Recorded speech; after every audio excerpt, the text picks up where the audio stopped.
into an armed forces run-one. Someone who's had a very long and a close association with Mamata Banerjee. Her silence, therefore, raises several questions. Is it an admission of guilt? Is it an admission that corruption happened? The BJP fact-checked Aam Aadmi Party over a cropped video claiming insult of the outgoing President Ramnath Kovind by PM Modi. They then shared a full video clearly showing Prime Minister Modi greeting and acknowledging Ramnath Kovind. Samajwadi Party neta politicizes even film industry star Ranveer Singh's photo shoot, draws the hijab analogy with the nude photo shoot, asks nudity is freedom, not hijab.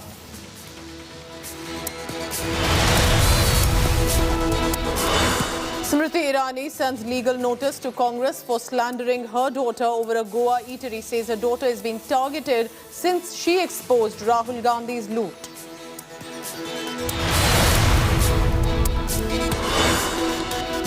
Delhi reports first case of monkeypox infection. LNJP hospital designated isolation ward. Chief Minister Kejriwal advises against panic.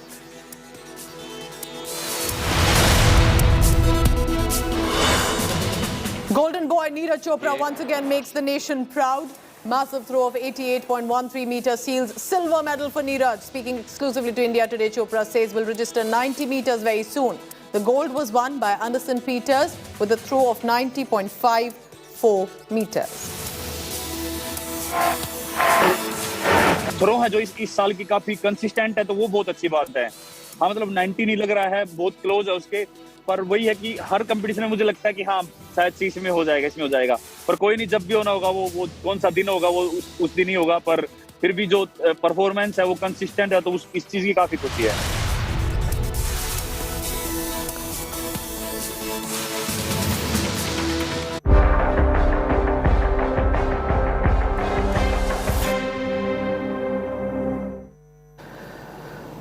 So the national capital, Delhi, has reported its first case of monkeypox today. A 31-year-old man with no foreign travel history was diagnosed with the disease after he caught fever and skin lesions. Now, this is the fourth monkeypox case that has been detected in India, with the previous 3 being reported from the southern state of Kerala. Amid these rising cases, government at the centre has advised screening first international passengers. 16 laboratories across the country are now dedicated specifically for monkeypox, including 2 only for Kerala. But importantly, the World Health Organization on Saturday has declared the international monkeypox outbreak as public health emergency of international concern. Now, these are some of the symptoms on your screen of fever and headache that have now been emerged and reported. Back pain and muscle aches. Read carefully, because while not trying to cause any sort of panic, it is important that if any of you are, as experts are telling us, feel these are some of the symptoms, then it is worth immediately considering medical help. We have an outbreak that has spread around the world rapidly through new modes of transmission, about which we understand too little and which meets the criteria in the international health regulations.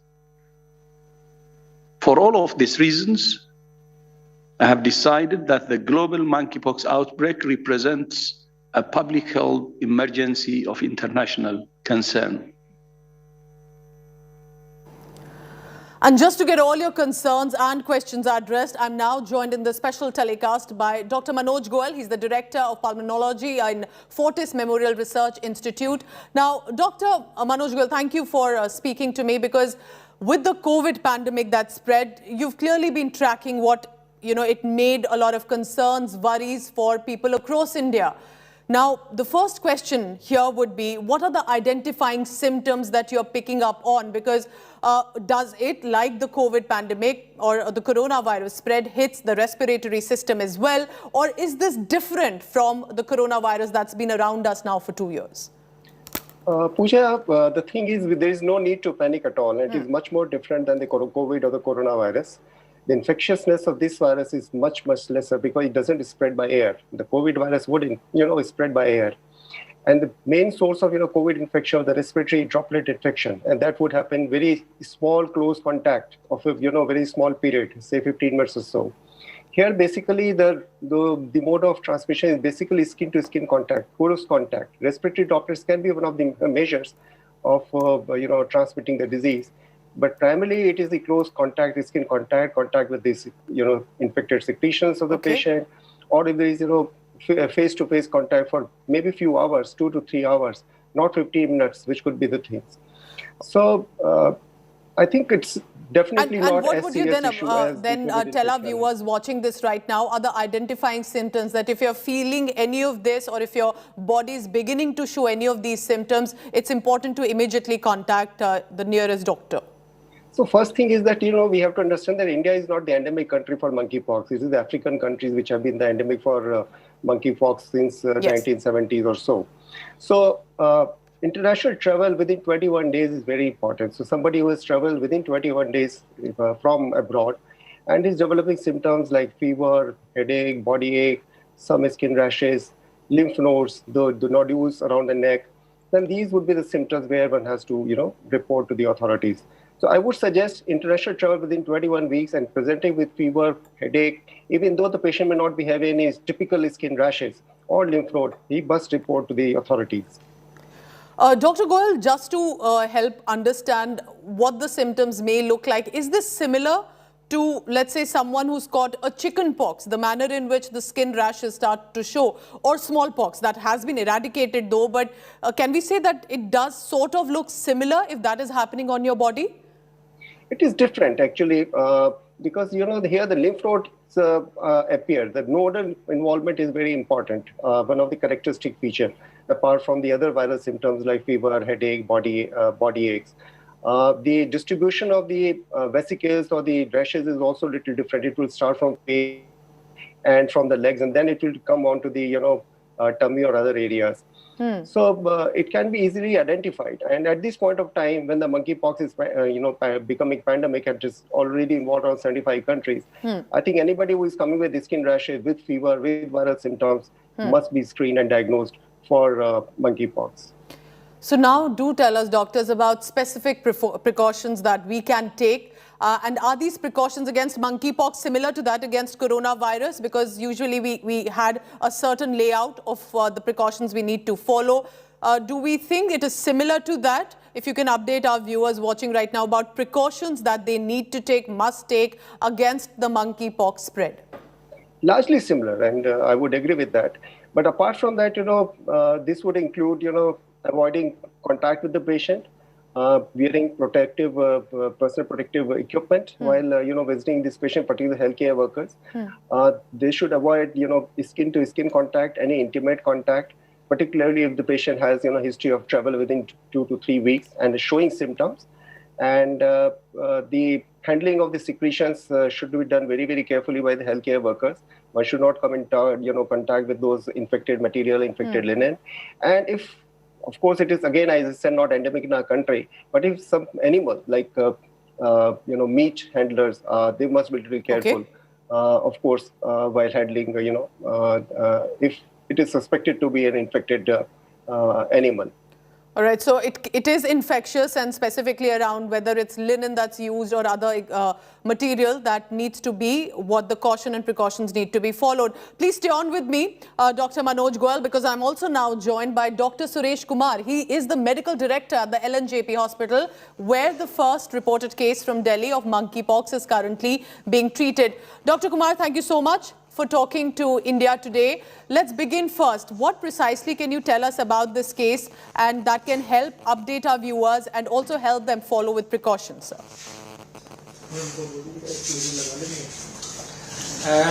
We got this gentleman admitted in our hospital 2 days back, and this particular patient had a history of fever 10 days back, and then he had a skin lesion typical of monkeypox. He had typical vesicular and vesicopustular lesion in the lower limb, thighs, thorax, abdomen, over the face, and also on the palms. So we had a high level of suspicion that he might be having monkeypox. Yes. We sent the skin scraping and skin sample to the National Institute of Virology, Pune, along with the blood test. and today we got the report that he is positive. Right now patient is stable, his vital parameters are well, and he is recovering. But we have seen the first case after we have the alert from Kerala that first case was detected in Kerala. We had a high-level meeting, and Delhi government given us the direction to prepare an isolation and treatment facility. We have trained our doctors, resident staff, nurses, paramedics that if any patient... Dr. Suresh, what you're telling us is very important because you are the doctor who is currently taking care of that patient, and I'm glad to know that he's recovering. I'll just come back to you, sir, because we'll connect that and correct that audio line. There seems to be some issue with it. Please stay on. I request my producers to arrange that. But Dr. Goyal, what he's also saying is very important. It started from Kerala, and this Delhi case actually had no travel history outside the country. And this has been, as it appears, a domestic issue. So how are we looking at the infection of it and the fatality aspect of it? Is this fatal? Because everyone has their alarm now up. Is there a strain in any country that is proving to be deadly here? What would you want to tell the viewer right now about the fatality aspect of monkeypox specifically? See, again, these are early days, but as it is, monkeypox causes a very mild disease and very rarely fatal. And so far as I understand, around 16,000 cases have been reported worldwide in 75 countries. Only 5 cases have died. So, it is not as serious or as complicated disease as the COVID has been. So again, I said these are early days and there is nothing to be panicked about. But yes, this sets an alarm because, India is not an endemic country. So from where this patient has got the infection. So now this is the time when the public health measures have to be intensified, surveillance has to be, intensified. And if one case is there who is diagnosed, it means there are other cases around who might have, escaped through that, surveillance, and maybe now the source of infection. So whatever close contacts who have been in, who have come in contact with him, any person who's come in contact with him must be, thoroughly investigated. But we can establish, doctor, that this is clearly an infectious disease. So anyone, if has been in contact with the individual or the individual has caught it, that everyone else around must stay away, and this the patient needs to be in isolation. That is what is definitely sorted for an update of anyone listening to you right now. Yes. So, and also can you explain that, are we looking at, may it not happen, but are we looking at any sort of a lockdown like the COVID pandemic, or that's too early to say right now? At all, because see, it is the infectiousness is very, very limited. It's not as infectious as COVID is, and the patient has to be symptomatic. Like in COVID, the asymptomatic individuals could also could spread the infection, but here it is not the case.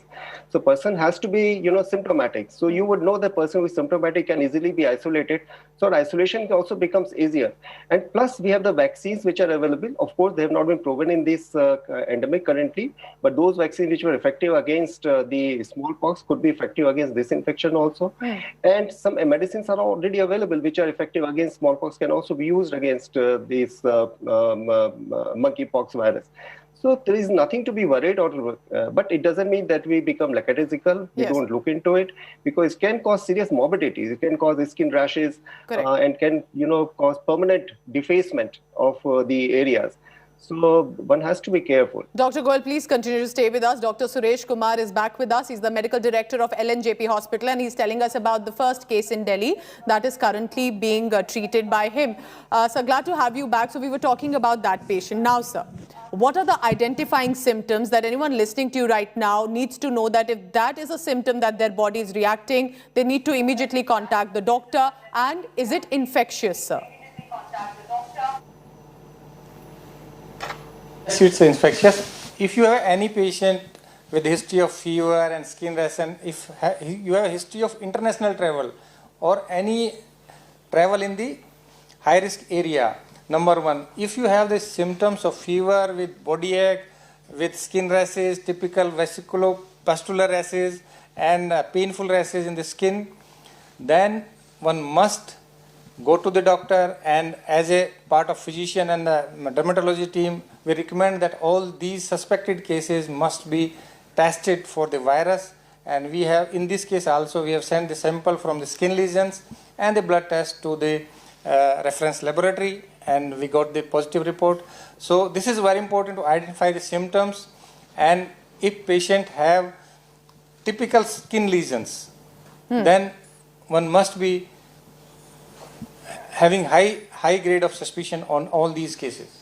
So any sort of rash, any sort of inflammation, they need to suddenly have that caution about. Sir, because your audio is back again, sir, if I can go back to the patient that you're currently treating, and if you can give us a few quick details yet again, that this is not about a foreign travel, there were skin rashes, and now the individual is being treated at the hospital. Patient is currently vitals are stable. He is recovering. He had history of fever 10 days back, and then he's the skin eruptions over the last 1 week. And now the patient is doing very well, and nothing to panic, because the more information about the transmission, about the disease, about the clinical spectrums, the method of diagnosis, how it's tested. So that these are all important parameters that everybody must know, and how to protect healthcare workers and all the team, and at the same time how the general public can be more aware about the monkeypox virus, and what are the protective mechanism, what are the precautions that one must take. It is very important to know that it is a droplet transmitted virus, DNA virus, different from the COVID virus, and this spreads from human to human, and we have to wear the mask, and it is very important that we must observe this social distancing, and we must not share the bed sheets, clothes, patients, the close family contact should be avoided if patients have skin lesions and patients have fever, conjunctivitis, and typical features of monkeypox. How is it different from the coronavirus? Because it's important to understand that we must continue to take similar precautions which Indians are used to now for 2 years. But what can they add to, sir, to ensure that they do not catch the monkeypox as well? See, the coronavirus is a RNA virus. Yes. This virus is different. It is a DNA virus. It primarily involves the skin. And there is no hypoxia or lack of oxygen, or you don't require any ventilatory support or oxygen support in monkeypox virus. In the COVID, we have seen that majority of these patients have cough, sore throat, low oxygen, typical COVID pneumonia, SARI-like symptoms. Here you have primarily the fever and skin problem, and then you have the conjunctivitis, you have the headache, and you have typical skin lesions which are resembling the chickenpox-like eruptions in the skin, and there is a crust formation in the skin, and you have hyperpigmentation, you have umbilicated lesions, and the lesions are mainly over the face, trunk, legs, and on the palms also, which is differentiate from other viral illnesses. So typical classical vesicopustular lesion in the skin differentiated from other viral disease, and it hardly involves the lung. That's very important. Lungs are only involved in the immunocompromised patient. What you're telling us, these are details that our viewers really need to know. Sir, two quick questions about the fatalities in this case. Are we looking at the smallpox vaccine that can be administered here as well? What are you looking at with regard to how dangerous this can be, Dr. Kumar? Because everyone has their alarm up, like it happened during the COVID pandemic start. What are we looking at with regard to the deadly aspect of this virus? See, the smallpox is eradicated from India. Yes. After 1980, it is eradicated, sir. and those who have received the smallpox vaccine, they are 85%, up to 85% protection against the monkeypox virus. It is seen in the various studies. So after 80, the population born after that is at risk, definitely, and the risk is much less than the COVID virus. We have seen that the case fatality ratio, as per the WHO figures, is around 3%, 1 to 3% in different subgroup population study from different countries. And so far, we have only around 70 deaths all over the world. So we can say that by and large, most of these patients do recover very well without any treatment, without any intervention.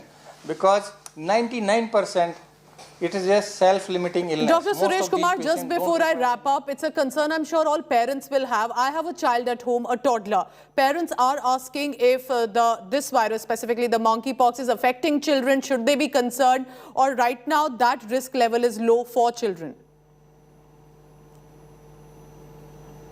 There is no need to panic.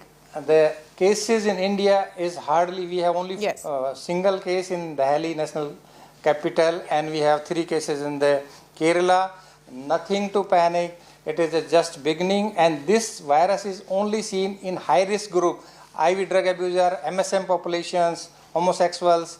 So this type of virus we have seen, it's mainly originated in the African nations and mainly in the Europe and in America. In India, the situation is quite stable, and we hardly see so skin-to-skin contact, sir, I think what you're telling us needs to be, is what people need to be cautious about. And so you're making a point, sir. Please finish your point, sir.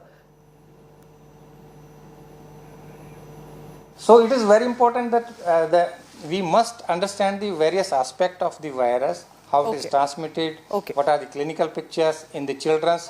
Definitely, it is seen in the immunocompromised children where you have the immunodeficiencies. So immunocompromised will be at a higher risk of that. Very important points. I really appreciate both the doctors here for giving us your views. Dr. Manoj Goyal and Dr. Suresh Kumar. And we are glad to know that the patient in Delhi is currently recovering. Thank you very much, sir, for all the latest, and hope our viewers have got some updated information.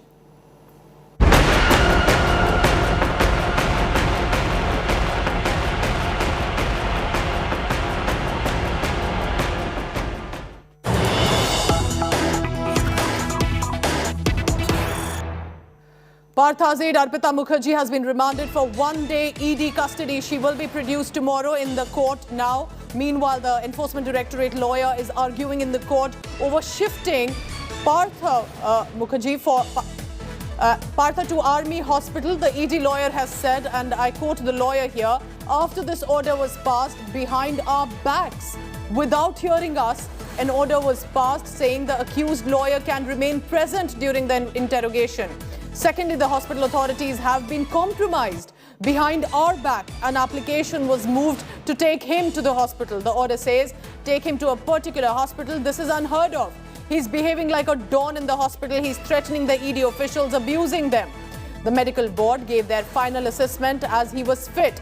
No complaint of chest pain as well. No hypertension, no diabetes, no sleep apnea. Patient was said to be stable. These are some very strong words coming in. Remember what exactly is happening in the Kolkata court. As Arpita is being produced at the court, the ED lawyer primarily has said, this is with regard to just repeating for you, that on one hand she will be produced in the PMLA court, but ED lawyer is arguing currently in the court over shifting of the Mantri, of the TMC Mantri in Bengal to an armed forces hospital, saying after this order was passed behind our backs without hearing us, an order passed saying accused lawyer can remain present during interrogation. Hospital authorities have been compromised. Behind our back, an application is moved to take him to the hospital. The order says take him to one particular hospital. This is unheard of. He's behaving like a don in the hospital, threatening ED officials, abusing them. The medical board has given a final assessment that he's fit, that there is no complaint of chest pain, no hypertension, no diabetes, no sleep apnea. The patient was said to be stable. So that's the big news coming in. Remember what has now become primarily a big political showdown in the state of Bengal, that with regard to the arrest of one of the mantris of the TMC, and Mamata Banerjee has also for now said that they are going to take into consideration, if found guilty in court, they'll take action. But Partha Chatterjee's case right now has now been reacted strongly by the ED as well. Anupam Mishra is tracking all the latest from the Kolkata court. Anupam, do tell us, one, what about the remand that has now been given to Arpita, but also with regard to Partha Chatterjee? Yes, there are two developments going on at present. One is regarding the Arpita Mukherjee's production in the court. The court just passed remand for 1 day to ED, and the bail application was rejected by the court in this Bankshall Court, where she was produced today noon. And the second case, which is still going on, the hearing has already completed, and the verdict will be coming out very soon. There are the case related to ED. ED had raised objection in regard to Partha Chatterjee, the cabinet minister, admitted himself into SSKM hospital, the state-run SSKM hospital. So ED had raised special objections regarding this state-run SSKM hospital and said that the hospital is rigged. It's manageable. So and court agreed with the allegations made by ED, and they are supposed to pass a verdict very soon. The latest on that. It's a wrap on this bulletin for now. I'll be constantly updating you about what comes in from Bengal. Anupam is right outside the court as well. You can always log on to indiatoday.in for all the latest coming in from Bengal. Thank you for watching. Have a good day.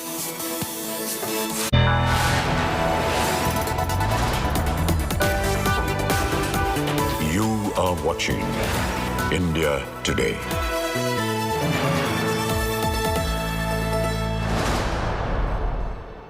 अरे आ गई।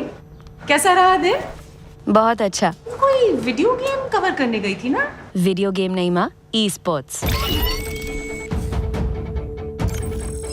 Esports? माँ, esports is just like any other competitive sport.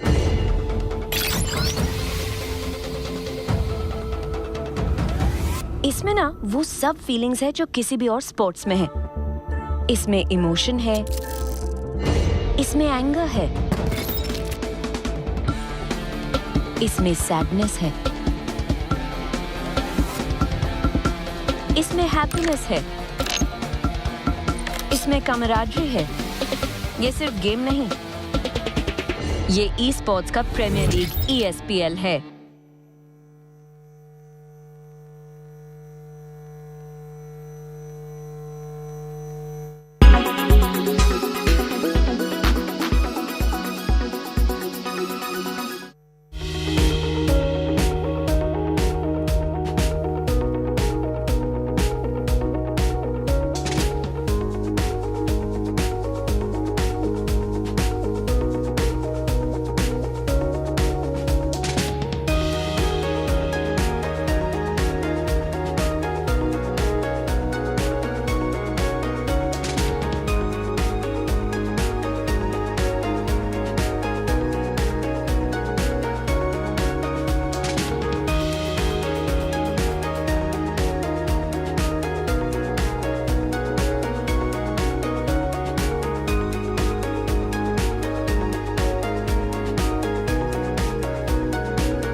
welcome to this week's edition of World Today, where we will be focusing on one of the worst impacts of climate change that the world is witnessing today.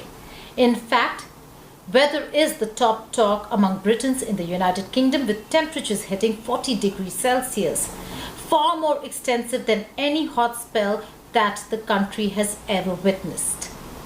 It is not just the United Kingdom.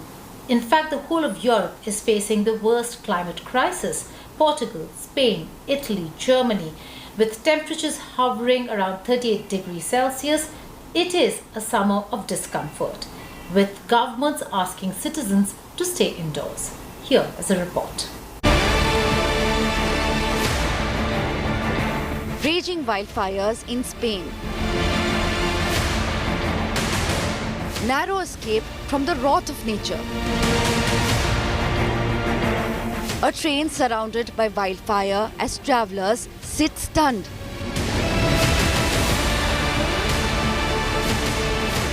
Melting airport tarmacs in the United Kingdom. Showers under Paris's world-famous Eiffel Tower. Chaude. Anormalement chaude. Anormalement chaude, ouais, c'est le mot. Ouais. C'est le mot. Nous, on vient du sud, on vient de Montpellier. Et on a à peu près les mêmes températures en ce moment, mais c'est vrai que c'est plus vivable dans le sud en fait qu'ici. On dirait que c'est vraiment un four, quoi. Un four, c'est hallucinant. This is Europe, as it sizzles in record-breaking, searing temperatures. The United Kingdom has created an unwelcome record with temperature crossing 40 degrees Celsius, a first ever for the country. French capital Paris hit a little under 41 degrees Celsius. While the ferocious heat wave has taken a drastic turn as wildfires in France, Portugal, Spain and Greece forces residents out of their homes. In southern and western Europe, over 1,700 people have allegedly died from the heat. Scientists have warned that this European heat is a signal that climate change will make heat waves more intense and frequent. From Paris to Madrid to London, Mother Nature is wreaking havoc. Bureau Report, India Today.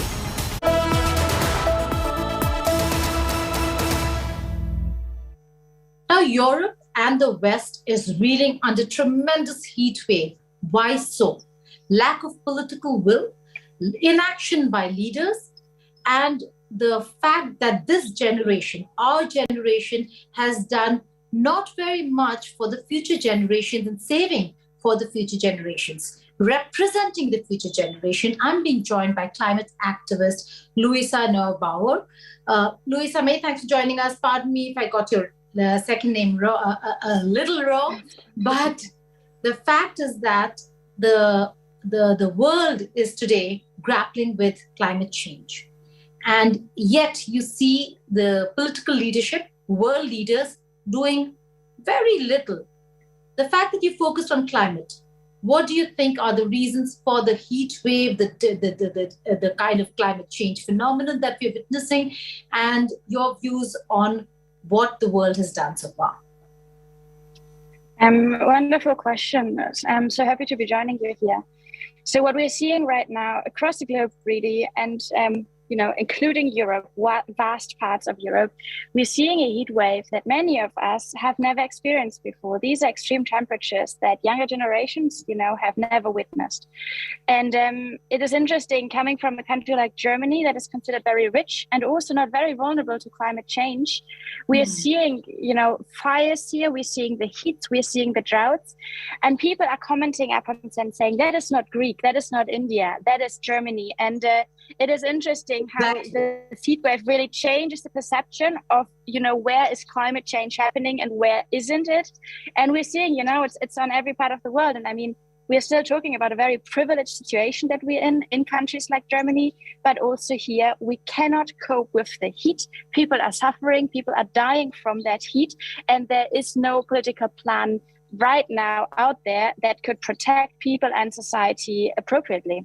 what's really wrong with this world, Louisa, when it comes to the most basic thing not being looked into? They're looking at development, they look at how manufacturing should increase, but the most basic thing that is important for one's survival is not being looked into. What do you think is actually wrong over here? Well, I think there's a quite straightforward answer, is that tackling the climate crisis and actually protecting people and their livelihoods would mean getting into a one-on-one fight with the fossil fuel industry. And that is a very industry that is behind much of the wealth and the growth of many, parts of the world, most outstandingly, of course, of the Western parts of the world. And so I think politicians for many years now have chosen to rather delay, deny, or play down the dangers of the climate crisis. But finally, before I let you go, what's your next step of action? Your country, your part of the world is seeing the worst ever. There are red alerts that have been sounded to not go out, to not venture out. It's that hot. We've seen roads melting over. So what's your next step? Yeah, that's a very good question. You see me sitting here with wet hair, which is what I do to cope with the heat, to make sure that my head isn't getting too warm. And I'm a very young person, so I'm thinking of my grandmother here. I'm thinking of my younger nephews, who will have just much harder time to cope with the heat. And what this needs to be, this heat wave that we're seeing across Europe, really must be that red line where people and governments stop fooling along and claiming that the climate crisis isn't there yet, that it is bad enough to act, and that it's actually an elitist problem that will just, be a thing for those who already care about the climate. Now, this is a crisis that is the most dangerous for those who've caused the least of it, globally spoken, but also within societies like Germany, and it is taking people's lives. On that note, Louisa, only hoping and wishing that your generation and the generations to come see what we were blessed to see. Live in a world that we were blessed with and have been responsible to ruin in many ways than one, some parts of that beautiful world. So only hoping that we recover sooner than later. We understand things sooner than later. Thank you so much for joining us. Thank you so much for having me. Sixth-time Prime Minister Ranil Wickremesinghe has been elected President of Sri Lanka as the nation grapples with unprecedented economic crisis, high levels of inflation, and masses still protesting against Ranil taking charge. As Sri Lankan Navy personnel in speedboats patrolled the lake around Parliament building in Colombo, a crucial election was underway inside the building. Sharp at 10 a.m., the process started with the announcement to elect the new president of Sri Lanka after the unceremonious ouster of Gotabaya Rajapaksa last week. Of the three in the race to be president, Ranil Wickremesinghe was seen as front-runner after leader of the opposition Sajith Premadasa stepped aside in favour of Dallas Allahaperuma. The latter was seen as inching closer to the 113 mark in the 225-member parliament. And just a little before 12 noon, the announcement was made. Ranil Wickremesinghe, with the vote of 134 MPs, was way above the 113 halfway mark. His nearest rival, Dallas Allahaperuma, got the vote of 82 MPs, and the left leader Anura Kumara Dissanayake had the support of only 3 members of parliament. Honourable Member of Parliament Ranil Wickremesinghe has received 134 votes. Ranil Wickremesinghe, who has been 6 times Premier of Sri Lanka and entered politics in 1977, the President-elect struck a conciliatory tone, seeking a national effort to rebuild the island nation.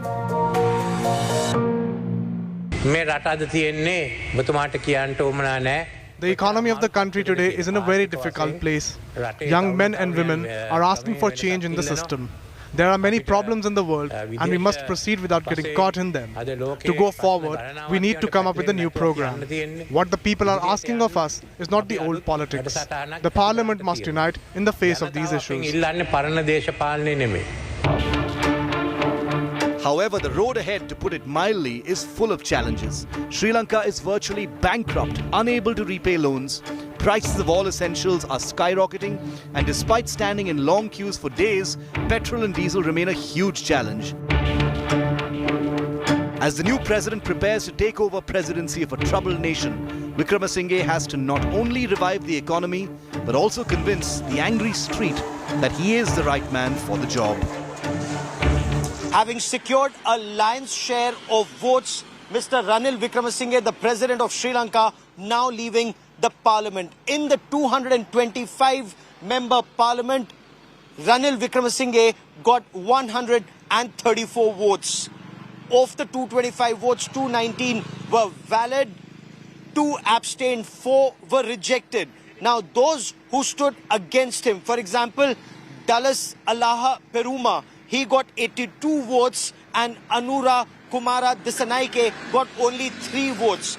As he leaves the parliament, the challenges for the Sri Lankan president are immense. His biggest challenge remains to revive the economy.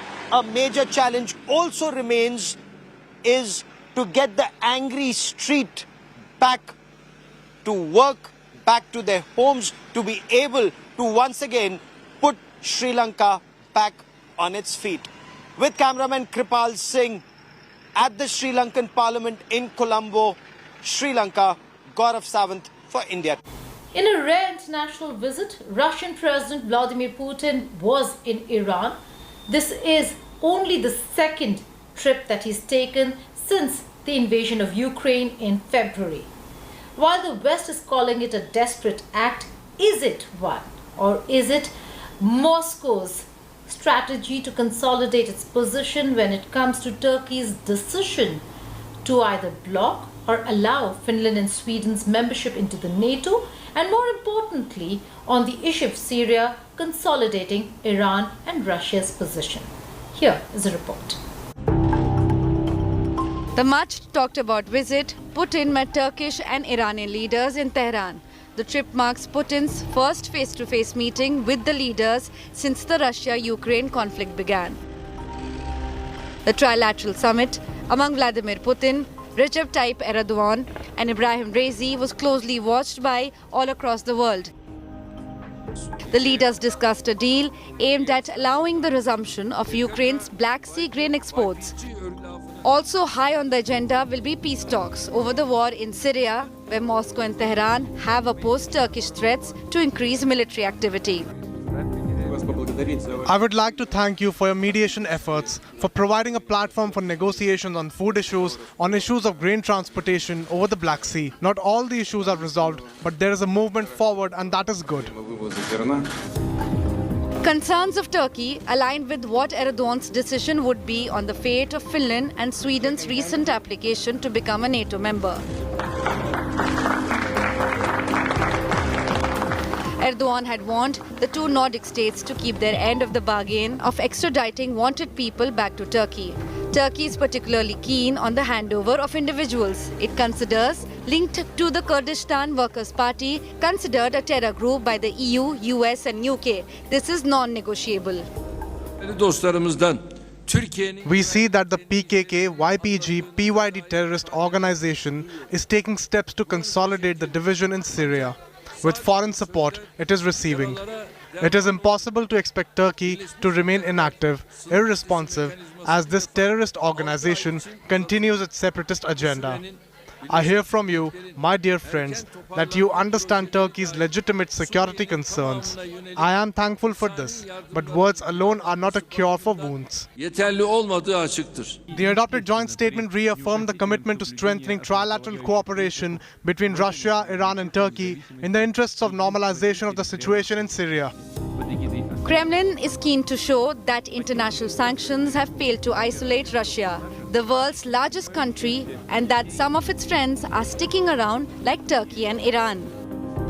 Apart from trilateral, Putin held bilateral meetings with the Turkish and Iranian leadership. The Russian president received endorsement for the Ukraine war from Iran's supreme leader, claiming NATO would have eventually started the conflict. Khamenei in a statement said NATO would know no bounds if the way was open to it, and if it was not stopped in Ukraine, it would start the same war using Crimea as an excuse. Putin's trip, which came just days after US President Joe Biden visited Israel and Saudi Arabia, sending a strong message to the West about Moscow's plans to forge closer strategic ties with Iran, China and India in the face of Western sanctions. Time for a short break. On the other side, we'll talk about the prime ministerial race in the United Kingdom and how Rishi Sunak and Liz Truss are now the top contenders. Stay tuned.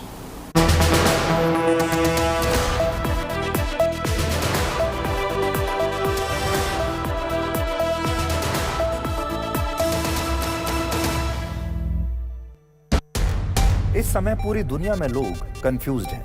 वो समझ नहीं पा रहे हैं क्या सही है, क्या गलत है, क्या सच है, क्या झूठ है। और ये स्पष्टता हम आपको अपने इस नए शो में देंगे। सब कुछ ब्लैक एंड व्हाइट में बताएंगे। इस शो में मेरे बालों के अलावा कुछ ग्रे नहीं होगा। हर खबर ब्लैक एंड व्हाइट की तरह बिल्कुल स्पष्ट होगी।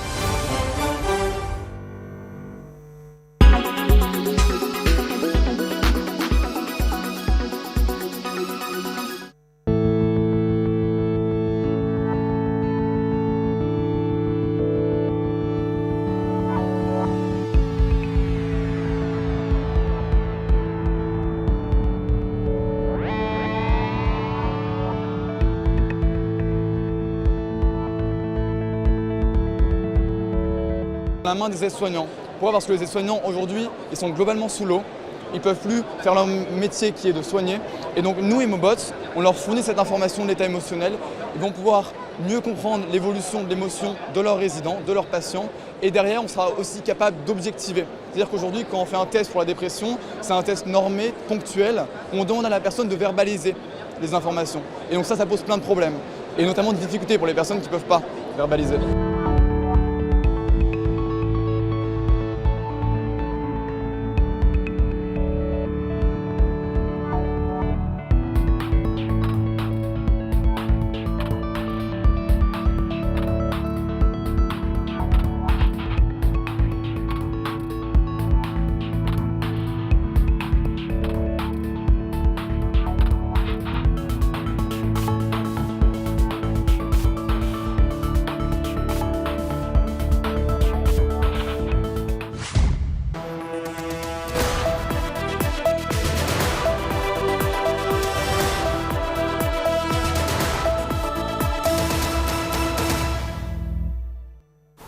Welcome back to World Today. Now, the race to 10 Downing Street is in its final lap.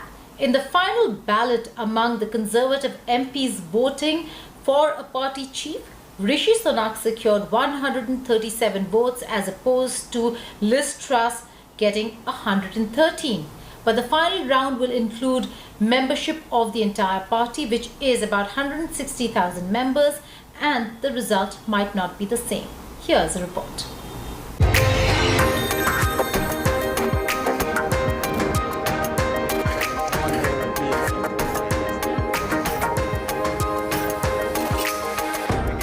UK Chancellor Rishi Sunak and Foreign Secretary Liz Truss will face off in the race for the 10 Downing Street. In the final ballot among Conservative Party MPs to select the next party chief, Rishi Sunak made it to the top with 137 votes, while Liz Truss followed closely behind with 113 votes. Penny Mordaunt, who garnered just 105 votes, has been eliminated from the race. As the results were announced, Sunak appeared confident of winning the last lap. Sunak pledged to rebuild the economy and reunite the country. Well, we've just got the results and wow, thank you so much to everyone for your support. I'm so humbled by it and I'm delighted that we got to this stage in the contest.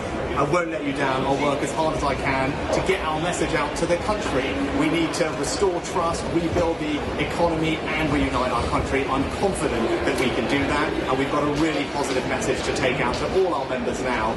Crucially, who is the best person to beat Keir Starmer and the Labour Party at the next election. I believe I'm the only candidate who can do that, and that's what we're going to talk to all our members about now. But thanks for all your support so far. Please come and join the team. Sign up at readyforrishi.com, and I hopefully see you on the road soon. The fight, however, won't be easy for Sunak. Polls are favouring Liz Truss to win the race to become the next Prime Minister of the United Kingdom. When we say about the Britain, it's like a combination of the multicultural, and this is the proven that we are getting the fairly chance even if we are in a politics. So yes, it is very inspirational for all of us, and we will support Rishi for that. There is a connection between us and him. We're all coloured. And he has been able to achieve tremendous things, which truly just inspires us. And there is no doubt in saying that he'd have our support. What could work for Truss is the support of Boris Johnson, who made his last Parliament speech as Prime Minister in trademark Bojo style. I've helped to get this country through a pandemic and helped save another country from barbarism. And frankly, that's enough to be going on with. Mission largely accomplished. For now, I want to thank you, Mr. Speaker. I want to thank all the wonderful staff of the House of Commons. I want to thank all my friends and colleagues. I want to thank my right honourable friend opposite, Mr. Speaker. I want to thank everybody here, and hasta la vista, baby. In the next stage, Conservative Party members will pick either Sunak or Truss as their party chief and hence the Prime Minister. The result of the last lap will be known on September 5th. Who goes to win the premiership title really is a battleground that will be played out in the next 5 weeks. 5th of September is when Britain should have its new leader of Tory party and also the Prime Minister who will go into elections in the next 18 months unless he decides to call for elections now. Lavina Tandon for India Today from Westminster, London. That's all in this show, but before I go, I leave you with these last words of former British Prime Minister Boris Johnson to his fellow parliamentarians as also the successor for his post. Listen in and keep watching India Today. I want to thank my right honourable friend, and I want to use the last few seconds, Mr. Speaker, to give some words of advice to my successor, whoever he or she may be. Number one, stay close to the Americans, stick up for the Ukrainians, stick up for freedom and democracy everywhere. Cut taxes and deregulate wherever you can to make this the greatest place to live and invest, which it is. I love the Treasury, but remember that if we'd always listened to the Treasury, we wouldn't have built the M25 or the Channel Tunnel. Focus on the road ahead. Focus on the road ahead, but always remember to check the rear view mirror. And remember, above all, it's not Twitter that counts. It's the people that sent us here.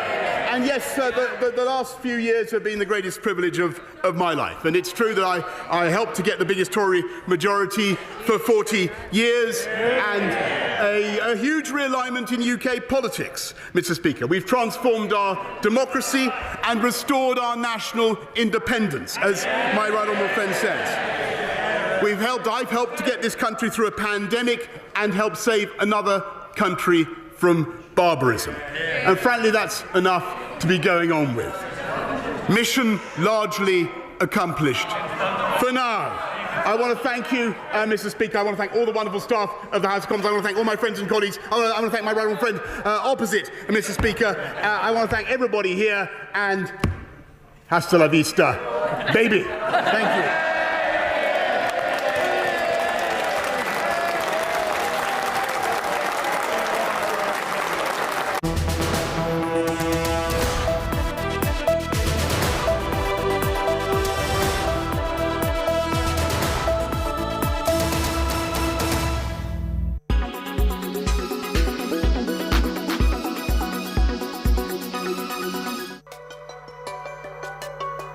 Our world is filled with many scenic, interesting, weird and some creepy places, and we'll tell you about 5 weird islands of the world.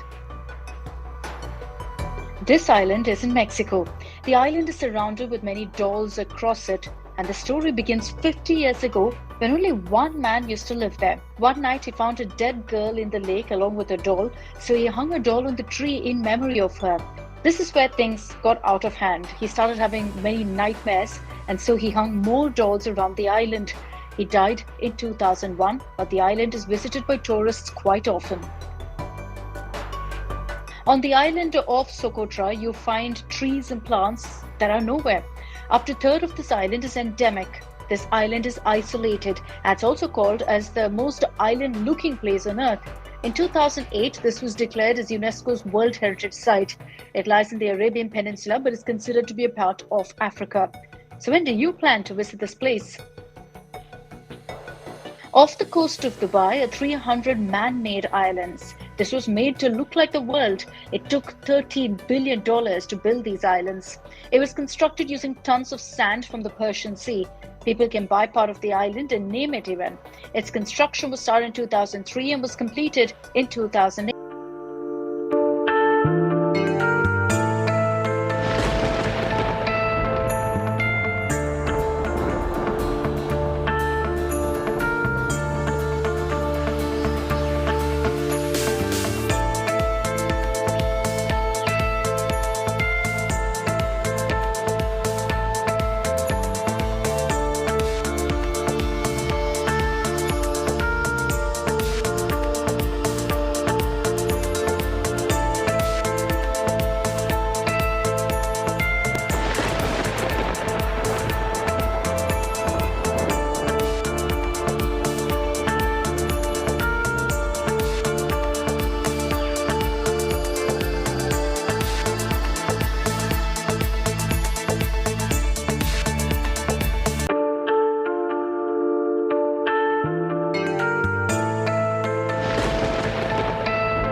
Hello and welcome to our special broadcast where Neeraj Chopra has scripted history. He came, he rode and he medaled. Neeraj Chopra has done it again. The current Olympic champion now has a World Championship medal to his credit too. In a very tactical final, Grenada's Anderson Peters won the gold. And even if there was a tinge of disappointment with Neeraj's silver, then that's a reflection of just how good and consistent the Indian champion has been the last few years, where everything he's touched has turned to gold. But it wasn't quite to be tonight. 88 needs to try and put something together here. He's trying to roar the javelin forward. That is more like it. The golden boy of Indian athletics has done it again. Another first for Neeraj Chopra. The reigning Olympic champion is now the first Indian to win a silver at the World Athletics Championship. The 24-year-old Neeraj braved tough conditions to make a strong comeback in his fourth attempt to win India's second ever medal at the World Athletics Championship. That is more like it. Neeraj began with a foul throw before getting himself on the standings with an 82.39 meter throw. हाँ थोड़ी condition नहीं थी आज काफी हवा थी और मतलब एक दो वार्म अप तो होता है थोड़ा मतलब पहले 2-3 थ्रो तक वैसा फील बाद और पर फिर भी कहीं ना कहीं लग रहा था कि हाँ थ्रो लगेगी तो लास्ट तक वो था अंदर पर हाँ ठीक है जितना भी लगा है अच्छा है कि मेडल जीता है और अभी अगले ही साल फिर है हमारे पास वर्ल्ड चैंपियनशिप हंगरी में तो कोशिश करेंगे कि और अच्छा करें इससे What on earth will he do here in the second? Even as the reigning world champion and the world leader Anderson Peters was throwing everything over 90 meters to surge into the lead, Neeraj was getting into the groove. Back-to-back 90-meter throws. His third attempt was of 86.37 meters. That could only take him to the fourth spot, with the next being another foul. Not there. He says he's going to throw over 90 meters this season, and he's gone really, really close. But in his fourth attempt, with pressure mounting, Neeraj hurled the javelin to a distance of 88.13 meters, and his reaction had confirmed his place in the history. That is more like it from Neeraj Chopra. मेरे लिए आज थोड़ा सा condition थी जो थोड़ी different थी और डिफिकल्ट थी, पर जो वो थ्रो थी अच्छा लगा था, मुझे अच्छा फील हुआ था और मुझे लग रहा था कि हाँ और अच्छी थ्रो है, पर सिल्वर मेडल की थ्रो थी और ठीक है, सेटिस्फाई है, मतलब जो भी रिजल्ट है उससे, और बढ़िया है। काफी टाइम बाद अपने इंडिया का मेडल आया है तो इस चीज की खुशी है। After Anju Bobby George, who retrospectively won a bronze at the Paris World Championships in 2003, Neeraj is now the only other Indian to achieve this feat. Looked like he was having fun. The arm was relaxed. He came in and hit it.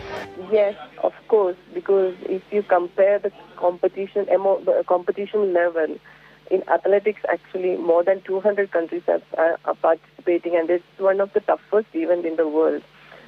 So getting a medal in World Championships or Olympics from athletics, that is something really great. And he got 2 medals from the one from Olympics and one from the World Championships. So definitely we can say that he is the greatest one. Not too long ago, it seemed like a distant dream to expect an Indian to stand on the podium of a World Athletics event. But Neeraj has realized that dream, and every time he walks onto the field, there are hopes of nothing less than a gold. He shot to limelight in 2016 when he won the Junior World Championships before a gold each at the Asian Games and Commonwealth Games. Tokyo Olympics, he broke the glass ceiling with a gold and then a silver in Oregon at the Worlds. At 24, Neeraj has achieved virtually everything. But if you ask him, he says he has just started. Sports Bureau, India Today. That is more like it.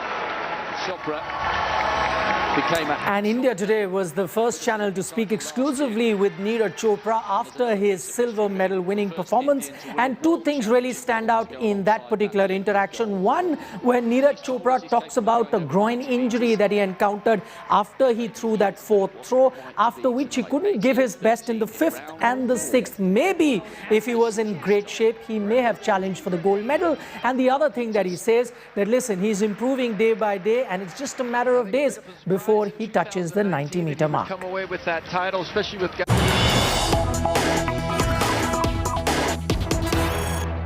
Okay, with us is the golden boy of Indian athletics. He's won a silver medal, but he is the golden boy. The current Olympic champion now has a World Championship silver medal.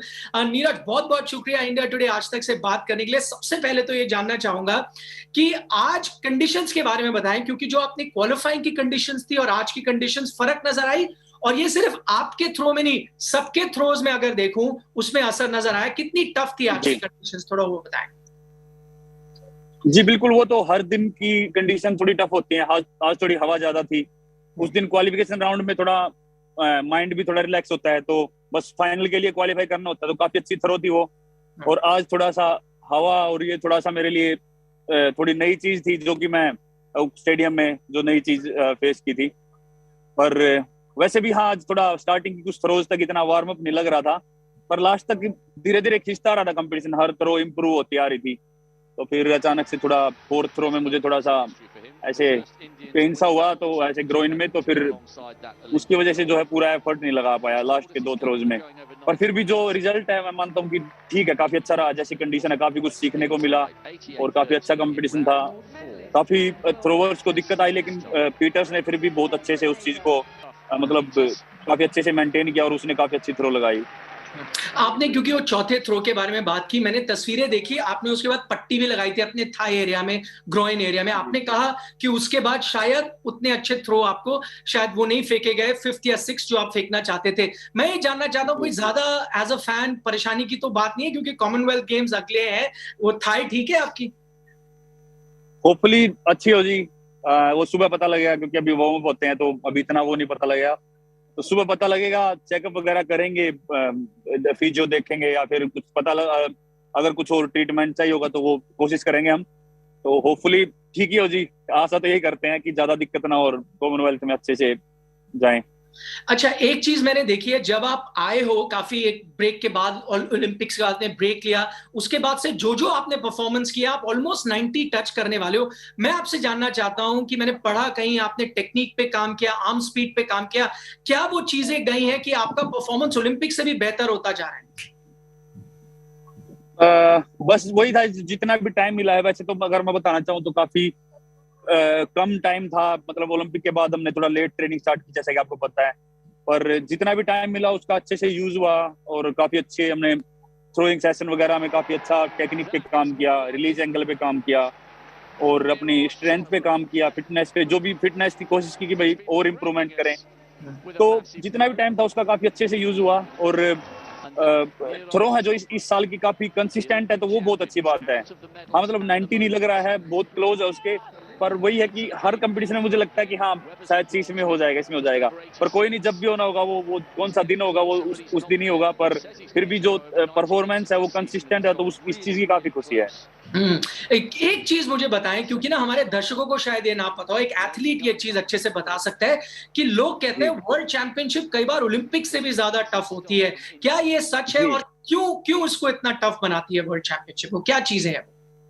बिल्कुल जी, ये सच है। अगर आप results देखोगे world championship के तो Olympics से ज्यादा ही रहते हैं। और इसका जो चैंपियनशिप रिकॉर्ड है, जैसे ओलंपिक्स का 90.57 मीटर है और उनका एंड्रेस थोरकिल्सन का, और वर्ल्ड चैंपियनशिप का जो चैंपियनशिप रिकॉर्ड है वो 92.80 मीटर का है, जेंस लेजनी का।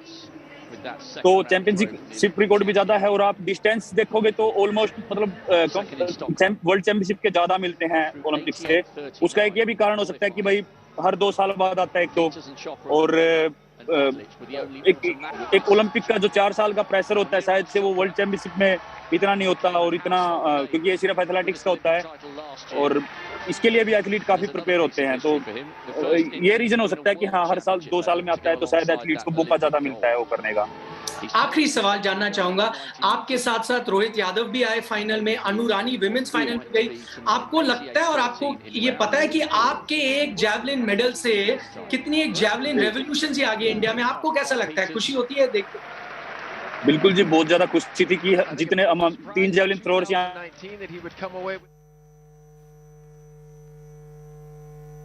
इतना बड़ा कंपटीशन था तो उसने भी अपनी तरफ से अच्छा परफॉर्म किया और उसके पास फ्यूचर है पूरा, वो अच्छा करेगा। अन्नू ने बहुत अच्छा किया, सेकंड वर्ल्ड चैंपियनशिप में मतलब फाइनल में पहुंचे वो वर्ल्ड चैंपियनशिप में, तो काफी अच्छा रिजल्ट है। और मैं बोलना चाहूंगा कि सिर्फ जेवलिन थ्रोअर्स का नहीं, ऑल ओवर सभी एथलीट्स ने बहुत अच्छा किया। काफी एथलीट हमारे फाइनल में गए और अच्छा किया।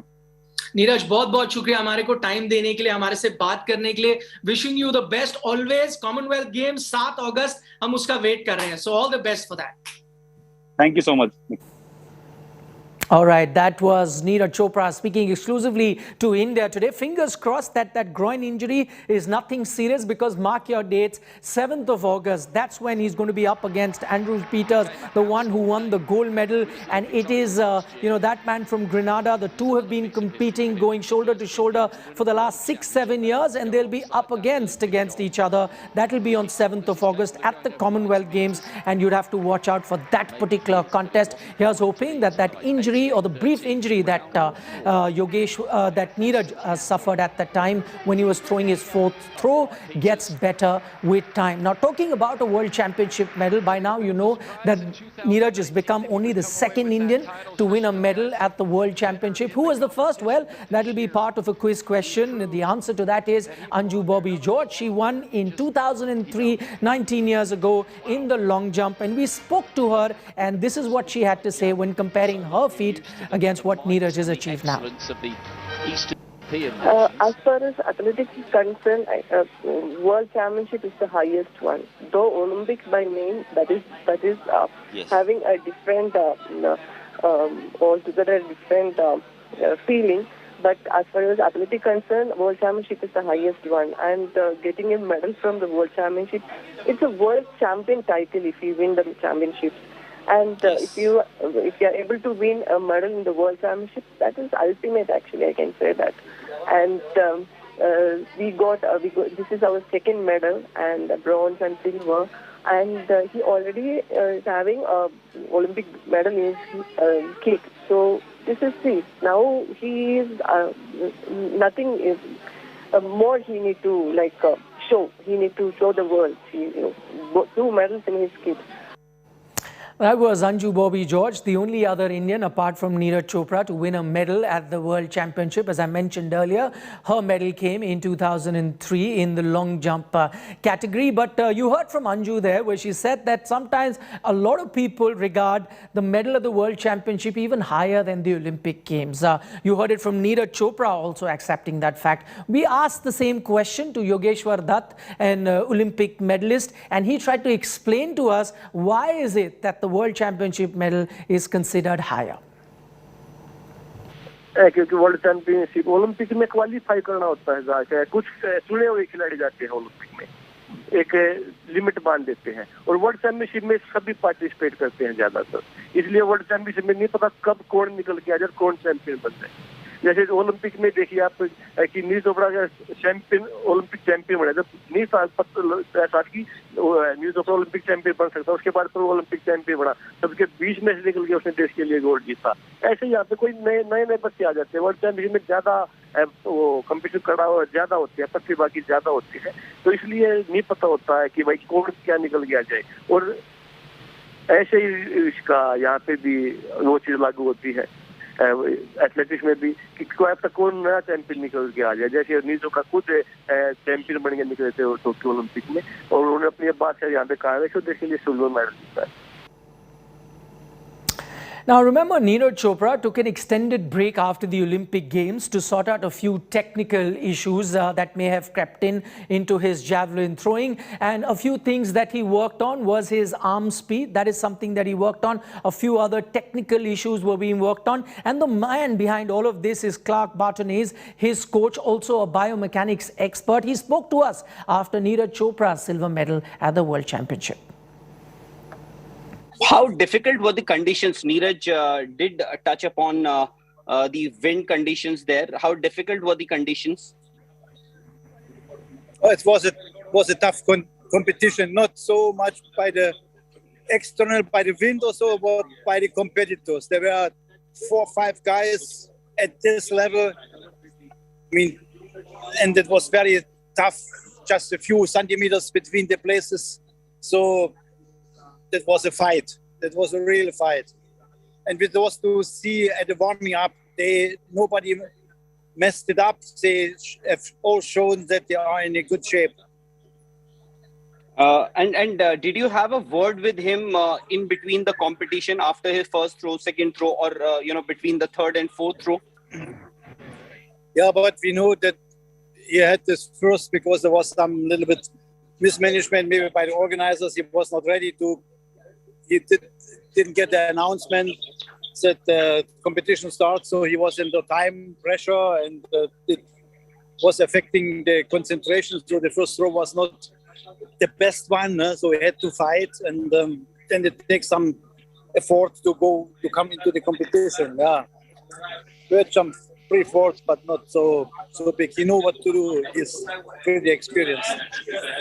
We spoke to Neeraj Chopra a short while ago exclusively on India Today, and one thing that he assured all his fans is that it's just a matter of days before he touches that 90-meter mark. We also, heard from his parents, his mother and father, all of them celebrating. In fact, the entire nation woke up at 7 a.m. on a Sunday morning to watch their favorite son, Neeraj Chopra, participate in that final of the World Athletics Championship in the javelin. And whilst the entire country woke up at 7 a.m. on Sunday to cheer for their favorite son at the World Athletics Championship, things were no different at Neeraj Chopra's village in Haryana too, where a sea of people gathered to witness the historic moment. And after their boy won the silver, there were celebrations galore. Here's a special report by our correspondent Nitin Srivastav, who watched the finals with Neeraj's family in Panipat. In the javelin. Needs to try and put something together. Neeraj के पिता मीरा जी को यहाँ पर मिठाई खिलाई जा रही है।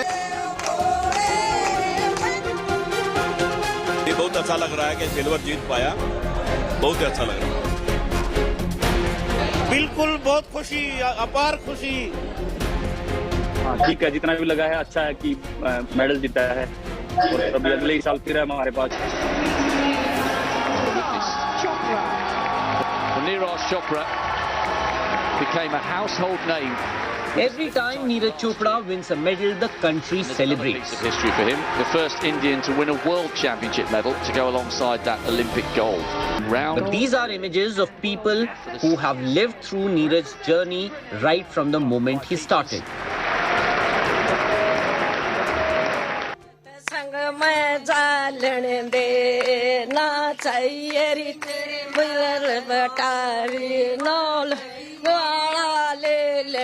Folk songs could be heard even from a distance, and age was no barrier, as people of all ages put their dancing shoes on and the celebrations never stopped.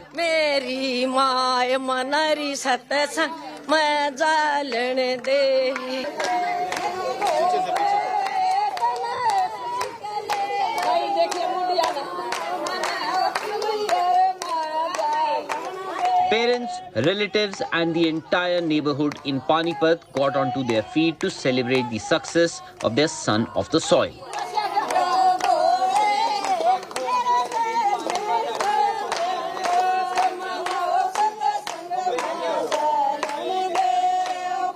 माँ को कितनी खुशी है, माँ क्या कुछ कहना चाहिए? माँ के बहुत खुशी है जी, देखो वहाँ तक पहुँचने के बहुत मुश्किल है। गोल्ड या सिल्वर उसकी इतनी खुशी है। हाँ जी, भगवान उसकी मेहनत का फल दे रहा है और कौन बागेल था उसका भी। Neeraj's father was glued to television with family and friends right from the morning to see their child win another global competition. As if they were more confident about Neeraj's success than Neeraj himself, the sweets were all ready and the Panipat boy did give them the opportunity to have them too. ये बहुत बड़ी achievement है कि आज तक अपने देश के पास एक ही मेडल था और दूसरा अब जीत पाया है नीरज, तो हमें बहुत ही खुशी है।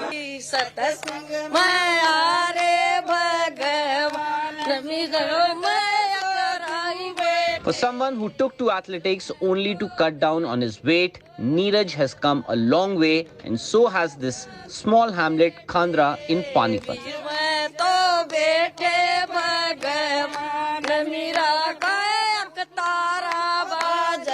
With Nitin Srivastav in Panipat, Sports Bureau, India Today.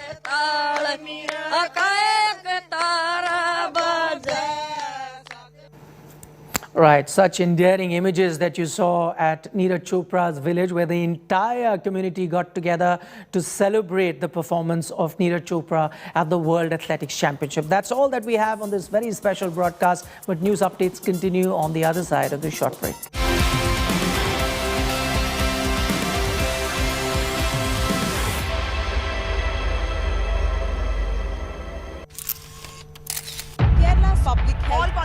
Traveling from different parts. Armed with facts, Looking at political back. she takes the news by its horns. Do you think the future of these students are not hampered?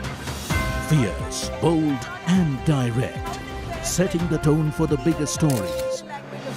From every corner and every angle. Expect nothing but the unfiltered truth. News first, niceties later. Watch me, Nabila Jamal, on India Today.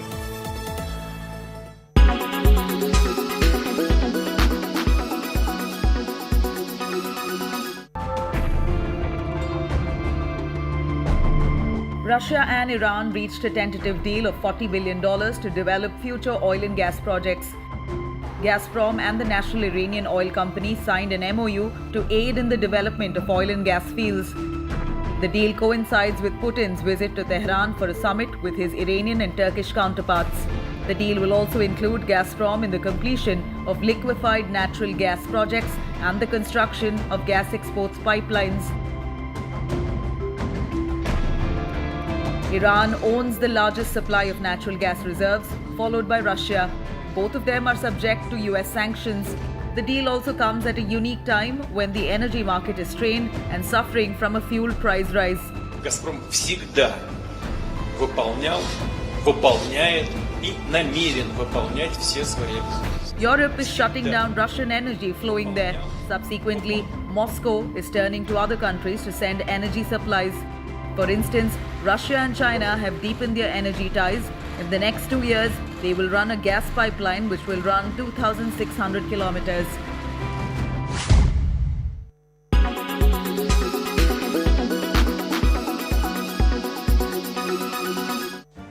Make your media plan smarter with India Today Live TV on your connected devices. Amplify your brand with 100 million smart internet viewers. To advertise, mail us at sales@aajtak.com. Make your media plan smarter with India Today Live TV on your connected devices.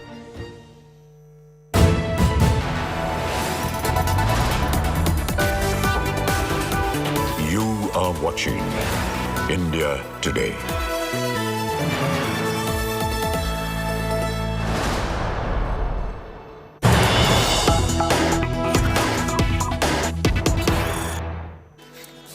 Canada-based gangster Goldie Brar, who's now being considered as one of the main mastermind of the Sidhu Moosewala brutal assassination, has now yet again written a post on social media on the Facebook profile of his, and he's claiming, Goldie Brar is claiming that the two sharpshooters neutralized by the Punjab police on Wednesday had called him up while the encounter was on. The gangster, who has also now, remember, been issued a red corner notice by the Interpol, is also claiming now that he had asked these slain sharpshooters, Manpreet Singh Manna and Jagroop Singh Rupa, to surrender before the police, and that the families of the shooters are being given due compensation. The post further claims, and this, remember, is coming in from the gangster who appears to have organized that brutal killing of Sidhu Moosewala. He's saying that the allegations that sharpshooter Ankit was not paid and that Goldie Brar did not take his calls are absolutely baseless. He's terming Rupa and Manna as brave. The gangster says Ankit has also been compensated accordingly. Take a look at those pictures on your screen. One of the gangster Goldie Brar, currently a free man in Canada, accused of masterminding the assassination of Sidhu Moosewala, while on the other are the two men who were neutralized by the Punjab police in the village close to the Pakistan border on Wednesday. The Punjab police claim that these are the two main sharpshooters who were involved in the direct killing of Sidhu Moosewala.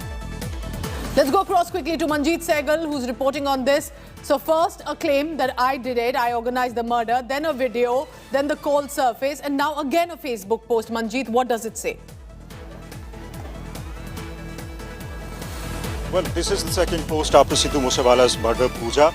In this particular post, Goldie Brar not only thanks Goli, the person who had arranged a meeting between the two slain sharpshooters and the Goldie Brar, he has also thanked the families of two slain sharpshooters, Manpreet Singh Manna and Jagroop Singh Rupa, who were neutralized on Wednesday by the Punjab police in an encounter. He has also claimed that Jagroop Singh Rupa had made a call to him and he had suggested him to surrender, saying that he will get them a bail later on. But referring to them as a brave, as a lion and brothers, he has said that they sacrificed their lives and he will never forget this.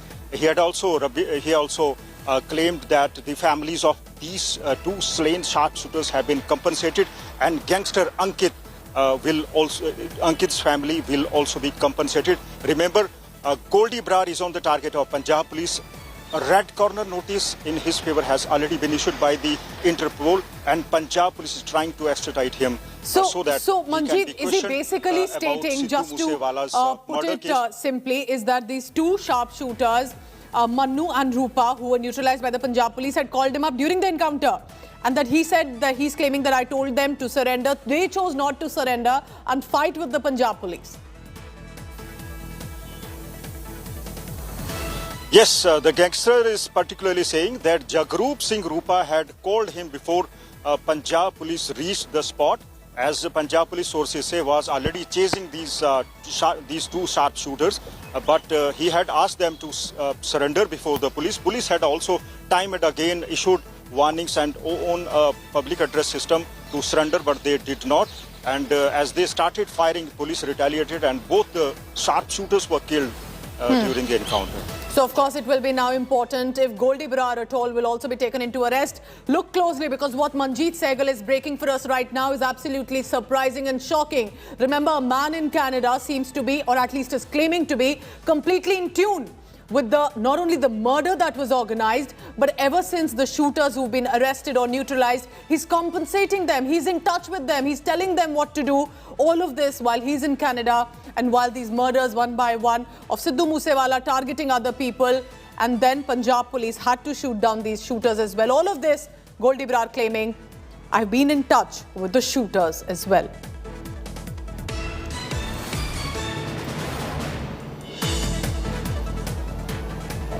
I'm wrapping up this bulletin for now, but clearly Sidhu Moosewala's murder investigation and case will continue to unravel a lot of mysteries.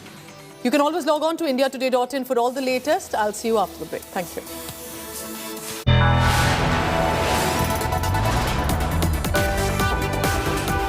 You are watching India Today.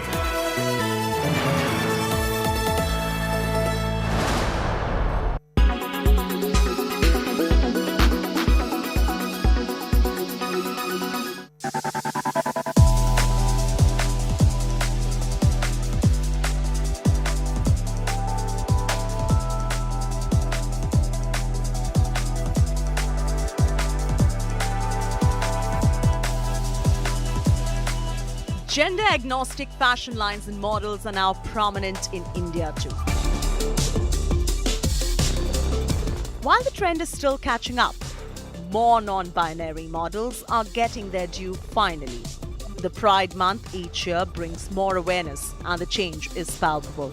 Fashion seems to be breaking the gender barrier, right? And I think a lot of that credit goes to people like Ranveer Singh, who are massively looked upon, looked up to by this particular generation. And the fact that he breaks stereotypes and, he's not conforming to this whole idea is great. So people say if he can do it, so can we.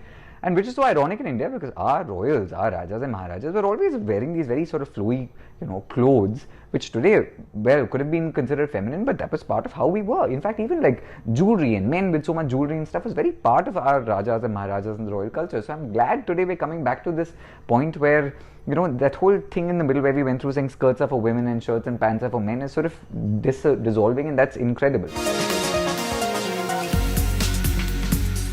Fashion is a means of self-expression and new social constructs in order to bring about sartorial changes as well. Whether it is the Indian kurta or the dhoti or the angarakhas, Indian tradition has always had elements of gender fluidity. Today it is the printed pants, bomber jackets, tees, all screaming gender fluidity. The designers are getting more aware, discerning of inclusivity and creating genderless fashion. They are involving models who are queer and non-binary and giving them their due. Nitin Baranwal, who identifies himself as queer and non-binary, was featured in an iconic Rahul Mishra ensemble. In fact, the Sabyasachi ex-Bergdorf Goodman made a statement in this regard too. So sorry.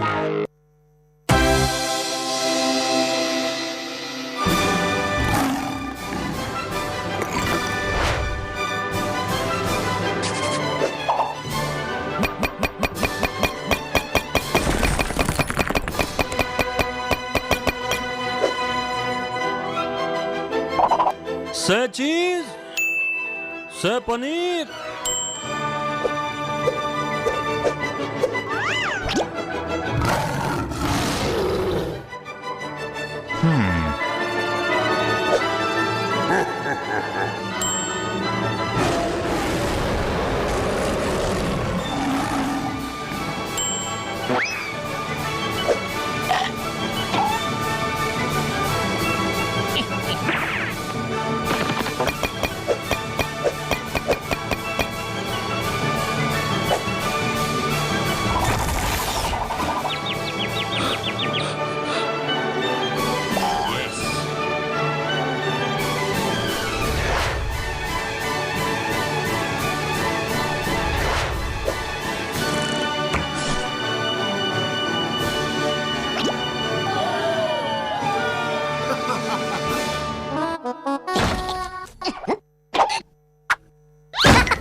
welcome to Amazon Sambhav in association with India Today Television.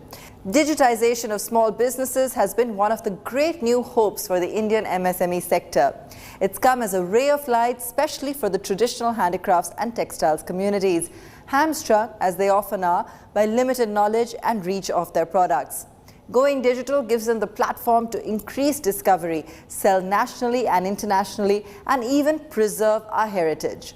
One such heartwarming story of an artisanal collective is Indic Inspirations, which aims to connect discerning craft lovers with over 400 artisans and 65 crafts from across 14 plus states in India.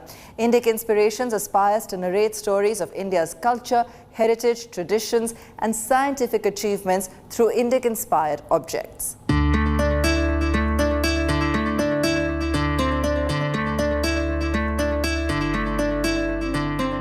Indic Inspirations narrate stories of India's traditions, culture, heritage and achievements via Indic objects that are rendered through India's arts and crafts and artisanal engineering. India has more than 60% of the world's artisans and just 2% share of the $48 billion merchandise and collectibles market in the world.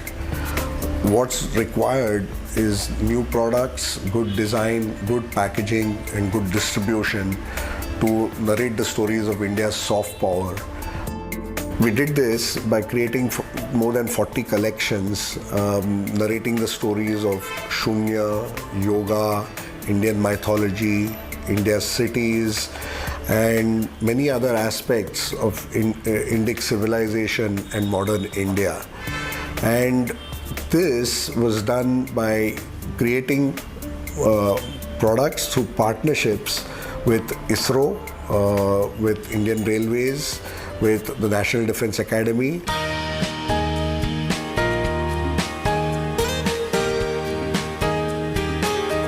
We started selling on Amazon in August 2020.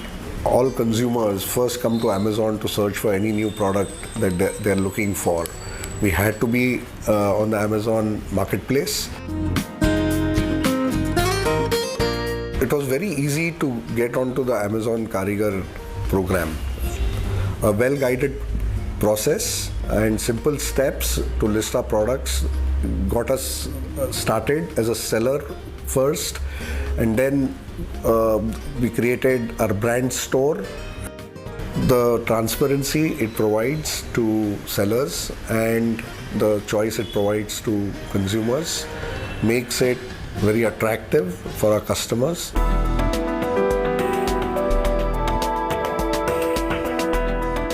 Digitization has made our business 24/7. Customer acquisition costs are much lower through digital marketing and e-commerce. It has helped us conserve our energies and our funds to focus on innovation and new product creation. Amazon helps get products of our artisans to art and craft lovers all over the country, and it has helped increase their earnings by 20 to 30% and get back their pride. We constantly keep track of the growth in volumes and have set our processes to be able to quickly hire and expand our team whenever required. We work with more than 400 artisans from 15 states and 65 crafts around the country. More than 50% of these artisans are women. Our core team also has more than 50% women. India has long been known to be a service provider to the world. The next decade is going to be about well-designed and packaged products, and we'll showcase them to the world.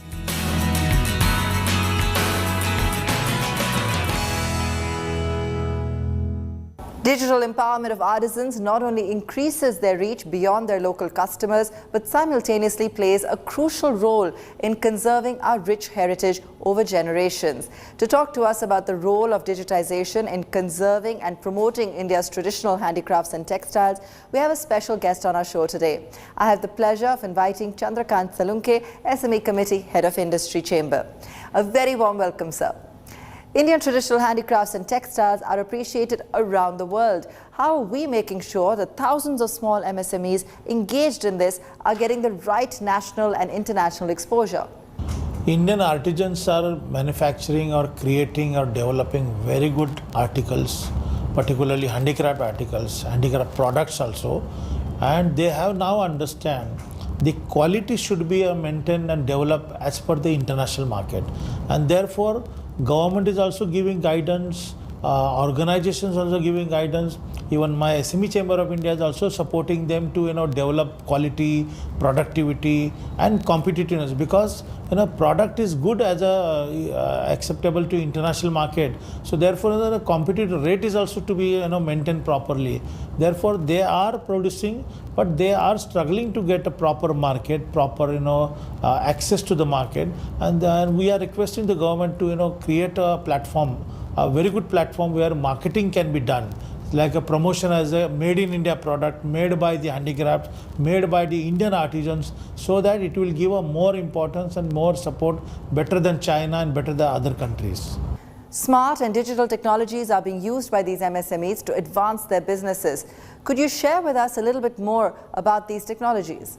During the pandemic, I observed that many entrepreneurs started adaptation of the advanced technology, ICT solutions, IT solutions, IT services, hardware, software for communication, for marketing, for branding and for productivity also. And this is the right time to understand the potentiality from the advanced technology, where you can use this technology to improve your productivity, improve your quality, improve your services, and therefore you can survive in this market. SME sector has learned a lot of things, but somehow they are facing problem with the pricing. Most of the top corporates, MNCs are coming out with some user-based pricing. So SME sector should aware about all this, and the SME Chamber of India is creating awareness program, doing a lot of activities to to promote, brand, market, and create their ideas into amongst the SME sector for capacity and capacity building. Could you give us examples of karigars going digital and building their business on digital platforms? See, currently Indian market, Indian companies, Indian SMEs, Indian workforce, Indian manpower understand very well about the technology, and they have started developing, enhancing their capacities by adapting the advanced technology. Only thing is that they are not aware about which technology, which product, which ICT product or which IT product can be adapted, and therefore we are developing the awareness platform.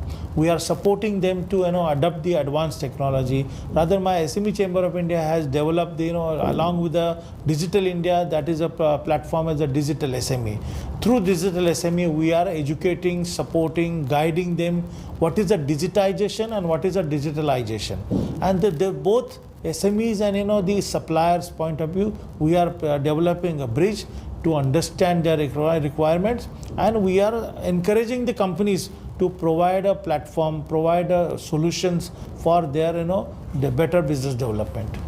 With Atmanirbhar Bharat as a clarion call of the Prime Minister to empower the Indian economy, what are the new steps being planned to empower these MSMEs, and how? Honorable Prime Minister has floated one very unique concept, that Atmanirbhar Bharat. And making Atmanirbhar Bharat, we have to make Atmanirbhar our MSME sector, and therefore Government of India has come out with a lot of packages, lot of unique solutions, schemes, policies to empower SME sector.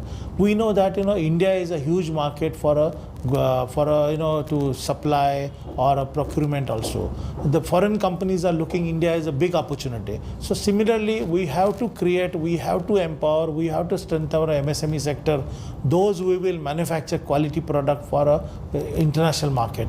Not only international market, but we want to create awareness about MSME for India market. Then only we can reduce the imports. We look at the trade balance. We have imported more than exports, and this is the main challenge for MSME sector. By utilizing the advanced technology, by utilizing the advanced industrial technology, platform, level playing field created by government, and mostly the Indian bankers, those are going to fuel the finance to MSME sector, where they can strengthen their capacity and capabilities for not only for local market, for global market, so that Atmanirbhar Bharat can create Atmanirbhar MSME sector, and therefore this will be a good initiative for improving the capabilities of the Indian MSMEs. Thank you for those wonderful insights, Chandrakant. Thank you. With the government's strong focus on our heritage, combined with tailor-made e-commerce programs that aim to uplift it and keep India first, our artisans and weavers can surely look forward to a brighter future with increased revenues and employment. Let us now move to Agra, where a 20-year-old student brought her artistic talent into her father's shoe business, and then by moving it online under the Amazon Karigar program, started earning her own income. Here's the story of Nimisha's handmade shoes. My name is Nimisha Bajaj and my brand is Tom Ross, and it is all about shoes. We contain Western collection for men like loafers and formal wear. We have a lot of variety and designs and colors in all our products. Everyone tries to match their outfit with the same shoe color. So we also provide a lot of variety in colors as well in a particular shoe. They are very much comfortable and very much budget friendly. As soon as I completed my 12th standard, so I got into this business. I invested my time with my dad and my brother, and we made a plan of starting our business and taking it to online. And because nowadays the future is totally about digitization, so everything is becoming comfortable for a customer. Through digitization, you can get your any order 24/7. You can reach out to a lot of customers and every kind of customer. Amazon is working in India as well, and it will also take you globally. We started our business with Amazon in 2021, and it's been just 6 months, but the growth is really nice. First of all, I researched about the Amazon, that how can I start with it. So I got an option of Amazon Karigar team. We emailed them and we got really great and quick response from them. They appointed a person for me for like 2-3 months. We were with Karigar team and they guided us very professionally, and they provided us whole support as a beginner, like placing orders, how to manage my orders, and how to manage the claims in it, and how to look at the payment section. Every day they place a call with the sellers, and also they provide lot of e-commerce workshops to make all the sellers aware of the new features upcoming. They gave us even an emotional and motivational support. Amazon is providing us the lot of options in shipping. We have easy ship option. They are always on time, so our deliveries and orders take place on time only. We never get delayed, because also on Amazon we have to maintain our dispatch rate. So easy ship is the great faculty of shipping and delivery on time. Our enterprise is working with 60 to 80 artisans for now. That background comes from the local craft as well. So we are working with them. They make our designs and they help us through going into the deep knowledge of shoes and how to design it creatively. 80% of our work is totally handmade, and 20% is done with the basic machinery which is required. It's never too late to show your talent to the world out there who is waiting to see the hidden talents of India. With that amazing story of artistic innovation meeting digital empowerment, we slip into a short break. See you on the other side.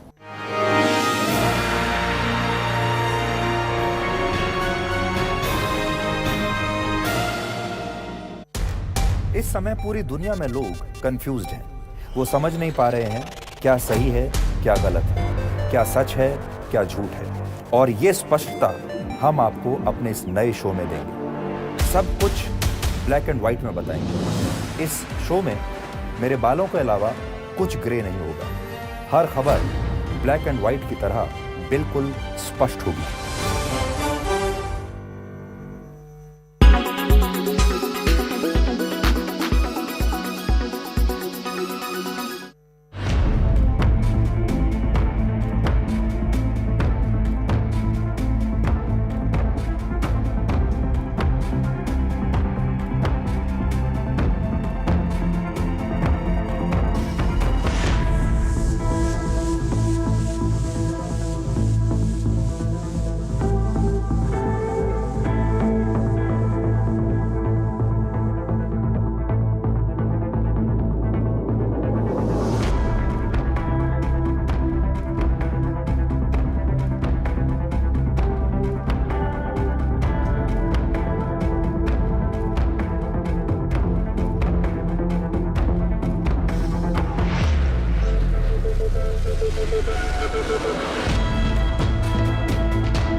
Welcome back to Amazon Sambhav in association with India Today Television. Amazon's efforts to preserve and promote India's traditional handicrafts and textiles resulted in the formation of their Karigar program. It gives local artisans and weavers a digital platform to expand their customer base nationally and even internationally, all while preserving our heritage. We now bring you the story of Divya, an artisan who was so passionate about her art, she left a corporate career to chase her dreams. Today, her brand, Divya Kala, gives employment to many women and is an environmentally conscious company as well.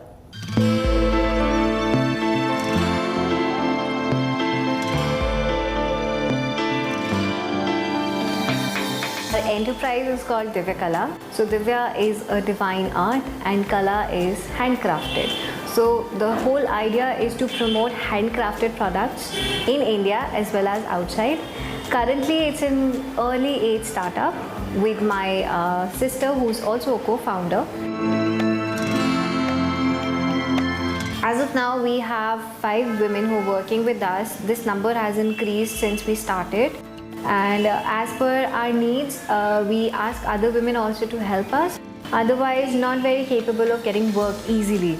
You can see the confidence in them and the capabilities that they have. They're more self-sufficient and they're more happy in a way if you look at them.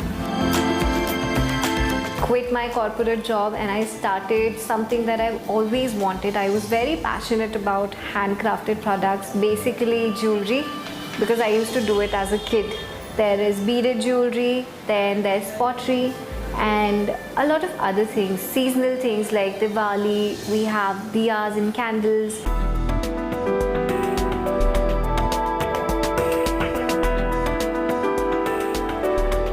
We started our Amazon journey in January 2021. Amazon is probably the biggest marketplace in India and it portrays a real possibility of accessing a global audience in the near future.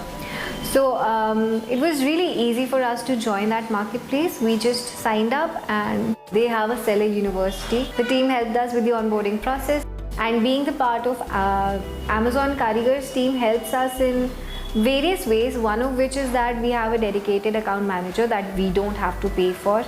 Other than that, a very clear data visibility that we have, we can make our decisions basis that. And also they update us about all the sales that are going to happen.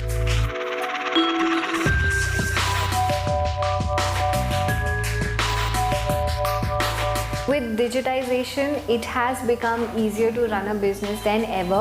Acquiring new customers is much more easy, and they can get any product from any part of the country with just a click of a button.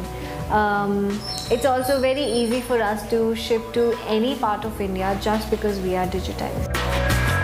Online, we have all sorts of payment gateways. You can honestly pay in any way that you want. There's debit card, credit card, wallet, UPI, and we also help people get it with cash on delivery.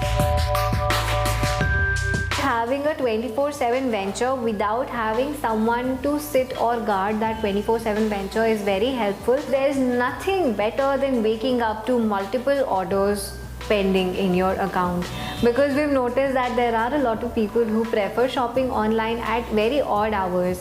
We receive orders at 2 in the morning or 4 in the morning, and it's always a pleasant surprise for us when we wake up and see it. Becoming an entrepreneur was always a dream, but how to do it and when to do it was a big question. As a woman, I feel like having an online venture gives you a lot of freedom. You can work at any time. You can give time to your family also. You can just work however you want. I would say that if you're not on Amazon, you're missing out.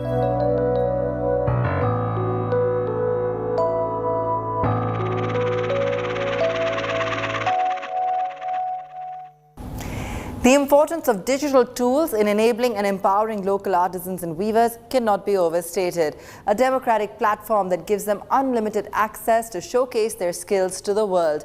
Amazon Karigar is a boon for these small businesses, which earlier were restricted to only a few localities. And that is the true story of the growth of the Indian brand and consequently the Indian economy. It's a wrap on this episode of Amazon Sambhav. Stay tuned for many more stories of digital growth and transformation that are keeping India first. Bye for now.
Sorry.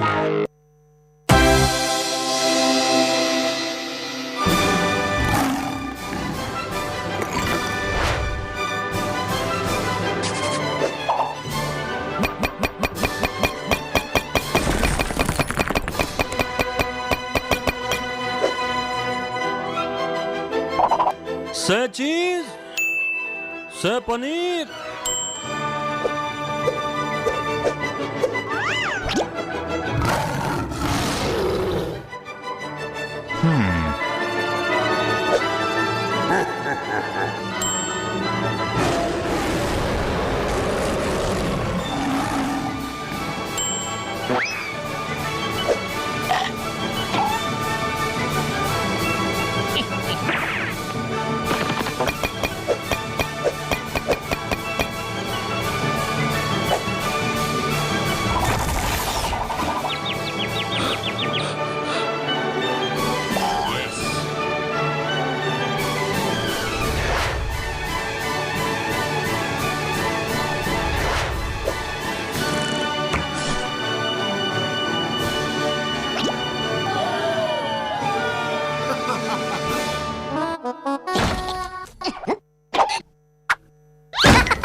watching India Today.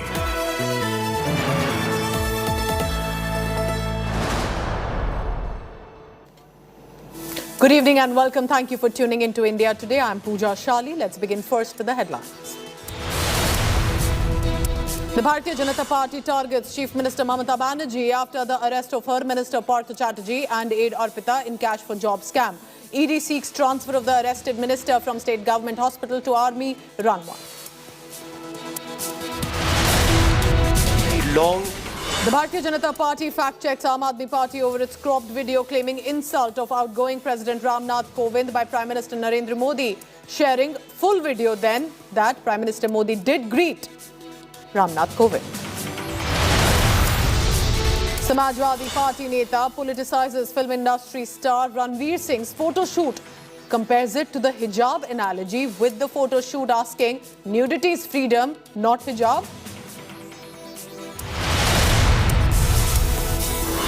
Smriti Irani sends legal notice to the Congress party for slandering her daughter over a Goa eatery. Says her daughter is being targeted since she exposed Rahul Gandhi's loot.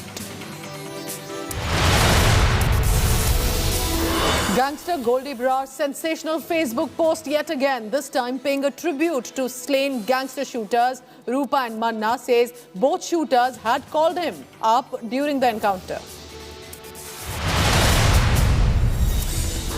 Golden boy Neeraj Chopra once again making the country proud. It's a massive throw of 88.13 meters, sealing silver medal for Neeraj. But speaking exclusively to India Today, he said with all humility, he will register 90 meters very soon. The gold was won by Anderson Peters with a throw of 90.54 meters. Throw है जो इस साल की काफी consistent है, तो वो बहुत अच्छी बात है. हाँ, मतलब 90 नहीं लग रहा है, बहुत क्लोज है उसके, पर वही है कि हर कंपटीशन में मुझे लगता है कि हाँ शायद इसमें हो जाएगा, इसमें हो जाएगा, पर कोई नहीं, जब भी होना होगा वो कौन सा दिन होगा वो उस दिन ही होगा. पर फिर भी जो परफॉर्मेंस है वो कंसिस्टेंट है, तो इस चीज की काफी खुशी है.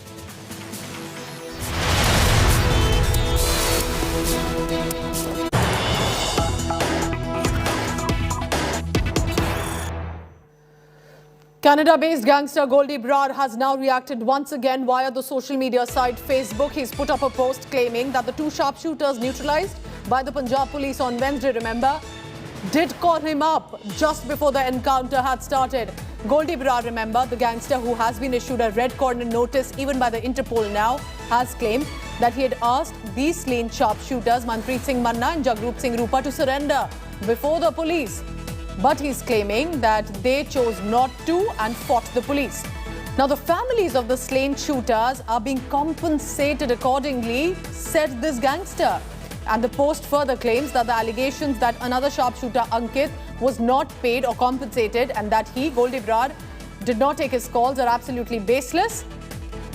He's also then gone on to call the two shooters who were killed by the Punjab police as brave, adding that even Ankit, the shooter's family, is being compensated. Remember, these are big claims coming in from the gangster who's being seen as the main mastermind, as the accused who organized this brutal assassination of Sidhu Moosewala, the Punjabi singer.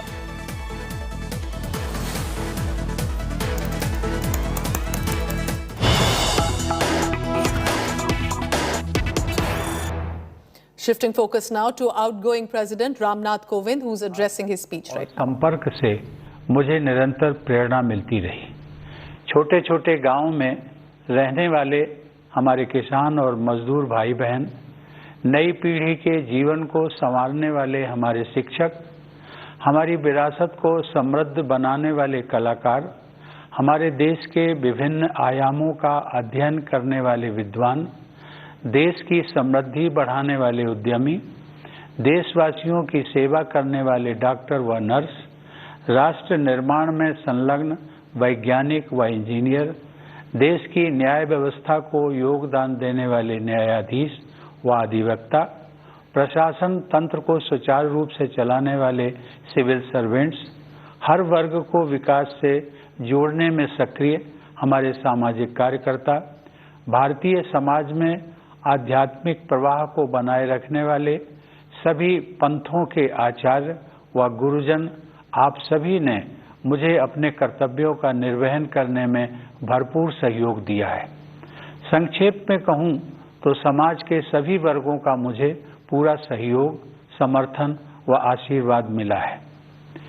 मेरे मनो मस्तिष्क में वे सभी क्षण विशेष रूप से अंकित रहेंगे जब मेरी मुलाकात अपनी सेनाओं, अर्धसैनिक बलों तथा पुलिस के बहादुर जवानों से होती थी। उन सभी में देश प्रेम की अद्भुत भावना देखने को मिलती है।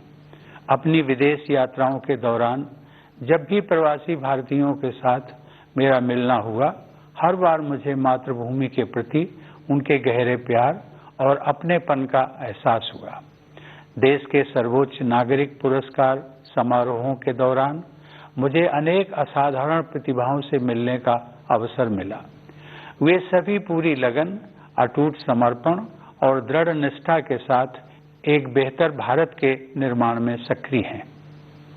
इस प्रकार अनेक देशवासियों से मिलने के बाद मेरा यह विश्वास और भी दृढ़ हुआ कि हमारे निष्ठावान नागरिक ही वास्तविक राष्ट्र निर्माता हैं और वे सभी भारत को बेहतर बनाने के लिए प्रयासरत हैं। ऐसे सभी निष्ठावान देशवासियों के हाथों में हमारे महान देश का भविष्य सुरक्षित है।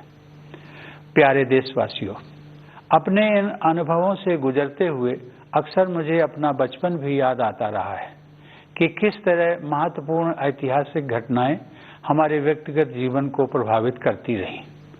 जब अपने छोटे से गांव में एक साधारण बालक के नजरिए से मैं जीवन को समझने की कोशिश कर रहा था, तब देश को आज़ादी हासिल किए हुए कुछ ही साल हुए थे। देश के पुनर्निर्माण के लिए लोगों में एक नया जोश दिखाई देता था। उनकी आंखों में नए सपने थे। मेरे दिलो दिमाग में भी एक धुंधली सी कल्पना उभर रही थी कि एक दिन शायद मैं भी अपने देश के निर्माण में भागीदारी कर सकूंगा। कच्चे घर में गुजर बसर करने वाले एक परिवार के मेरे जैसे साधारण बालक के लिए हमारे गणतंत्र के सर्वोच्च संवैधानिक पद के बारे में कोई भी जानकारी होना कल्पना से परे था। लेकिन यह भारत के लोकतंत्र की ताकत है कि इसमें हर नागरिक के लिए ऐसे रास्ते खुले हैं जिन पर चलकर वह देश की नियति को संवारने में अपनी महत्वपूर्ण भूमिका निभा सकता है। कानपुर देहात जिले के परौख गांव के अति साधारण परिवार में पला बढ़ा वह रामनाथ कोविंद आज आप सभी देशवासियों को संबोधित कर रहा है। इसके लिए मैं अपने देश की जीवंत लोकतांत्रिक व्यवस्था की शक्ति को सत सत नमन करता हूं। चूंकि मैंने अपने गांव का उल्लेख किया है, तो मैं इस बात का भी उल्लेख करना चाहूंगा कि राष्ट्रपति के कार्यकाल के दौरान अपने पैतृक गांव का दौरा करना और अपने कानपुर के विद्यालय में वयोवृद्ध शिक्षकों के पैर छूकर उनका आशीर्वाद लेना मेरे जीवन के सबसे यादगार पलों में हमेशा शामिल रहेंगे। इसी साल प्रधानमंत्री जी भी मेरे गांव परौख आए और उन्होंने मेरे गांव की धरती का मान बढ़ाया। अपनी जड़ों से जुड़े रहना भारतीय संस्कृति की विशेषता है। मैं युवा पीढ़ी से यह अनुरोध करूंगा कि अपने गांव या नगर और अपने विद्यालयों तथा शिक्षकों से जुड़े रहने की इस परंपरा को आगे बढ़ाते रहें। प्यारे देशवासियों, आजकल सभी देशवासी आज़ादी का अमृत महोत्सव मना रहे हैं। अगले महीने हम सब भारत की आज़ादी की 75वीं वर्षगांठ मनाएंगे। हम 25 वर्ष की अवधि के उस अमृत काल में प्रवेश करेंगे जो स्वतंत्रता के शताब्दी वर्ष अर्थात 2047 में पूरा होगा। ये विशेष ऐतिहासिक वर्ष हमारे गणतंत्र के प्रगति पथ पर मील के पत्थर की तरह है। हमारे लोकतंत्र की ये विकास यात्रा देश की स्वर्णिम संभावनाओं को कार्य रूप देकर विश्व समुदाय के समक्ष एक श्रेष्ठ भारत को प्रस्तुत करने की यात्रा है। आधुनिक काल में हमारे देश की इस गौरव यात्रा का आरंभ ब्रिटिश हुकूमत के दौरान राष्ट्रवादी भावनाओं के जागरण और स्वाधीनता संग्राम के साथ हुआ। 19वीं शताब्दी के दौरान पूरे देश में पराधीनता के विरुद्ध अनेक विद्रोह हुए। देशवासियों में नई आशा का संचार करने वाले ऐसे विद्रोहों के अधिकांश नायकों के नाम भुला दिए गए थे। अब उनकी वीर गाथाओं को आदर सहित याद किया जा रहा है। 19वीं सदी के अंतिम तथा 20वीं सदी के आरंभिक वर्षों में नवीन जन चेतनाओं का संचार हो रहा था और स्वाधीनता संग्राम की अनेक धाराएं प्रवाहित हो रही थी। वर्ष 1915 में जब गांधी जी स्वदेश लौटे, उस समय देश में राष्ट्रीयता की भावना और भी प्रबल हो रही थी। अनेक महान जन नायकों की उज्जवल आकाश गंगा का जैसा प्रकाश हमारे देश को 20वीं सदी के आरंभिक दशकों में प्राप्त हुआ, वह विश्व इतिहास में अतुलनीय है। जहां एक और आधुनिक युग के एक ऋषि की तरह गुरुदेव रविंद्रनाथ टैगोर हमारी सांस्कृतिक विरासत से देशवासियों को फिर से जोड़ रहे थे, वहीं दूसरी ओर बाबा साहब भीमराव आम्बेडकर समानता के आदर्श की ऐसी पुरजोर वकालत कर रहे थे जैसा अधिकांश विकसित देशों में भी दिखाई नहीं दे रहा था। तिलक और गोखले से लेकर भगत सिंह और नेताजी सुभाष चंद्र बोस तक, जवाहरलाल नेहरू, सरदार पटेल और श्यामा प्रसाद मुखर्जी से लेकर सरोजिनी नायडू और कमला देवी चट्टोपाध्याय तक, ऐसी अनेक विभूतियों का केवल एक ही लक्ष्य के लिए तत्पर होना मानवता के इतिहास में अन्यत्र नहीं देखा गया है। मेरे मस्तिष्क में और भी कई विभूतियों के नाम उभर रहे हैं, लेकिन मेरे कहने का तात्पर्य यह है कि स्वाधीन भारत की विभिन्न परिकल्पनाओं से संपन्न अनेक महान नेताओं ने भारत की स्वाधीनता के लिए त्याग और बलिदान के अद्भुत उदाहरण प्रस्तुत किए। इसमें कोई संदेह नहीं है कि स्वाधीनता संग्राम पर गांधी जी के परिवर्तनकारी विचारों का प्रभाव सबसे अधिक पड़ा और उस दौरान उन्होंने कोटि कोटि देशवासियों की जीवन धारा को नई दिशा दे दी। देवी और सज्जनों, लोकतंत्र के जिस पथ पर हम आज आगे बढ़ रहे हैं, उसकी रूपरेखा हमारी संविधान सभा द्वारा तैयार की गई थी। उस सभा में पूरे देश का प्रतिनिधित्व करने वाले अनेक महानुभावों में हंसाबेन मेहता, दुर्गाबाई देशमुख, राजकुमारी अमृत कौर तथा सुचेता कृपलानी सहित 15 महिलाएं भी शामिल थीं। संविधान सभा के सदस्यों के अमूल्य योगदान से निर्मित भारत का संविधान हमारा प्रकाश स्तंभ रहा है और इसमें निहित आदर्श चिरकाल से संरक्षित भारतीय जीवन मूल्यों का हिस्सा रहे हैं। संविधान को अंगीकृत किए जाने से एक दिन पहले संविधान सभा में अपने समापन वक्तव्य में डॉक्टर आम्बेडकर ने लोकतंत्र के सामाजिक और राजनैतिक आयामों के बीच के अंतर को स्पष्ट किया था। उन्होंने कहा था कि हमें केवल राजनीतिक लोकतंत्र से संतुष्ट नहीं होना चाहिए। मैं उनके शब्दों को आप सबके साथ साझा करता हूं। उन्होंने कहा था, हमें अपने राजनीतिक लोकतंत्र को एक सामाजिक लोकतंत्र भी बनाना चाहिए। राजनीतिक लोकतंत्र टिक नहीं सकता यदि वह सामाजिक लोकतंत्र पर आधारित न हो। सामाजिक लोकतंत्र का क्या अर्थ है? इसका अर्थ है जीवन का वह तरीका जो स्वतंत्रता, समानता और बंधुता को जीवन के सिद्धांतों के रूप में मान्यता देता है। स्वतंत्रता, समानता और बंधुता के इन सिद्धांतों को एक त्रिमूर्ति के अलग अलग हिस्सों के रूप में नहीं देखना चाहिए। उनकी त्रिमूर्ति का वास्तविक अर्थ यह है कि उनमें से किसी भी हिस्से को एक दूसरे से अलग करने पर लोकतंत्र का वास्तविक उद्देश्य ही समाप्त हो जाता है।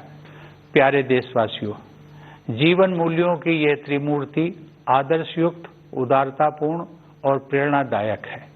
इस त्रिमूर्ति को अमूर्त अवधारणा मात्र समझना गलत होगा।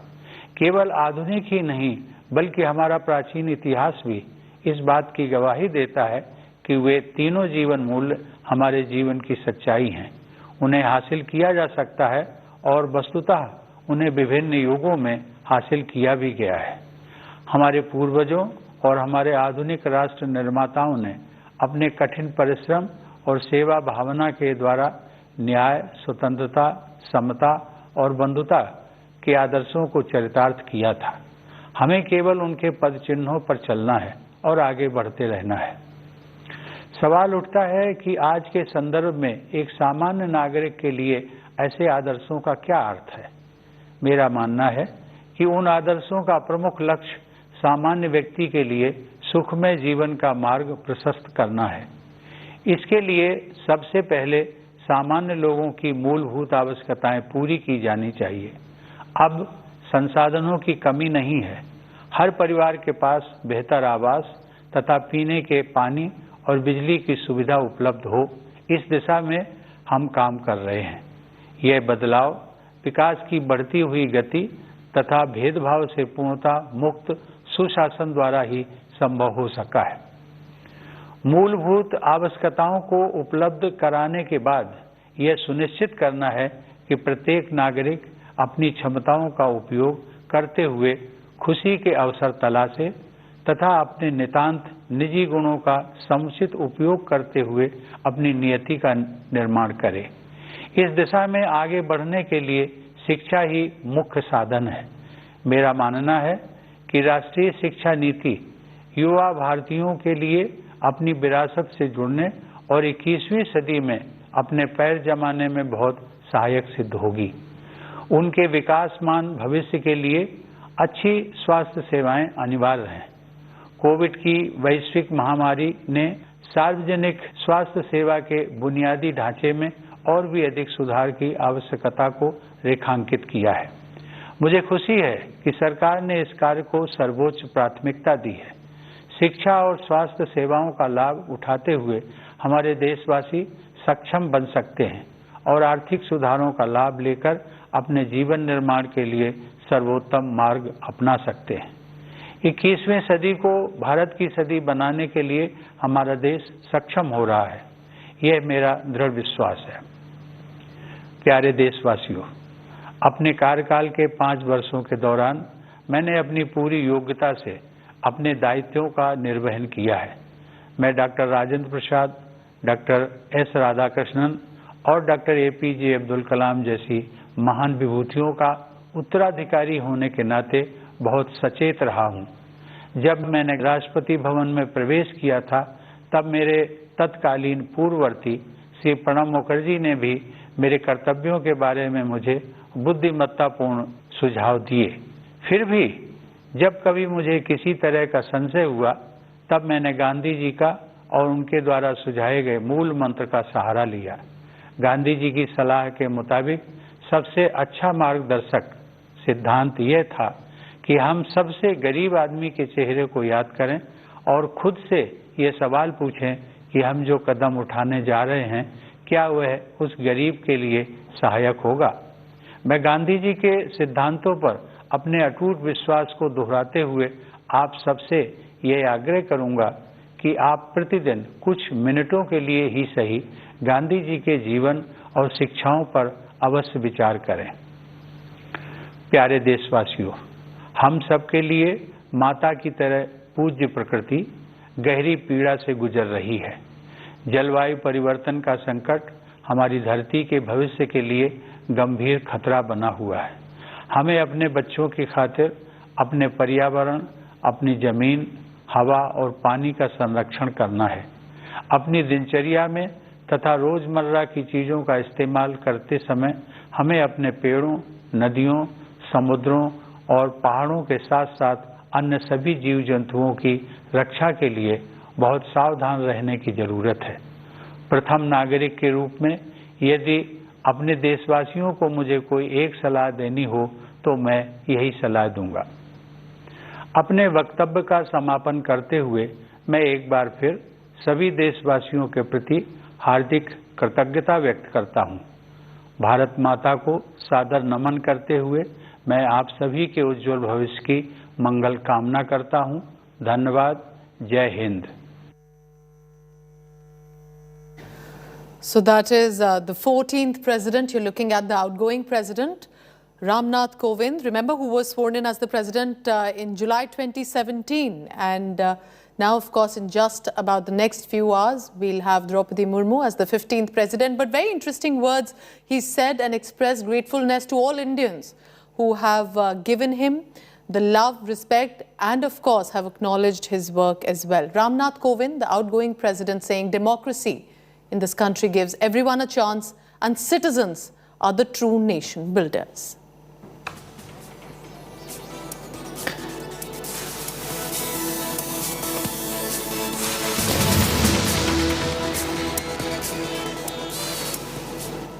Let's now move into other stories as well. The celebration of India's 75th independence year became a point of controversy and embarrassment for the Aam Aadmi Party government in Delhi. The Aam Aadmi Party government painted photographs of many freedom fighters to celebrate their life and legacy. Now, what happened here was in Jamia Nagar's Freedom Fighter Fountain, a photograph of a Bangladeshi Islamic scholar, Maulana Mahmudul Hasan, was also displayed alongside the freedom fighters like Mahatma Gandhi, Maulana Abdul Kalam Azad and others.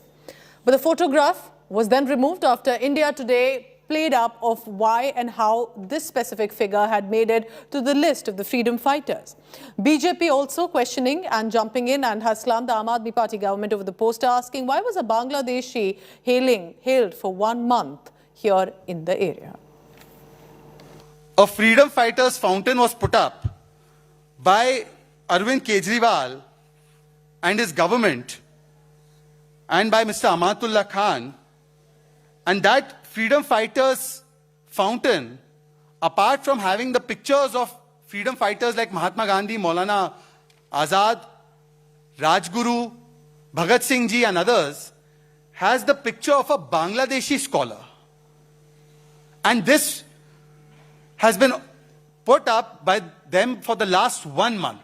Those who claim to be Kattar Deshbhakt have no clue about who has fought for the independence of this country and who are Bangladeshi scholars, or else it is a deliberate and a most sinister ploy that in the name of hailing freedom fighters, they want to hail Bangladeshi scholars. At the moment, we are standing at Jamia Nagar's Freedom Fountain, and that empty space that you can see over there is proof of the fact that that picture placed here was of a Bangladeshi Muslim scholar born in 1950s and held various religious posts in Bangladesh.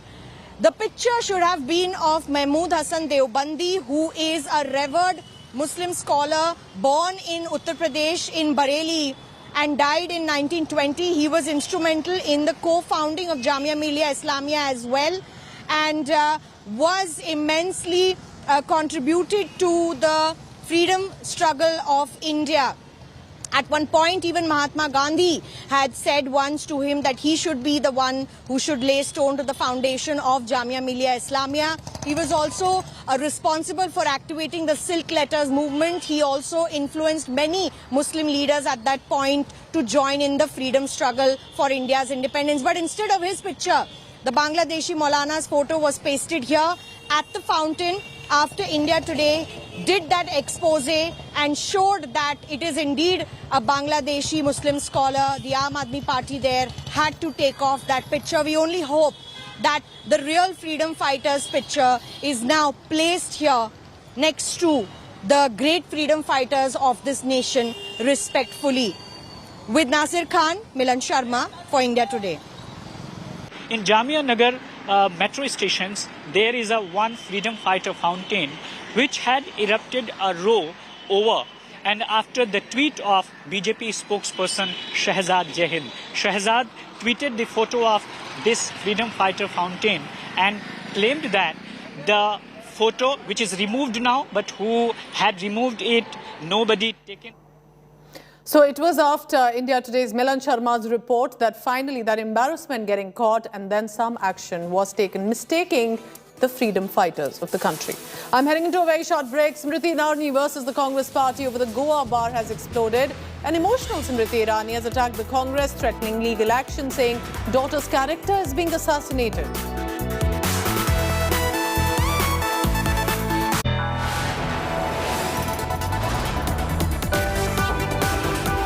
You are watching India Today.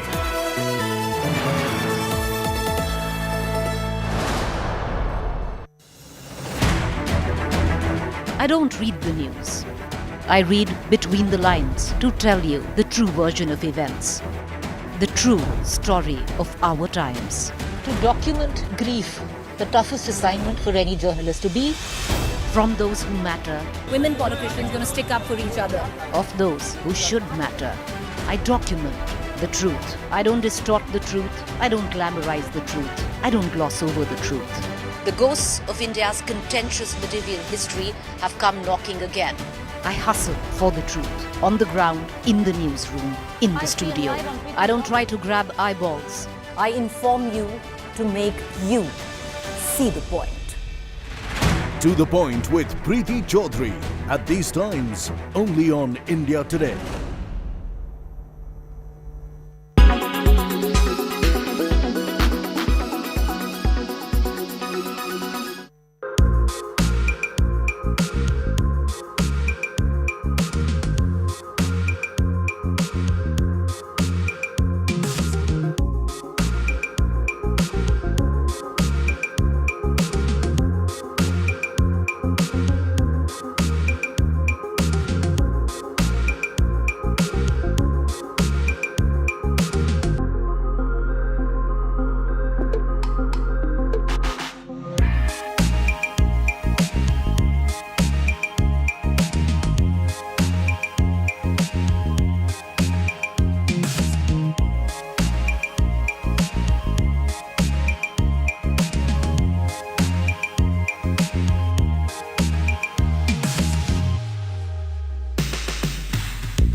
Make your media plan smarter with India Today Live TV on your connected devices.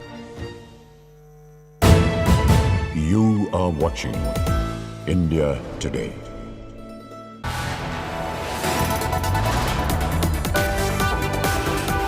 You are watching India Today.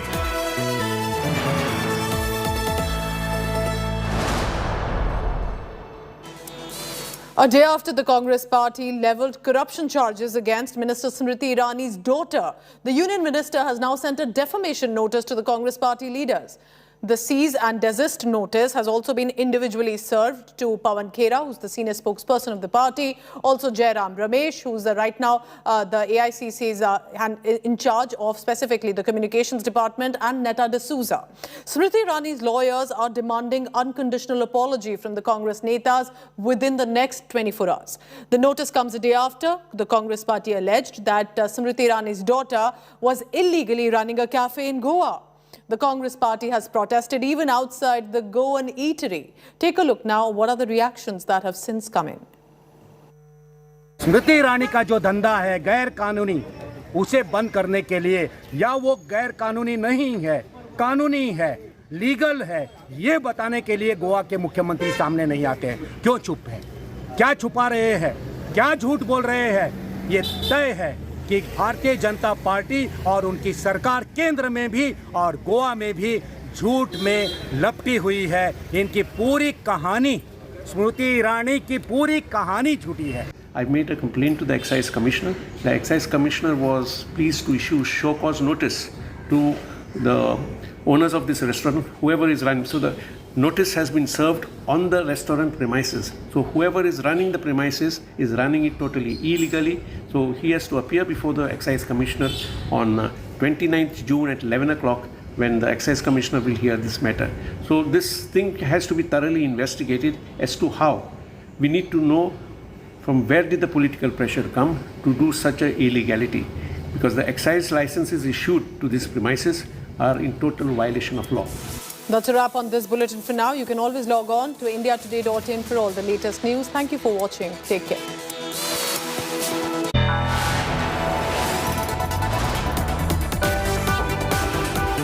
You are watching India Today.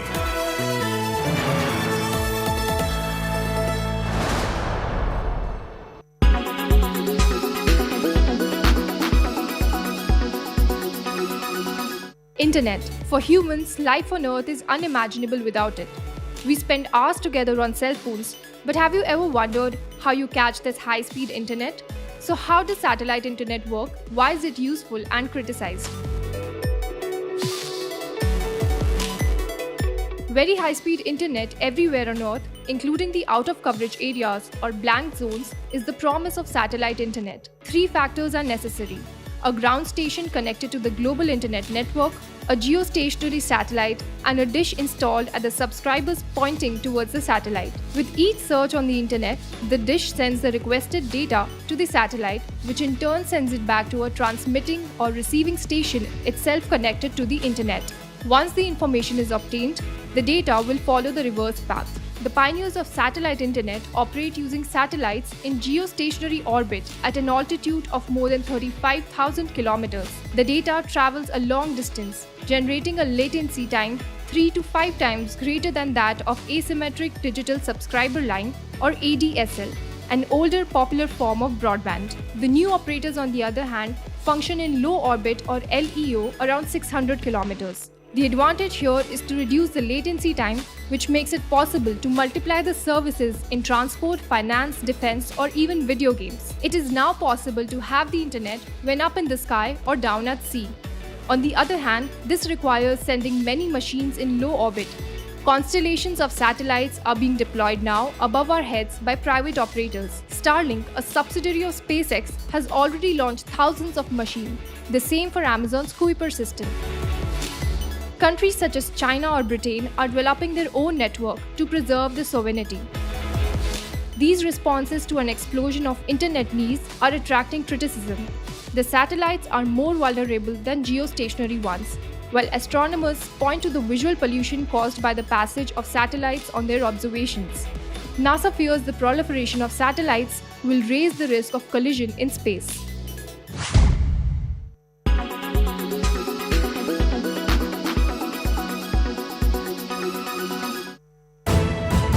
You are watching India Today.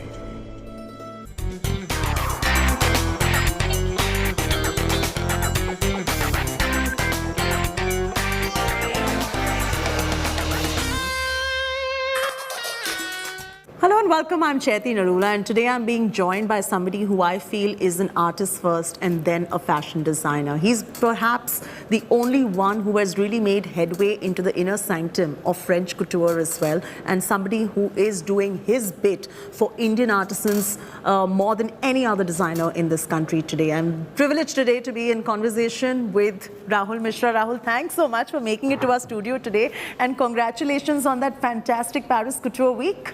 Thank you so much, and it's great honor to be here and talking about being a voice of artisans today. Absolutely. How was Paris Couture Week for you? You opened with Schiaparelli, Dior, the big wigs, and then there's Rahul Mishra right there, making India proud. It was a proud moment for everybody here in the country, honestly.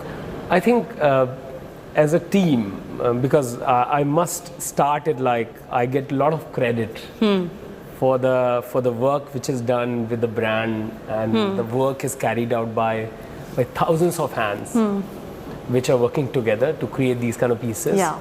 So I would say it was maybe a small little dream which started as my personal dream, has become a collective dream of entire team today. And we did I think we are around 20 seasons old now in Paris. So it was quite a surreal experience when you are being compared to the best in the world. Yes. In this field, and this season's collection somehow people have liked a lot. So I think we are very happy. It also does a lot of wonders to the confidence of our team, because we always thought that coming from India, maybe we lack in something, we do not have that kind of thing, but with the power of hands, I think. But it's interesting that you mentioned that, because I want to just tell our viewers that almost 90% of all the karigari and the embroidery and the work that goes into any of these coutures of any brands around the world, 90% of it almost comes from India, Rahul. And that is something that you are really capitalizing on, because you are the one this time around who's put the Indian artisans on the map over there. for years together. It was the French tailors who ended up taking all the credit. But because of your showcase and because of your efforts, it is that the Indian artisans today are getting recognized. At the same time, you are also promoting them, giving them a livelihood, which is fantastic. I really feel when you think of couture, when you think of slow fashion, India is the only answer the world has. The kind of artisan ability India has, the kind of craft India has. India is very diverse and very gifted. So if I say about two things, like as a brand, if you showcase Indian embroideries, that's no longer a kind of USP for you, because you know, Dior is taking embroideries from India, Chanel's a lot of embroideries are done in India, Valentino does a lot of sourcing from India. So in that way, I think collection needs to go beyond just being dependent on embroideries and an idea. It has to be a lot more unique, a lot more artistic at the same time. But there's a big change which is also happening. Like if you've noticed, Dior, which is one of the largest brand in the world, has been acknowledging the contribution of like Indian artisans on the global runway. It has. Which is very, very good thing. And this has just now changed in the last few years. Otherwise, what happens? 5% of work of entire garment is done by tailors or ateliers in France, and you say it's made in France. I really want to say, when all the things starts showcasing made in India, because 90% of the work on that particular outfit is happening in India. So it should have a made in India label. Correct. And when you have finest clothes in the world, most expensive garments in the world will carry made in India label, it's going to be great for the country. And Rahul, a little that goes behind every piece of couture that you're creating, because with Rahul, one piece, if I'm not mistaken, takes about 1.5 to 2 months to make. And you know, that tree of life, we've put it behind you as well. That was one outstanding piece. How much time does it take for your team to create that one piece? What goes behind it as an artist, not as a designer? Because I always maintain you're an artist first. I think one of the reasons we do not take anything for granted, any technique which we have worked in past, we do not take it for granted, because you know, just doing embroidery alone is not going to take you far, because every brand is doing, as I said earlier. But here it's all about like ready to fail multiple times.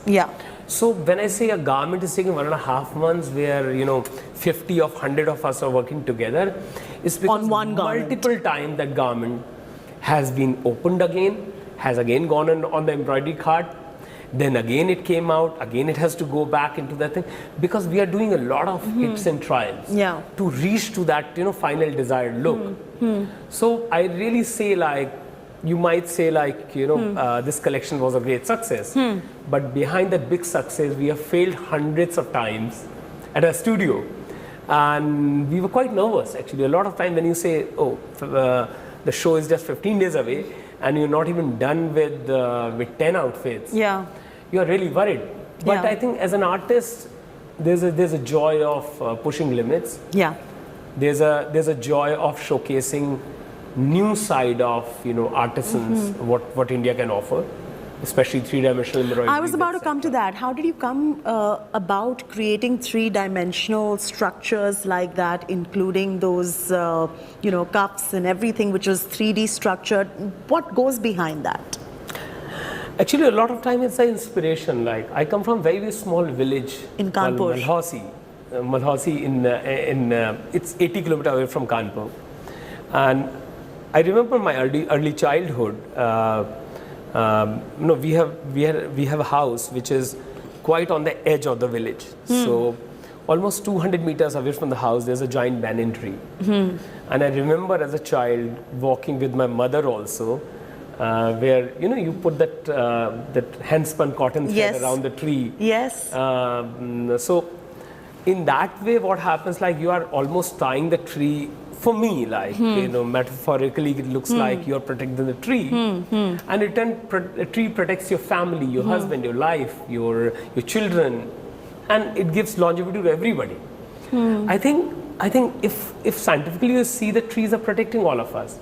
So when I'm trying to create a tree, that volume of the tree, then I have to go as three-dimensional as something can get. Because you had hundreds of golden leaves embroidered into your outfit on Tree of Life as well. So, how it looks like a tree.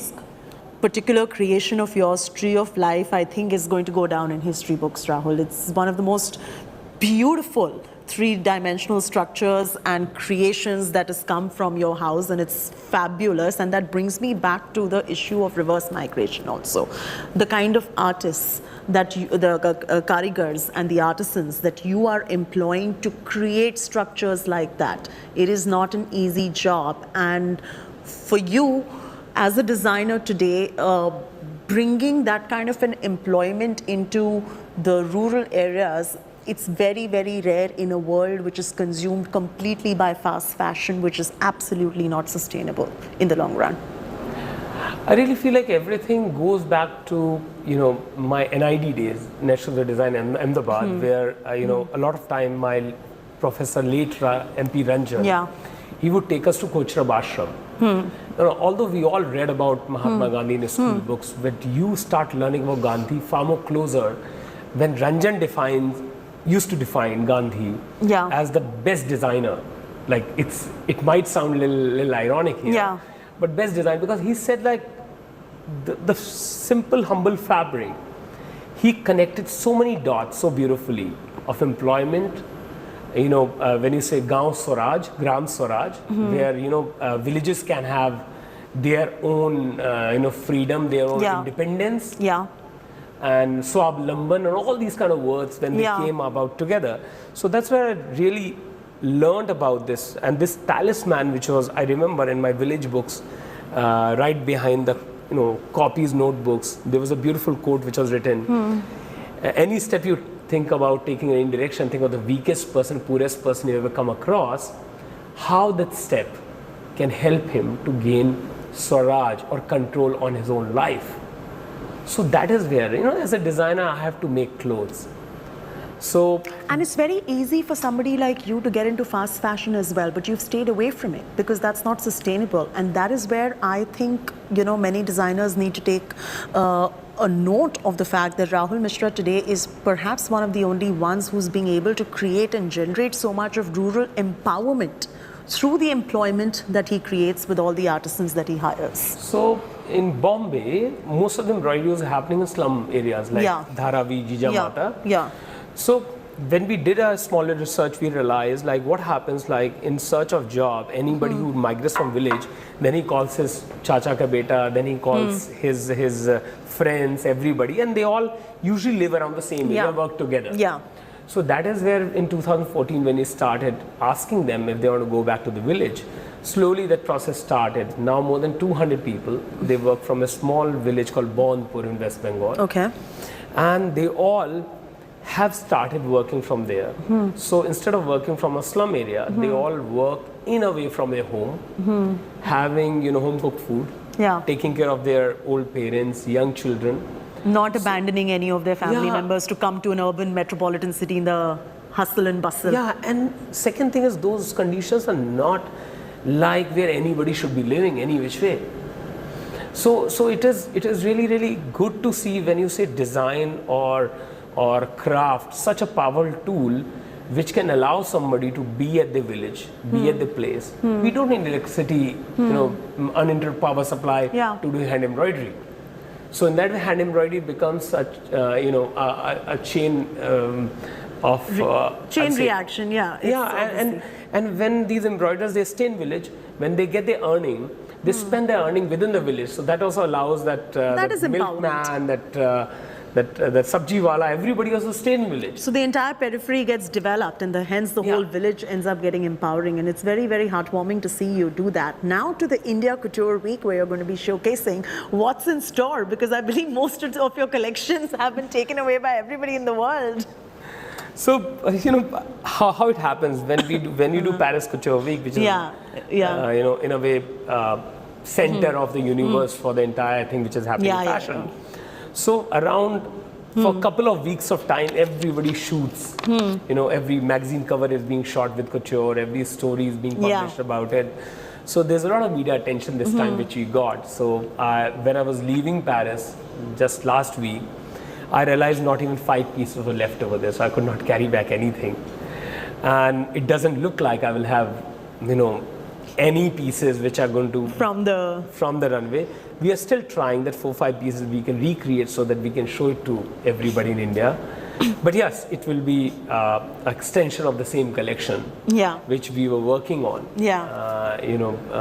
for a little while. But yeah. And what's special about that creation as a designer? So, as a designer, I really feel, wherever you go, when you come back to your home country, when you come back at your place, I think that is where the origination of entire support, entire ecosystem exists.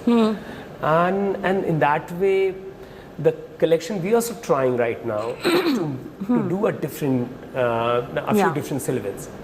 Maybe continuing the same theme forward. But it will be different silhouettes, and it's going to be a lot more practical. Lot more, I would say, that was very artistic. This is almost like applied art. Where you make certain couture pieces which can be consumed. So that's, that's a very important point that you brought up, because when it comes to couture, it sometimes and more often than not gets restricted to the runways, but the practicality of couture to bring it to, somebody who would like to wear that off the runway as well, that becomes very questionable with most brands, because it's this larger than life creation that you come up with. So you're making it more wearable now? Yes. So India Couture Week for me is more wearable, more something which a bride or anybody who wants to wear it, because ultimately as a brand we also feel we are at intersection of the most affluent consumer as well as the producer or a hand embroiderer craftsman who is the best in the world, who can produce best product in the world. So how do we connect these two dots, dots together? And Paris Couture Week, I must say this, has been always about art. It's we never ever look at commercial viability when we try to create something. Because, in that way, what happens, when you try to create certain pieces which are quite mind-bending, quite challenging, in that order you develop 5 new techniques which are going to move entire craft industry or maybe fashion industry forward. Fashion today has become a very force of bringing change in society, whether it is socio-economic change. We've seen that with the kind of dystopian fashion lines created by Balenciagas of the world as well. They are showcasing the reality of what is going on in our country, and it's become a very, very important force. What is your take on the creations and the creative speak to bring about that change in society? Because you are doing your own bit as far as empowerment is concerned, financial empowerment is concerned, of the rural artisans is concerned. But when it comes to mirroring society as well, what are your plans? I really feel one of the biggest questions which are there today, our generation is any which way using all the resources of the future generations. Sustainability is one of the biggest concerns. Yes.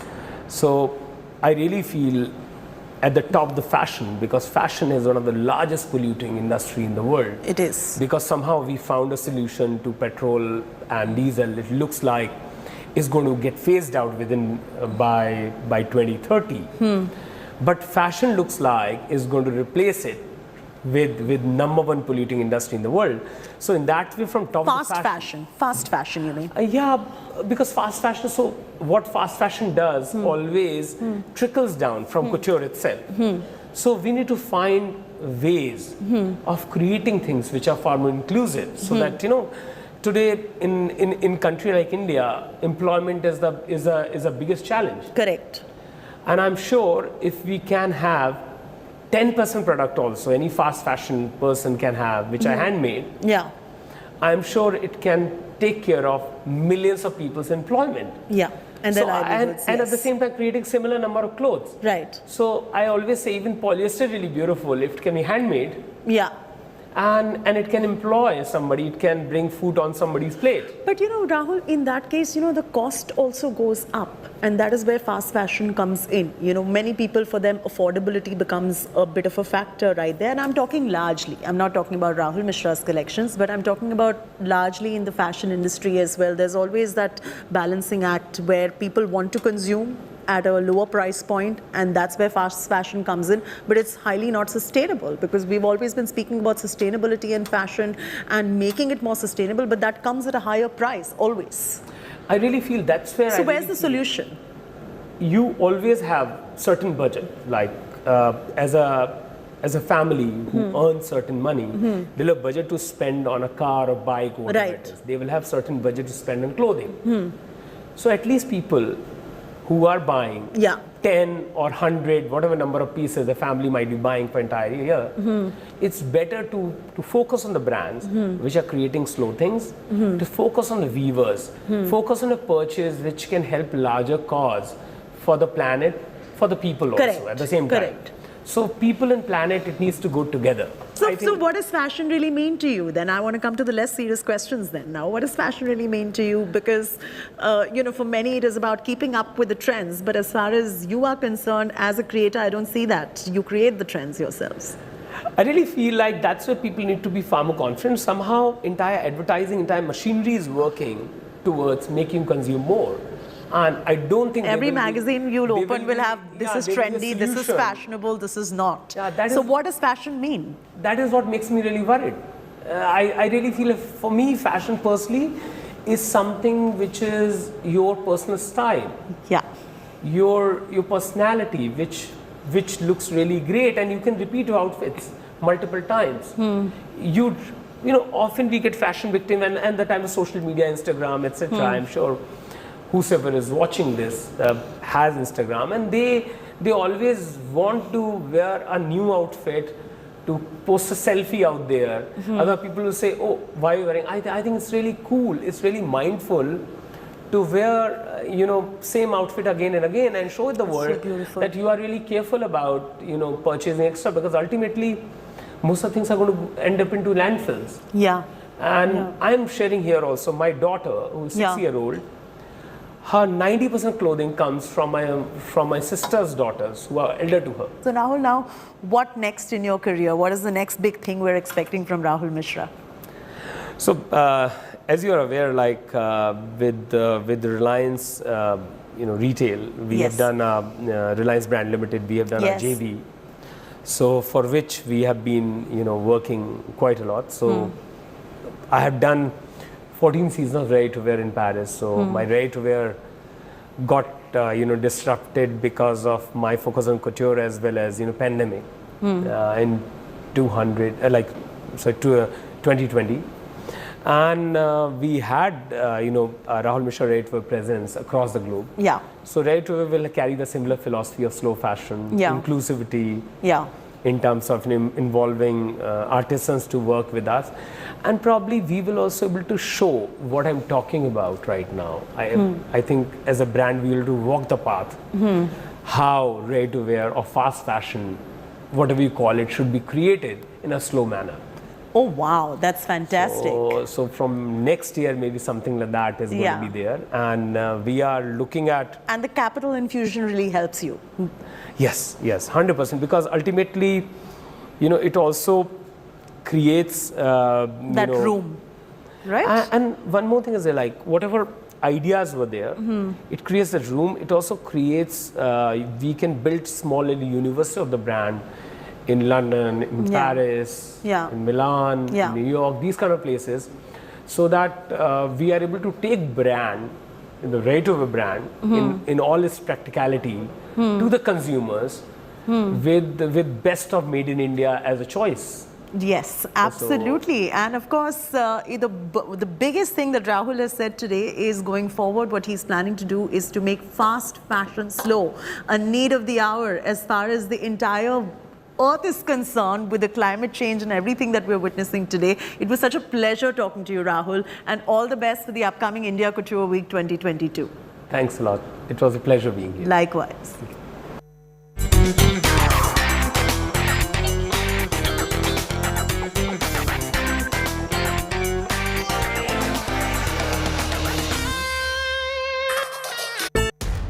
इस समय पूरी दुनिया में लोग confused हैं। वो समझ नहीं पा रहे हैं क्या सही है, क्या गलत है, क्या सच है, क्या झूठ है।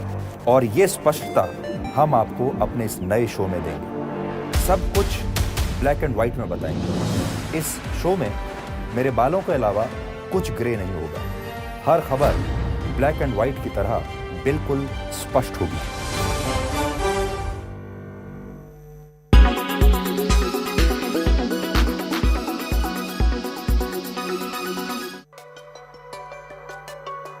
Our world is filled with many scenic, interesting, weird and some creepy places, and we'll tell you about 5 weird islands of the world. This island is in Mexico. The island is surrounded with many dolls across it, and the story begins 50 years ago when only one man used to live there. One night he found a dead girl in the lake along with a doll, so he hung a doll on the tree in memory of her. This is where things got out of hand. He started having many nightmares, and so he hung more dolls around the island. He died in 2001, but the island is visited by tourists quite often. On the island of Socotra, you find trees and plants that are nowhere. Up to a third of this island is endemic. This island is isolated, and it's also called as the most island-looking place on earth. In 2008, this was declared as UNESCO's World Heritage Site. It lies in the Arabian Peninsula, but is considered to be a part of Africa. So when do you plan to visit this place? Off the coast of Dubai are 300 man-made islands. This was made to look like the world. It took $13 billion to build these islands. It was constructed using tons of sand from the Persian Sea. People can buy part of the island and name it even. Its construction was started in 2003 and was completed in 2008. But due to the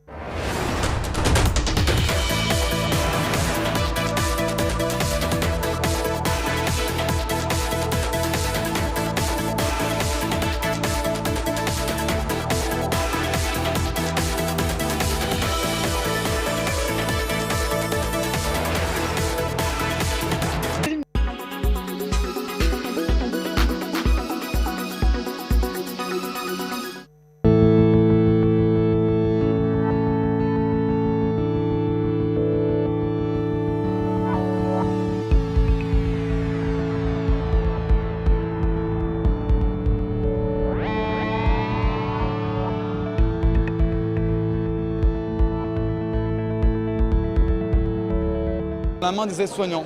Pourquoi ? Parce que les aides-soignants aujourd'hui, ils sont globalement sous l'eau. Ils ne peuvent plus faire leur métier qui est de soigner. Et donc nous, Emobots, on leur fournit cette information de l'état émotionnel. Ils vont pouvoir mieux comprendre l'évolution de l'émotion de leurs résidents, de leurs patients. Et derrière, on sera aussi capable d'objectiver. C'est-à-dire qu'aujourd'hui, quand on fait un test pour la dépression, c'est un test normé, ponctuel. On demande à la personne de verbaliser les informations. Et donc ça pose plein de problèmes. Et notamment de difficultés pour les personnes qui ne peuvent pas verbaliser.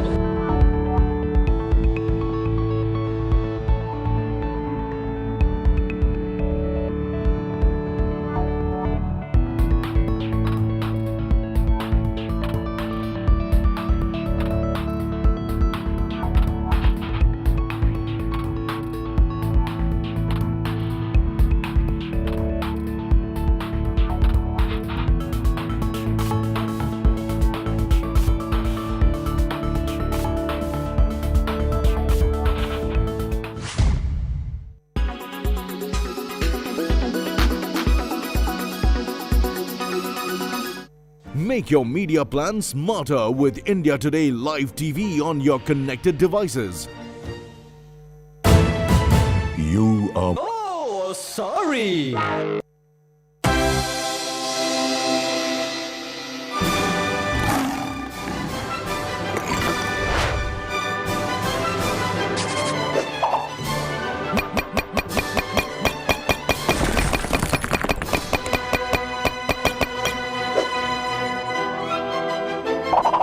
Sir cheese, Sir paneer.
watching India Today.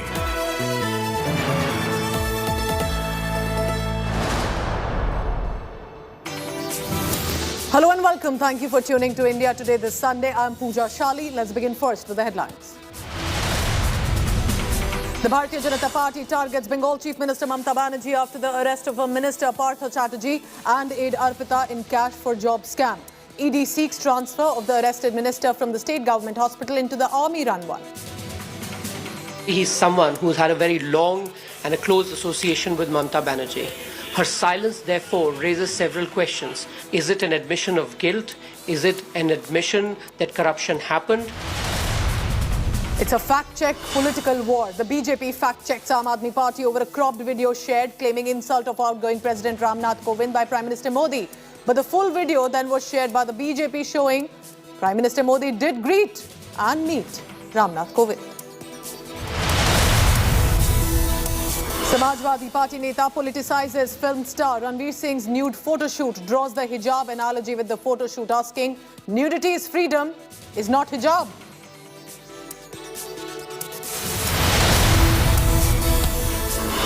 Smriti Irani sends legal notice to Congress party for slandering her daughter over a Goa eatery, says her daughter is being targeted since she exposed Rahul Gandhi's loot.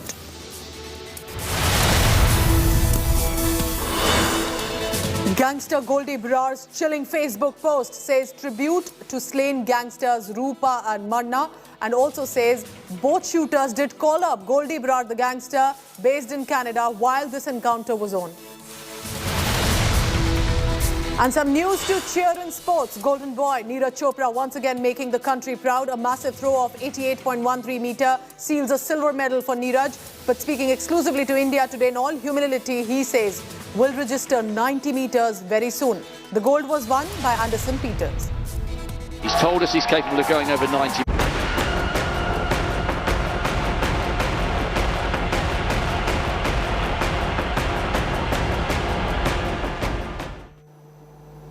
Our top story of this bulletin comes from Bengal. The arrest of Bengal Minister Partha Chatterjee and his aide Arpita Mukherjee has raised a political storm, specifically between the TMC and the BJP. Here are latest updates of what exactly is happening in Bengal. Take a look.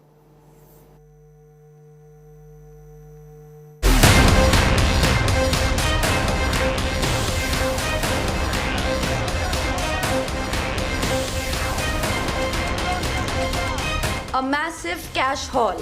Bengal cash for jobs scam exploding. Chief Minister Mamata Banerjee facing heat after her Minister Partha Chatterjee getting arrested. Thanks to his close aide Arpita Mukherjee, actor turned Partha aide, from whose house cash over rupees 21 crore was seized. Some stashed in envelope marked Education Minister, referring to Partha's portfolio during the scam period. Hours after his arrest, Minister Partha complained of uneasiness and was admitted to a state-run hospital. The ED moved Calcutta High Court seeking to transfer him to an army-run medical institution, claiming that Partha is feigning illness to escape drilling with help from Mamata government. ED sought custody of Arpita after producing her in the court. TMC, which was forced to remove Partha as Education Minister after Calcutta High Court took up in 2021, said it will act if Partha is found guilty, but slammed the centre for not probing Subhendu in Narda scam case. ऐसा कोई proof court में आया और court ने वो मान लिया, उसके बाद तुरंत तृणमूल कांग्रेस एक्शन लेंगे, चाहे जितना भी बड़ा लीडर कोई हो ना हो. The BJP directly attacked Mamata, targeting what it called her complicity in the recruitment scam. Naturally, he's someone who's had a very long and a close association with Mamata Banerjee. Her silence, therefore, raises several questions. While Congress was quick to slam Mamata, Aam Aadmi Party attacked centre for alleged misuse of central agencies. जैसे व्यापम कांड होते हैं वैसे ही बंगाल में इस तरीके के कांड है, ये सब जानकारी है, इसमें कोई नई बात नहीं, लेकिन ये हरकत में नहीं आ रहे थे. कोर्ट के डांट खाने पर ये जो जांच एजेंसी है हरकत में आई है. एक नया ट्रेंड भारतीय जनता पार्टी की केंद्र सरकार ने शुरू किया है।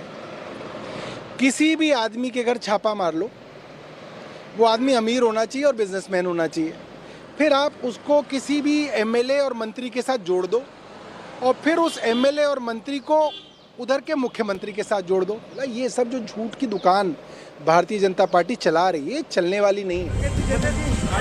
Have the mega cash haul and arrest of the key minister, who was virtual number 2 in TMC till 2021, dented Mamta's national ambitions? With Anupam Mishra in Kolkata, Bureau Report, India Today. So, Bengal Minister Partha Chatterjee and his aide Arpita now have been arrested by the ED. This is an allegation over a teacher recruitment scam. Remember, over 20 crore rupees in cash was recovered from Arpita's residence on Friday during the Enforcement Directorate raids.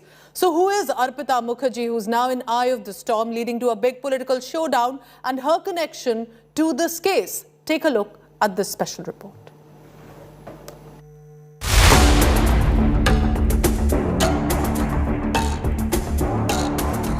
Bengal recruitment scam explodes.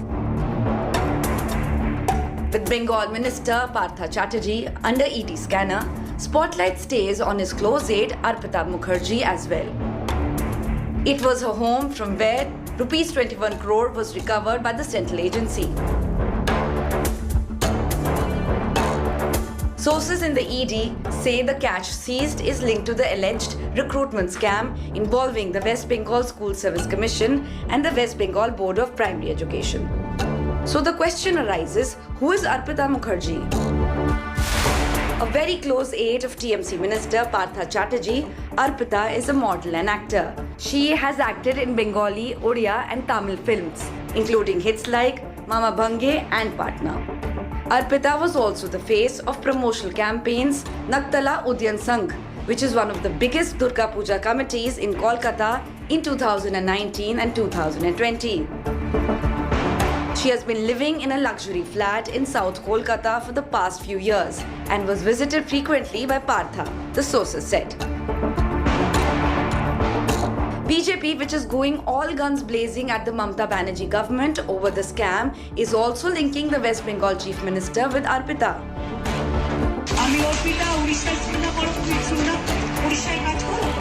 Saffron Party's IT chief Amit Malviya shared a video on Twitter and claimed she was appreciated by Chief Minister Mamata Banerjee. Malviya said, and I quote, "Not too long ago, Mamata Banerjee from an open platform praised Partha Chatterjee's close aide, from whose residential premise ED seized a small sum of 20 crore. Mamata knew of her and the good work she was doing. Make no mistake, Partha wasn't scamming on his own accord." More facts are likely to come to fore as ED continues to tighten its grip on Partha's aide Arpita Mukherjee. Bureau Report, India Today.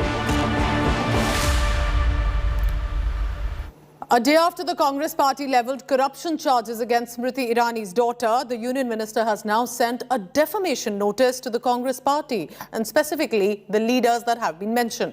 The cease and desist notice has been also sent individually to Pawan Khera, Jairam Ramesh and Netta D'Souza. Smriti Irani's lawyers have demanded unconditional apology from the Congress leaders within the next 24 hours. The notice comes a day after Congress party alleged that Irani's daughter is allegedly illegally running a cafe in Goa. Congress parties protested also outside this Goan restaurant. Smriti Irani का जो धंधा है गैर कानूनी, उसे बंद करने के लिए या वो गैर कानूनी नहीं है, कानूनी है, लीगल है, ये बताने के लिए गोवा के मुख्यमंत्री सामने नहीं आते हैं। क्यों चुप है? क्या छुपा रहे हैं? क्या झूठ बोल रहे हैं? ये तय है कि भारतीय जनता पार्टी और उनकी सरकार केंद्र में भी और गोवा में भी झूठ में लपटी हुई है। इनकी पूरी कहानी, स्मृति ईरानी की पूरी कहानी झूठी है। I made a complaint to the Excise Commissioner. The Excise Commissioner was pleased to issue show cause notice to the owners of this restaurant, whoever is running. So the notice has been served on the restaurant premises. So whoever is running the premises is running it totally illegally. So he has to appear before the Excise Commissioner on 29th June at 11 o'clock when the excise commissioner will hear this matter. So this thing has to be thoroughly investigated as to how. We need to know from where did the political pressure come to do such a illegality, because the excise licenses issued to these premises are in total violation of law. Celebration of India's 75th independence year became a point of embarrassment for the Aam Aadmi Party government in Delhi. The AAP government painted pictures of many freedom fighters to celebrate and acknowledge their life and legacy. But in Jamia Nagar's freedom fighter fountain, a portrait of a Bangladeshi Islamic scholar, Maulana Mehmudul Hasan, got displayed alongside freedom fighters like Mahatma Gandhi and Maulana Abdul Kalam Azad. Now, this portrait was removed after India Today played up this specific report and fact-checking the reality as well.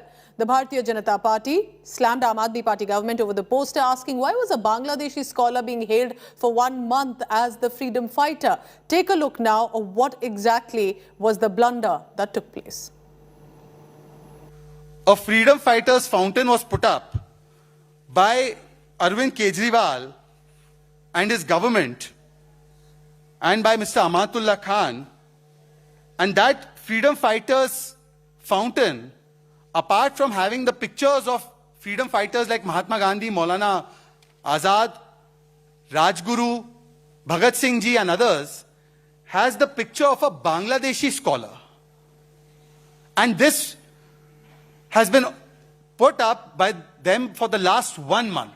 Those who claim to be Kattar Deshbhakt have no clue about who has fought for the independence of this country and who are Bangladeshi scholars, or else it is a deliberate and a most sinister ploy that in the name of hailing freedom fighters, they want to hail Bangladeshi scholars. At the moment, we are standing at Jamia Nagar's Freedom Fountain, and that empty space that you can see over there is proof of the fact that that picture placed here was of a Bangladeshi Muslim scholar born in 1950s and held various religious posts in Bangladesh.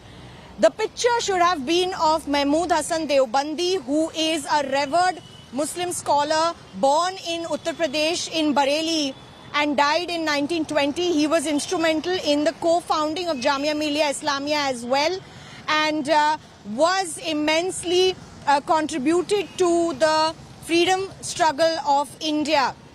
At one point, even Mahatma Gandhi had said once to him that he should be the one who should lay stone to the foundation of Jamia Millia Islamia. He was also responsible for activating the Silk Letters movement. He also influenced many Muslim leaders at that point to join in the freedom struggle for India's independence. But instead of his picture, the Bangladeshi Maulana's photo was pasted here at the fountain after India Today did that expose and showed that it is indeed a Bangladeshi Muslim scholar. The Aam Aadmi Party there had to take off that picture. We only hope that the real freedom fighters picture is now placed here next to the great freedom fighters of this nation respectfully. With Nasir Khan, Milan Sharma for India Today. A controversy that even actor Ranveer Singh would not have expected. Remember, the viral nude photo shoot of actor Ranveer Singh for an international magazine has now raised a few eyebrows. Maharashtra Samajwadi Party unit chief Abu Azmi said, if nudity is freedom, why is not the hijab? Here's more on this story.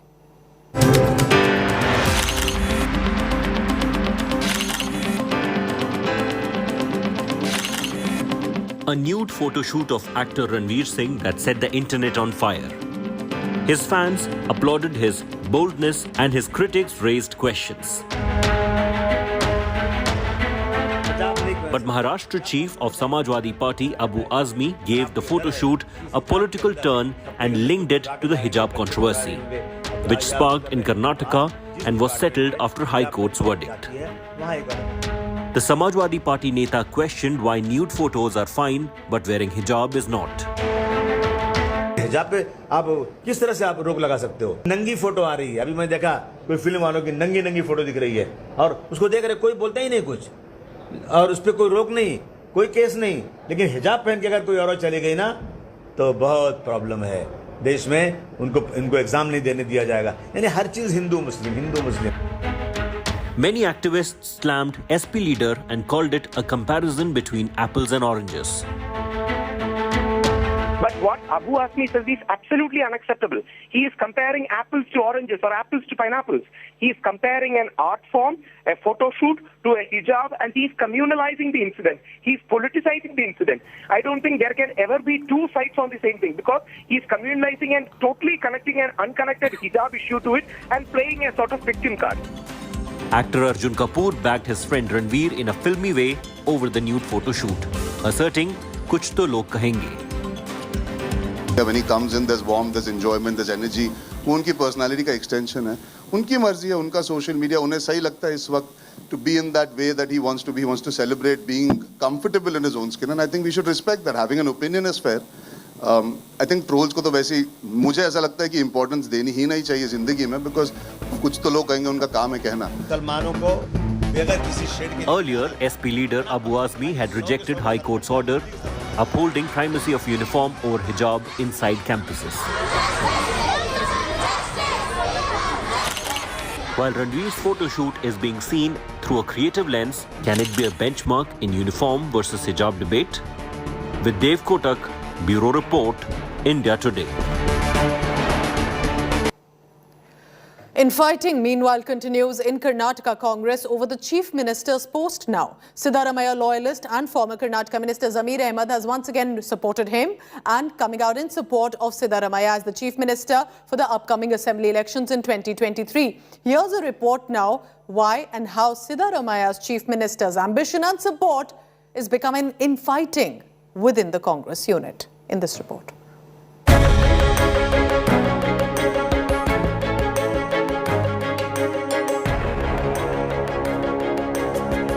Karnataka elections are just months away and Congress as usual is in the disarray.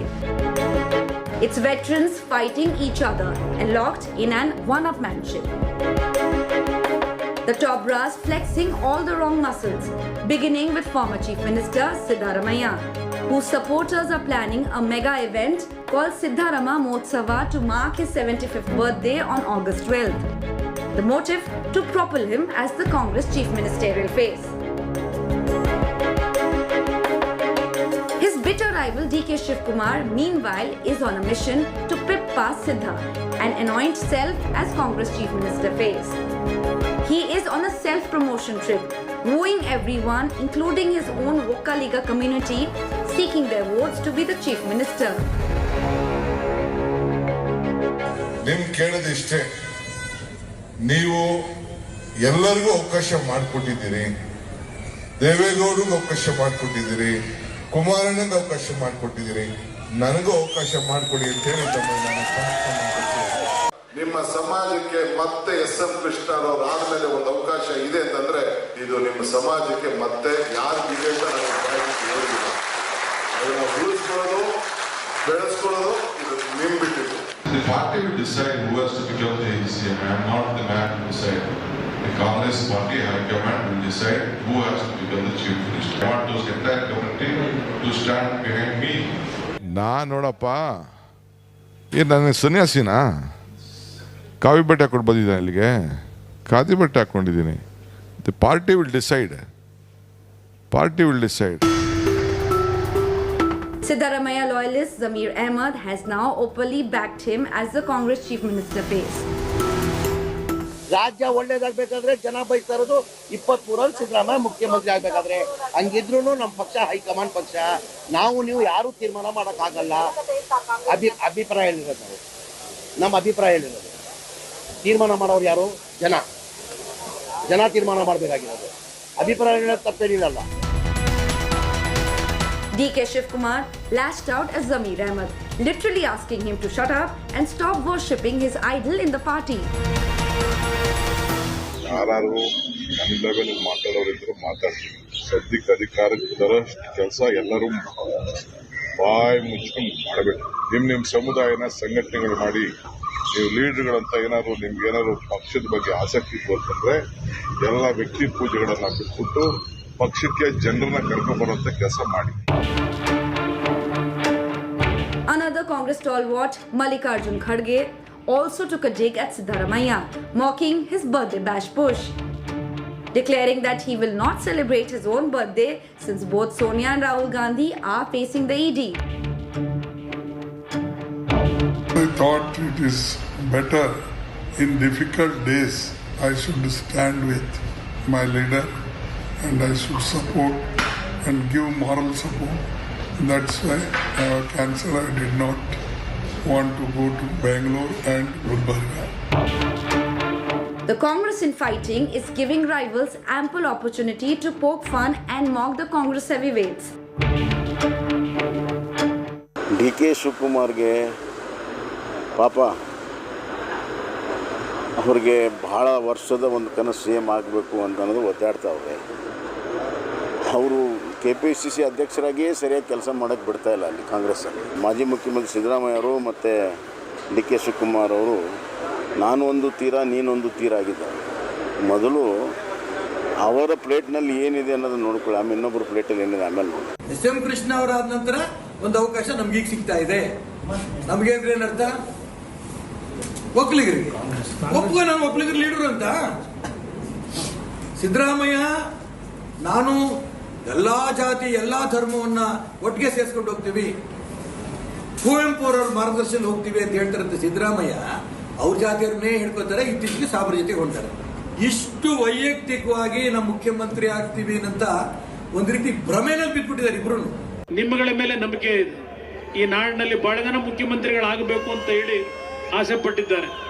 ಆದರೆ ಭಗವಂತನ ಇಚ್ಛೆ ಬೇರೆ ಇದೆ, ತಾಯಿ ಚಾಮುಂಡೇಶ್ವರಿಯ ಇಚ್ಛೆ ಬೇರೆ ಇದೆ.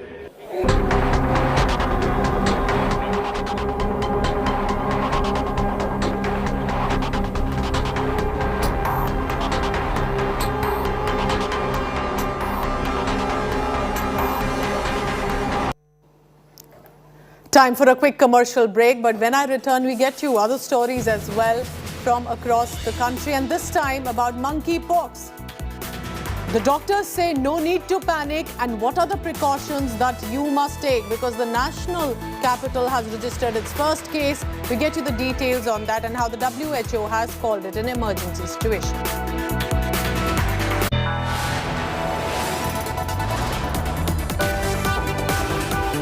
You are watching India Today.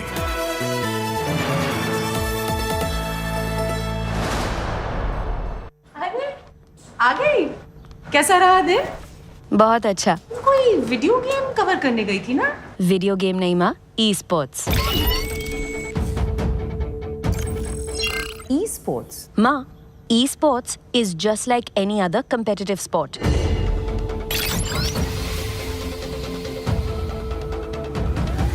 इसमें ना वो सब फीलिंग्स है जो किसी भी और स्पोर्ट्स में है। इसमें इमोशन है, इसमें एंगर है,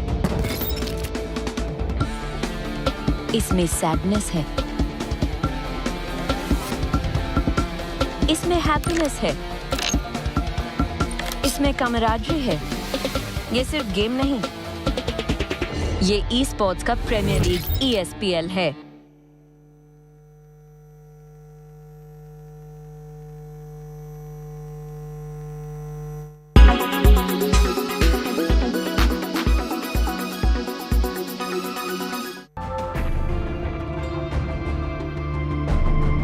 Russia and Iran reached a tentative deal of $40 billion to develop future oil and gas projects. Gazprom and the National Iranian Oil Company signed an MOU to aid in the development of oil and gas fields. The deal coincides with Putin's visit to Tehran for a summit with his Iranian and Turkish counterparts. The deal will also include Gazprom in the completion of liquefied natural gas projects and the construction of gas exports pipelines. Iran owns the largest supply of natural gas reserves, followed by Russia. Both of them are subject to US sanctions. The deal also comes at a unique time when the energy market is strained and suffering from a fuel price rise. «Газпром» всегда выполняет и намерен выполнять все свои обязательства. Europe is shutting down Russian energy flowing there. Subsequently, Moscow is turning to other countries to send energy supplies. For instance, Russia and China have deepened their energy ties. In the next 2 years, They will run a gas pipeline which will run 2,600 kilometers.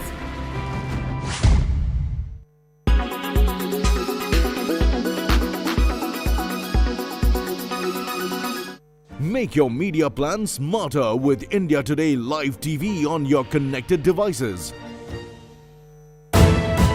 You are watching India Today.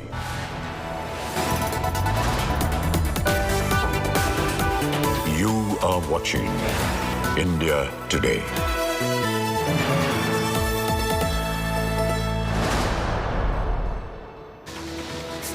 Country's capital Delhi has reported its first case of monkeypox today. Today also it is now the fourth case that has been detected across the country. The three previous cases are being reported from Kerala. Here's a report of what the doctors are saying and specifically what the World Health Organization has said over this.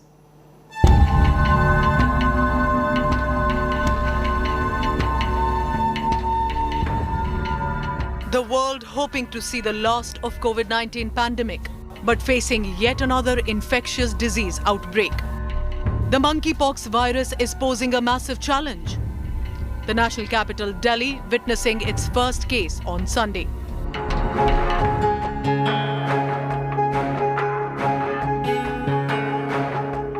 A 31-year-old man with no foreign travel history was diagnosed with the disease.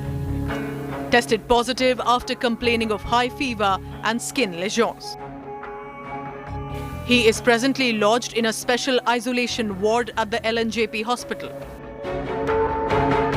जब देश में पहला व्यक्ति detect हुआ केरला में, तभी से हमें अलर्ट मोड पे रखा था और दिल्ली सरकार ने हमें निर्देश दिए थे कि हमें पूरी तैयारी रखनी है। अभी हमने अलग से व्यवस्था की है, एक आइसोलेशन वार्ड बना है जिसमें कि 6 क्यूबिकल्स हैं। 20 डॉक्टरों का अलग से एक टीम बनाया है जिसमें कि स्किन स्पेशलिस्ट हैं, पीडियाट्रिक्स के लोग हैं, सीनियर फिजिशियन हैं, माइक्रोबायोलॉजी के लोग हैं। 3 monkeypox cases were earlier reported from Kerala. Monkeypox is a viral zoonotic disease with symptoms similar to smallpox, although with less clinical severity.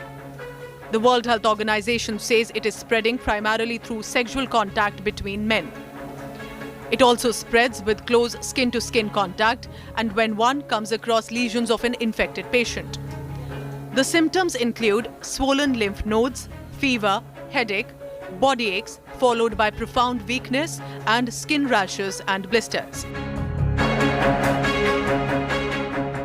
15 virus research and diagnostic laboratories across the country have already been trained in the diagnostic test by the ICMR NIV Pune to help the country's preparedness for monkeypox virus detection.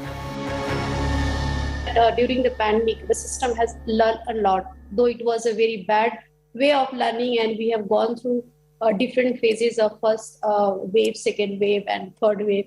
But yes, the system is in the place. People are being very well trained how to handle the specimen, how to handle such kind of infectious patient. And there is a specific wards is already created across the country. The rapidly spreading monkeypox outbreak has been declared a global health emergency by the World Health Organization. And in all regions. We have an outbreak that has spread around the world rapidly through new modes of transmission about which we understand too little and which meets the criteria in the international health regulations. For all of these reasons, I have decided that the global monkeypox outbreak represents a public health emergency of international concern. Even as the world enters into the third year of the COVID-19 pandemic, the question is whether this is another medical emergency that will eventually enter a pandemic stage and how will India cope this time? Bureau Report, India Today. And remember what the doctors are saying, that it is about awareness, caution and importantly not panic in this case. Thank you so much for watching. You can always track India Today for all the latest.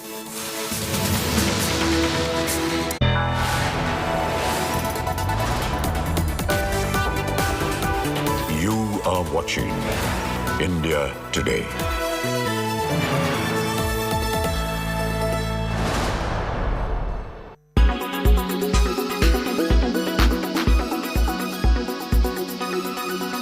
If you use an Android smartphone, you need to be extremely careful and watch this very carefully, because if you open one wrong SMS, you could end up losing all your personal data. Even if it's an SMS which comes from a company which is known to you, like an Oppo or a Samsung or a Vivo or any other known smartphone manufacturer, you still need to be careful, because a new spyware named Hermit has arrived and it is causing major havoc as far as Android users are concerned. So Hermit is a surveillanceware that hides its malicious capabilities in packages downloaded after it is deployed. The spyware is basically distributed via SMSs and it carries malicious links in it. So Hermit basically hits you in the form of an SMS, and it will mimic applications of known smartphone companies like the ones I mentioned earlier, or any of the known smartphone companies you use. After that, once you have ended up on that web page, and that web page may also be a legitimate one, Hermit kickstarts different activities in the background on your smartphone. It also checks the version of Android that your smartphone is operating on, and it keeps adapting itself as per that.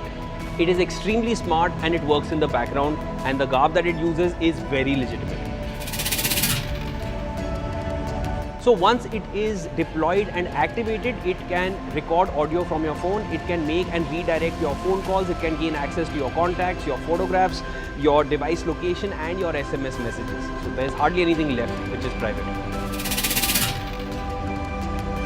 So once Hermit enters your phone in the form of an SMS, after that you may get a website link in that SMS which will look genuine, but they may be asking for your social media credentials. Or they may ask you to download an app, a third-party app. Or they may want to ask you for your financial credentials. After that, obviously, it's going to be used against you. So Hermit was recently used in Kazakhstan, and high-profile individuals were targeted, which included journalists, human rights activists, and government officials as well. If you are an Android user, make sure that your phone is up to date. And if you get any kind of an SMS which is creating some kind of urgency, get in touch with the smartphone manufacturer.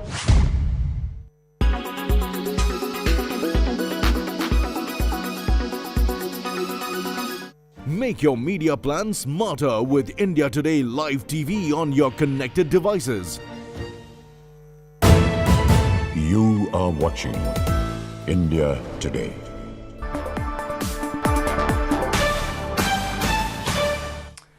Hello and welcome to the Business Today show. I'm Arpita Mukherjee. My guest today is a global management powerhouse. He's a management guru in his own right, a very, very respected business consultant, in fact, an advisor and guide to some of the world's largest corporations and some of the world's best-known CEOs. He also happens to be a best-selling author whose books have sold millions of copies over the years. So it gives me great pleasure to welcome on the show the one and only Dr. Ram Charan. Ram, it's wonderful to have you on the show today. Thank you, Uday. I'm honored to be on the show, and I love to learn what's happening and love to learn your questions. Okay.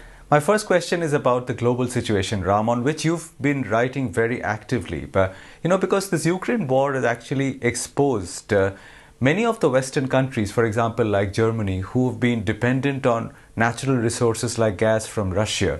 But you've been pointing out that even countries like America need to reassess how dependent they want to be on a country like China going forward. So do you think the Ukraine war brings to a head this question that you've been pointing out, or this issue that you've been pointing out for many months now, that the large global Western economies actually need to take a hard look at how they are running their economies today?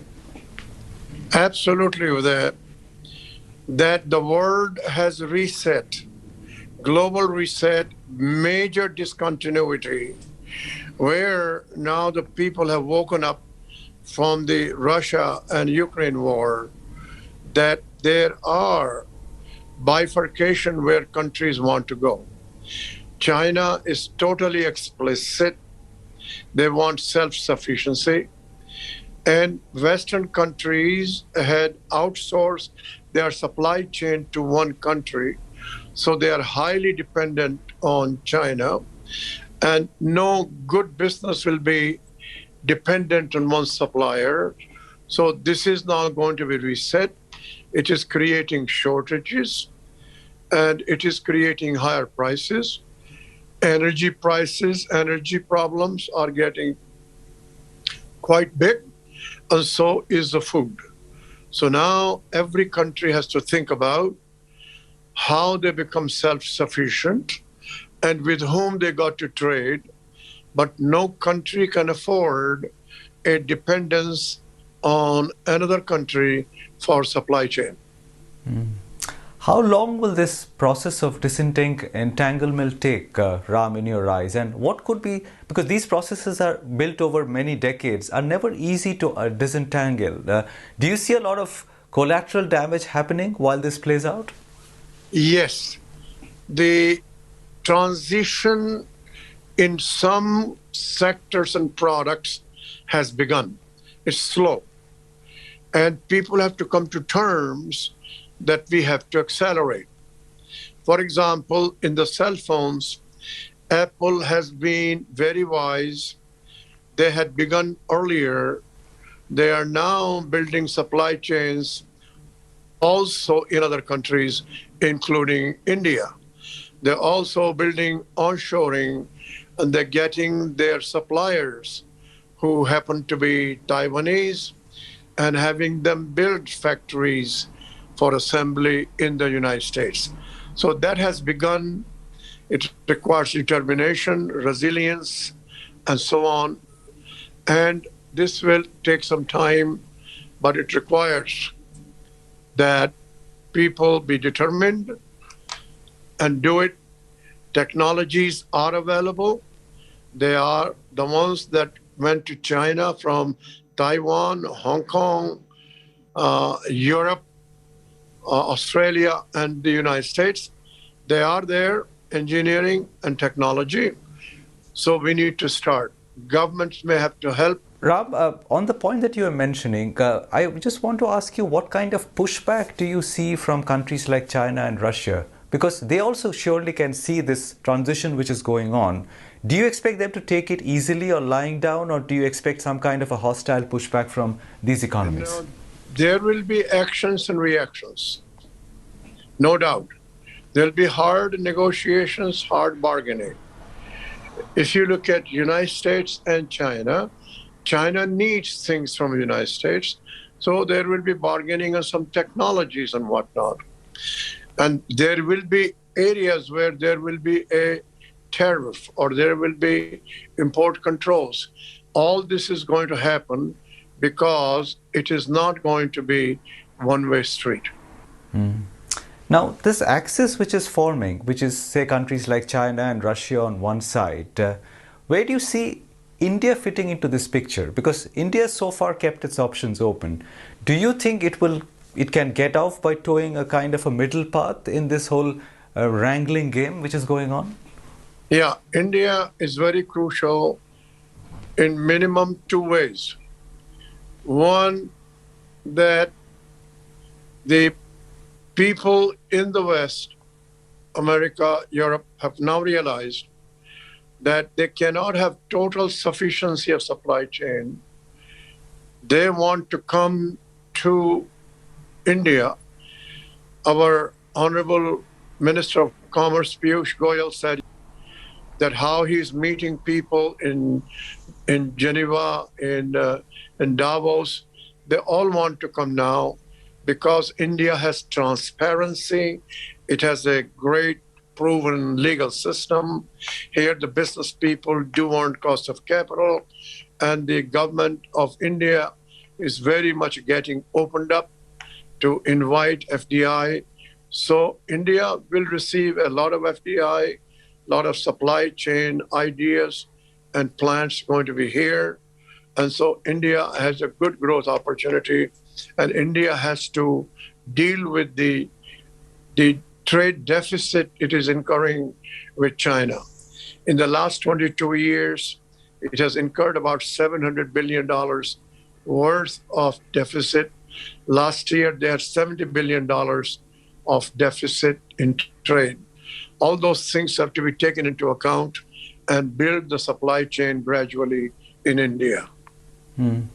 But do you think we are up for the challenge, Ram? I mean, that's my critical question to you, because, India has done very well on the services front. But you've sat on the boards of companies like Hindalco. Do you think Indian manufacturing can actually become a global powerhouse? Because so far we've not been a manufacturing powerhouse in the way some of the other Asian economies have. Yeah. So first, Hindalco is global. Hindalco has business in packaging in the United States, totally global, in every which way you look at. There are other businesses in the Birla Group that are totally global. Now, but the basic intent of the question is our ability to have cost structure, high quality, export, and competitive. We can't do that because the prices we pay for imports are nominal, but they are based on subsidies and the currency parity that is largely artificial. That needs to change. So, for example, in the case of China, 1999, it was 450 renminbi to the dollar. It's now 680. And according to the old way of rules, if you have such a large surplus, like 3.4 trillion China has, you should be revaluing your currency. They have not. And if you revalue the currency, those things will be not competitive. These are the issues going to be ironed out as we go forward. We cannot say that we are a prisoner of a country. We got to unlock it.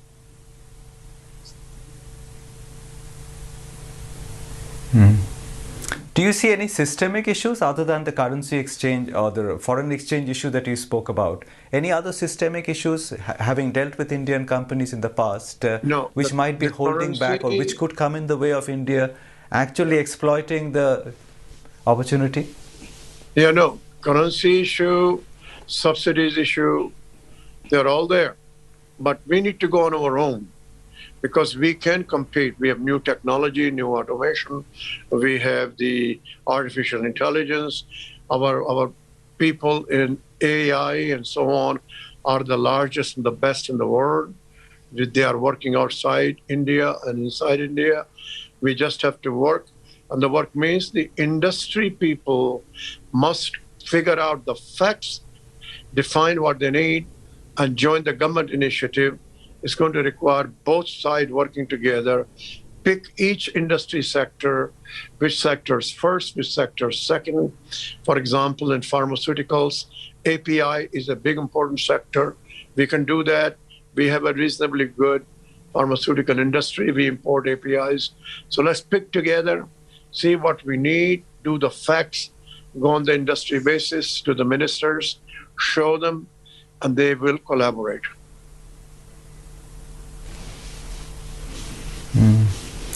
What about the issue of talent or skilled manpower, Ram? Because that seems to be another interesting challenge. On one hand, we have very high levels of unemployment. On the other hand, companies keep complaining that they don't have enough employable talent in the country. How do you see that from an Indian perspective? Yeah, this is a very good point, Uday. We got to go category by category. And we know many people want to come home from overseas. And we are even getting things today, you don't have to code, machines will do the coding. We have that today. So we pick sector by sector, and in that sector, see what we need, where is it worldwide, go at it. We may not be able to do for all the sectors at the same time. So we're going to sequence that. But what do you think is going on with a sector like information technology? I mean, there is a huge attrition problem out there in that sector. And that's where this whole talent deficit seems to be showing up most acutely. No question. We are doing things. We are getting training. We have people putting online. I met one yesterday that I was going to train these people in less than 10 weeks in a certain areas online, test them, and they are available.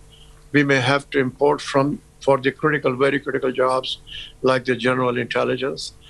But idea here is we should avoid generalities. We should go sector by sector.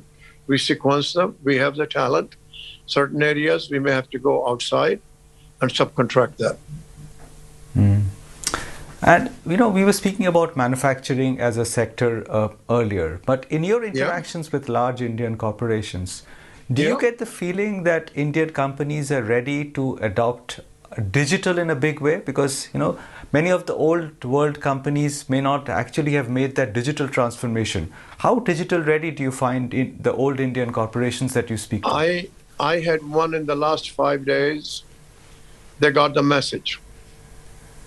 They're really, the new generation in those families are appalled why the father didn't move. Because they now know they can't live without it. They will become uncompetitive. Family will lose wealth. So that's beginning to come. The second dilemma was that we have to do it internally. Well, no, you got to outsource. There are a ton of outsourcing companies in India that are doing the work for the outsiders. So we plan this bite by bite and sequence it, build it. More people will get trained for it and go for it. We cannot do the whole elephant in one bite. Yeah. So you're saying it's an intergenerational issue where the older promoters are resistant to the idea, but the new generation who are probably going to succeed, they are more keen to adopt digital? Absolutely. Well, see, the other day I was listening to Shalil, the CEO of Infosys. One of the greatest things he did in the last 5 years is to make that Infosys towards the digital area. And now he's succeeding. I see the gentleman running, the executive chairman of Wipro, Rishabh Premji, exactly is going that way. TCS has been doing it before. So I see that. I see in Tata's, they build that super app. I see in Adani's, how they're building that. I see in Birla's, how they're doing that. So this is beginning.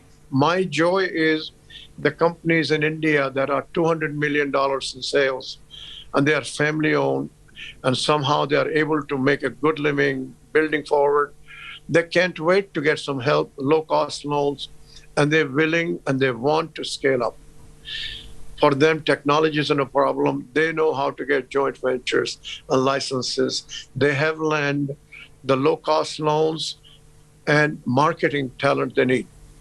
I had one company the other day from Indore, about $100 million company is putting $75 million investment.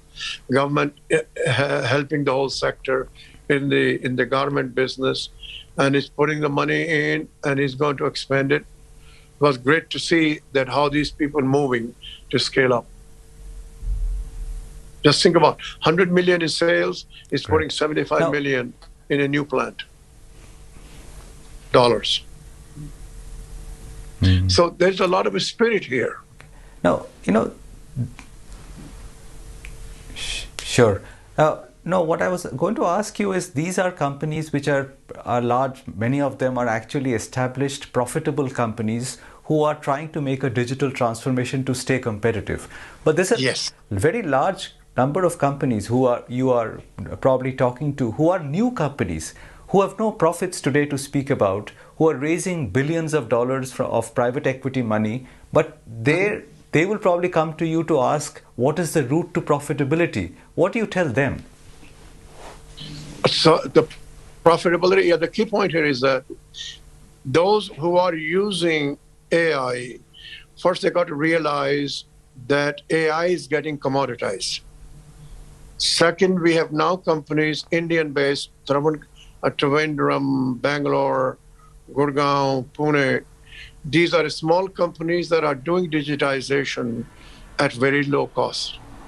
And so search those companies, they can do that. Now, actually, I meant the digital unicorns, the fintechs and edutech companies who have raised lots of money. I mean, the promoters are billionaires, but they are not showing any kind of profits today.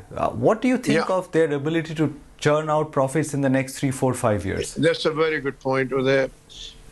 Just imagine that in the case of digitization, there is a fixed investment to build the data, the algorithms, the tests. And once it is built, then you increase sales. The cost of increased sales by unit is close to zero, and it creates exponential profit. That is the new model of the artificial intelligence-based, machine learning-based business models. So you do They will believe show. that many of these unicorns will actually survive this kind of market downturn that we're seeing today? Yeah. That is in the initial stages. That has nothing to do with their unicorn. It is a normal thing for any startup company. There will be a slip in between the cup and the lip. Their business models may be wrong. They have not done the enough understanding of the customer. Many of them have been funded without any real thinking. Those things are going to happen. Okay. Many of the this is not the many only of these- reset which is happening globally. What we spoke about earlier, the geopolitical reset that we spoke about earlier, Ram. There is another very fundamental reset which is going on in the financial systems, which is that loose monetary policy is being unwound and interest rates are finally going back to some semblance of normalcy, and that is causing a huge amount of upheaval in the Western world. How do you see the companies that you speak to dealing with this reset which is going on financially? Yeah, I think the people getting first, if I have not misunderstood, is that we're going to have a recession. That's the viewpoint, not a fact. We're going to have inflation. That's the viewpoint. It will be a fact.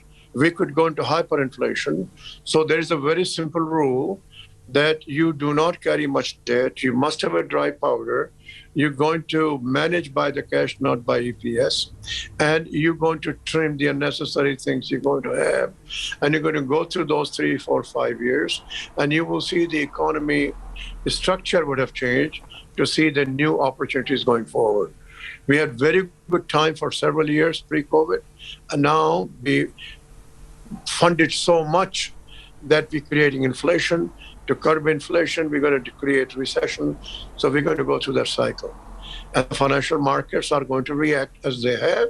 And I think one can argue they're going to react further because the psychology of fear and psychology of continued price increases is actually happening right now. So you have no doubt in your mind that this will have to end in a recession, that we will not get off light? I'm very clear we're going to have that. Ram, I want to ask you about your Indian experience. Of course, you were born here, but over the years you've worked with so many Indian companies and CEOs. Can you share any anecdotes with us on how that experience has been, and who are the large corporations or the CEOs who've actually made an impression on you? Yeah, I think the without naming them, I find the CEOs here, they can manage any business anywhere.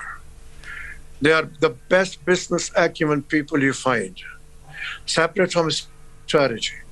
They are very, very conscious of structure. We have people who are best in terms of consumer observations. I had a great experience on the Hindalco board. Mr. Birla is absolutely outstanding, and he is able to cut through the clutter very fast. And it was a great delight to see that. I see Mr. Adani is very imaginative and very, very respectful of people. And so I have those. I had worked with the board of Marico, and these people add huge value to the company. Mr. Harsh Mariwala is fantastic entrepreneur and a great person.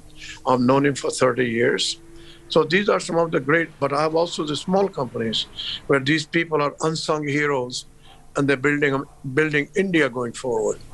What about globally? I mean, you've worked with big global corporations as well. I mean, if I were to ask you to name just one or two global CEOs who were truly exceptional among the hundreds that you have worked with over the years, who would you single out? So I will tell you about an unsung hero. His name is Ed Woolard. He was the former chairman CEO of DuPont. He joined the board of Apple in 1997. And when he joined the board, he saw the company was going to go broke within a year or so. He saw the board, showed them it will. They asked him to sell the company. Nobody was there to buy it. And he kept saying that the brand refuses to die. Company should not die. he brought Steve Jobs back single-handedly. It's in my book, Boards That Lead. When you look back at such a long career that you've had, do you sometimes feel that you feel tired or burnt out? Because you basically have carved out a life living in hotels and airplanes and airports. I mean, that's what most of your life is. Do you ever have any regrets or feel that you've run too long a race, feel tired about it? I'm 83. I wake up at 4. I take a 1-hour walk every single day. Tiredness comes from boredom, not from active mind. Great. That answers my question, Ram. And on that note, I shall thank you for your time. It's been a great pleasure hearing your thoughts. Thank you very much for joining in today. Wonderful. Thank you. Bye-bye. Thank you. Thank you. Bye.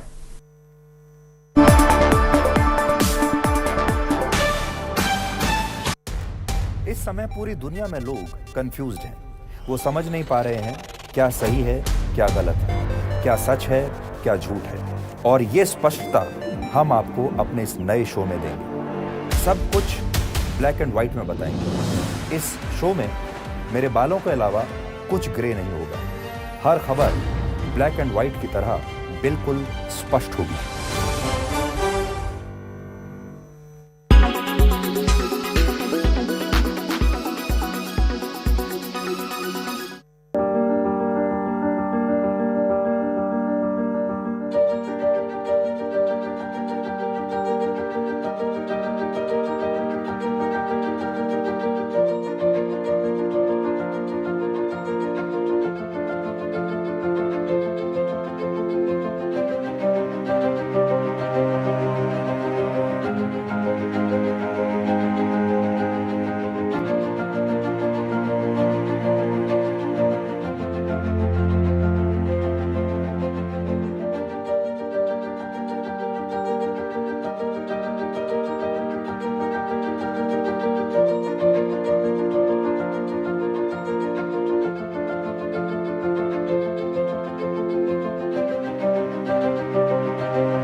You are watching India.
Make your media plan smarter with India Today Live TV on your connected devices. Everyone's busy finding what's trending. You're busy finding out why. India Today, for those who research before reacting.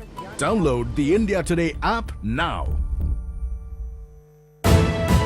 You are watching India Today. A month of high political drama. An opposition coalition government has been toppled by the BJP and a Shiv Sena faction in Maharashtra on the back of a big win in Uttar Pradesh last year. A presidential election that suggests an opposition in disarray and the BJP with a clear strategy to go ahead. BJP on a roll and opposition split wide open, which is why the political buzz in the national capital is this now. Is the general election of 2024 already a done deal, or are we going ahead of ourselves? That's the focus of the political roundtable this week. Joining me on the roundtable, special guest in the studio is Rahul Srivastav, our National Affairs Editor, Yogendra Yadav, President Swaraj India, once leading cephalogist as well, Nalin Kohli, BJP's stellar spokesperson, Kumar Ketkar, Congress MP and former journalist, Sandeep Shastri, Vice Chancellor of Jagran University and National Coordinator of the Lokniti Network. Appreciate all of you joining us. We'll also be joined a little later by Derek O'Brien of the TMC. But I want to start with you, Yogendra Yadav, and I want you to wear both your political and cephalogist hat. Am I prejudging the entire elections of 2024 when I put my first big question? Is 2024 a done deal already, Professor Yadav?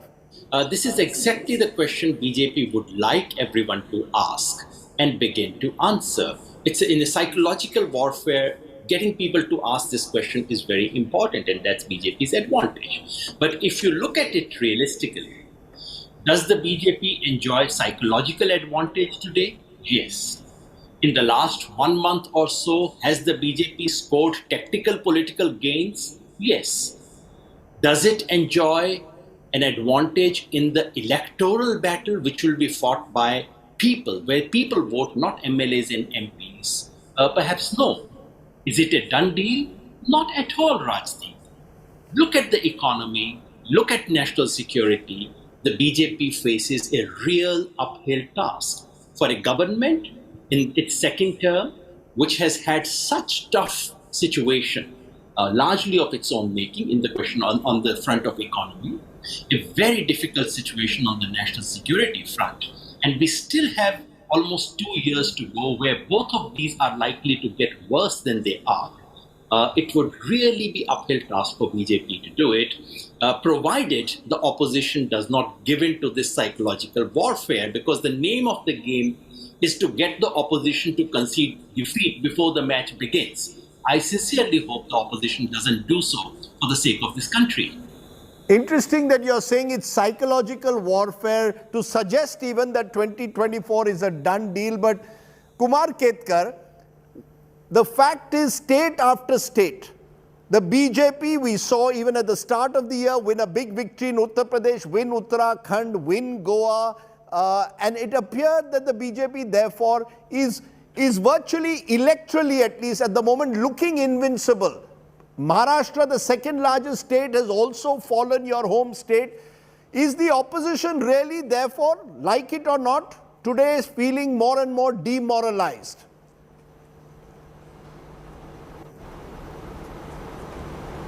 Well, actually 2024 is 21 months away.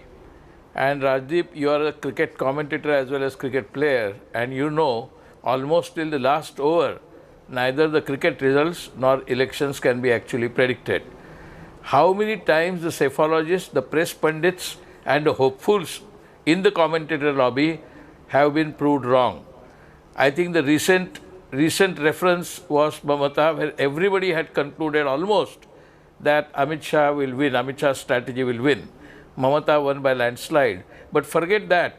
In 1977, late George Fernandez had declared that we should not contest at all because Indira Gandhi is going to win. But finally, he was overwhelmed by the public mood, and the people actually elected Janata Party by a landslide. And nobody had predicted that in 1977. Similarly, on 1980, again, when Indira Gandhi came back, not a single press, you can refer to you were a journalist, at that time not a single press commentator or the Pandit or cephalogist had predicted Indira Gandhi with a landslide victory, just 3 years after Janata victory. So I think such things, I think, are completely So you're wrong not demoralized? that anything You're not is a done demoralized? deal. The opposition is not demoralized by what's happening? Giving a foreign example, just one small point. One small point in US when Truman was supposed to be losing the election in 1944, he actually won. And in 1992, nobody thought Bill Clinton will win when George Bush had seen the collapse of the Cold War and collapse of Soviet Union. So I think elections are quite unpredictable most of the time, and projections and extrapolations based on today's conditions, I think, can be dangerously wrong. And people have experienced this, press has experienced this, cephalogists have experienced this. So I think I will not call 2024 a done deal just because opposition is in disarray. Opposition disarray does not actually determine the victory or defeat of the ruling establishment, ruling party, ruling alliance. Very interesting, and we'll come to specifics a little later, but Nalin Kohli, in your opening remarks, is this psychological warfare? The manner in which the BJP has toppled the government in Maharashtra, is this now being seen as part of this attempt to send out a message that we are creating an opposition-mukt Bharat slowly but steadily? First, Rajdeep, I don't buy this argument that the BJP is sitting and working on some psychological warfare. This is a topic of your choice. Some people would say you're not even fond of the BJP. And you're entitled not to be if you wish to be so. And the point is that who are we to decide what you'd like to eat? The fact of the matter is, let's approach it. Principally, what Ketkarji says is correct. You don't write off an election till the election is over, the last vote is counted. And that's correct as a principle. But then the ground realities and the track record of the BJP's performance as being poised to win 2024 would be evident repeatedly. The same what Yogendraji says, and I must say that I've always respected Yogendraji as a cephalogist. We've been on shows together. But once you come into politics, then that cephalogy loses its objectivity. So whatever Yogendraji has said now, projecting for the future, is the same script I've heard for the UP elections, I've heard it for the 19 elections, and I heard it before the 19 elections. So there is a script that the opposition hopes. That is a script based on hope that the Modi wave will die out because of many factors. But the Modi wave is based on a delivery model that focuses in delivering things to people. And that's what even the Uttar Pradesh result is. There is a class of beneficiaries now who have seen the benefit reach them of a governance model that has eliminated intermediaries and therefore also eliminated corruption. Now, let me give an example of, say, the Pradhan Mantri Garib Kalyan Yojana, 80 crore people targeted for food grains. People say there was theft in it, etc. But a large part went there. Ultimately, not just starvation, death. It's a huge achievement in COVID. And the economy is not in a mess, as Yogendraji would say, because of the self-making of the Modi government, but rather in just so that we don't forget, we are in a post-COVID world where COVID is not wiped out. We are seeing what's happening with the external factors, yet the Indian currency is doing better than other currencies. Inflation is more under control than other economies. And broadly, the fundamentals are being recognized as being far better than several other over 100 or plus countries, maybe 150. So I think there are two arguments to close this. One is the opposition's arguments of fighting it on hope and aspiration, and so be it. And the other is fighting an election on the ground. The BJP is focusing on the elections on the ground. The others are interested in fighting it in their heads. So be it. We welcome that fight. Okay, so your opening remarks, Professor Shastri, do you believe that we are being premature in a country particularly like India, where a week can be a long time in politics, to even suggest today that because of all that's happened in the last month or over the last 6 months, 2024 appears a done deal for the BJP? Rajdeep, a lot of deals appear done, but a lot of deals could also be undone over time. We still have 20 months to go, Rajdeep, for the national election to happen. Mm-hmm. I would concede the point that the BJP looks clearly 2 steps ahead. of the opposition. The BJP clearly is having an advantage. But would it be able to retain this advantage over a 20-month period, especially when it is completing 2 terms? I think will be an interesting question to watch. Rajdeep, let's remember that in January, February 2019, we were talking of anti-incumbency against the BJP government. Balakot happens and then everything changes subsequent to that. So I think while the BJP seems to be at an advantage at the present point of time, and the opposition does not seem to be getting its act together, I would pause for a moment and not rush to say it's a done deal, but would say that the BJP clearly has an advantage, but a lot could happen in the next 20 months. Okay, Rahul Srivastava, our first round ends with you. 2024 done deal or not? Or are we again, as I keep saying, getting ahead of ourselves? You see, I think, Rajdeep, we are not getting ahead of ourselves. It's a fair thing to talk, but I think prejudging the mind of the voters in India is worse than prejudging the mind of the judges. That will be fatal. I think 2 years is a long time in Indian politics. You see the rise and fall of parties and governments. Strong governments have come down largely because of it, led by strong leaders, have come down because of the mistakes made by the leaders and those governments. Indira Gandhi emergency, Rajiv Gandhi made a lot of mistakes. Then you had UPA, it was a coalition government, but it was there for 10 years, but they made so many mistakes after 2009 that it was difficult. Then there was a rallying point. You had a Jayaprakash Narayan, you had a VP Singh, Atal Bihari, and there were those rallying forces. Today, the BJP has a very strong narrative. There are counter narratives in states.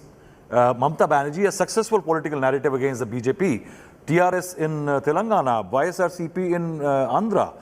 But how do these narratives come together to form at one compelling narrative against the BJP has a flaw. The flaw is that it needs a pivot. And the Congress is the only party which is in a pan-national character to become that pivot. But the Congress is on the decline, so much so underlined by these election to the president and the vice president, which is going to be there, that the party failed to get its own choice as a principal opposition party as the candidates. It had a Congress person pushed by Sharad Pawar. It had a BJP person pushed by Mamata Banerjee. I think there are too many disparate narratives which need to come together and somebody needs to pivot.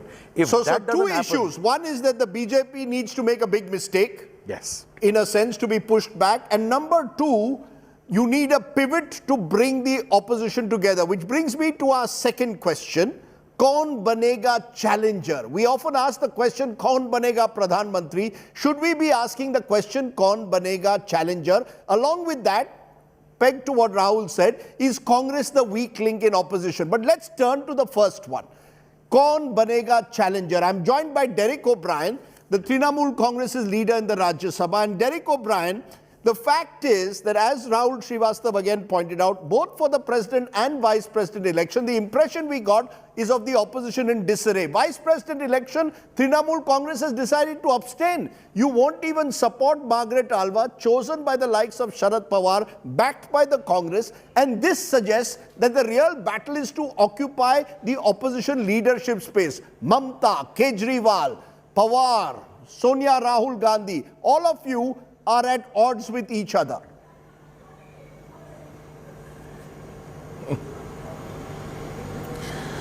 You mentioned some names along with the Chief Minister of Bengal and the chairperson of the Trinamool Congress. So let me first address the names which you mentioned, with all due respect to the other names you mentioned. Mr. Pawar. Mr. Pawar and the NCP are not part of any government in India. They were in a coalition government. You mentioned Mr. Kejriwal, you mentioned Sonia Gandhi. Let me tell you, Ms. Mamata Banerjee is a 7-time MP. She's a 3-time Chief Minister. And in May 2021, I'm just putting out the facts, the Congress and the CPM in an alliance in Bengal and BJP support on the ground Mamata Banerjee won almost a three-fourth majority. This is not the time to look at that. The bigger issue here is the BJP have to be defeated in 2024. And there are two kinds of opposition parties, like-minded parties, since everyone is using the term like-minded parties. Yes, we're all like-minded parties who will do all it takes to remove this bigoted, divisive BJP party who are ruining the institutions of this country, who do not manage to give jobs to young people, who do not manage to prevent the dollar from hitting 80 rupees. Mr. O'Brien, I'm These are the sorry issues. to intervene. You're giving the rhetoric. Kinds. You didn't answer my Mr. question. Sardesai, You have not even stood by the opposition when it comes to the Vice President election. The perception is of disarray. The perception is of disarray and of one-upmanship. You yourself said Mamata Banerjee is a 7-time MP, 3-time Chief Minister. Sharad Pawar doesn't have a certain state. Kejriwal has 2 states, by the way, now. Punjab and Delhi. Some would say city-state. But the fact is, you're not answering my question of the opposition being in disarray. No. Mr. Sardesai, I am answering your question.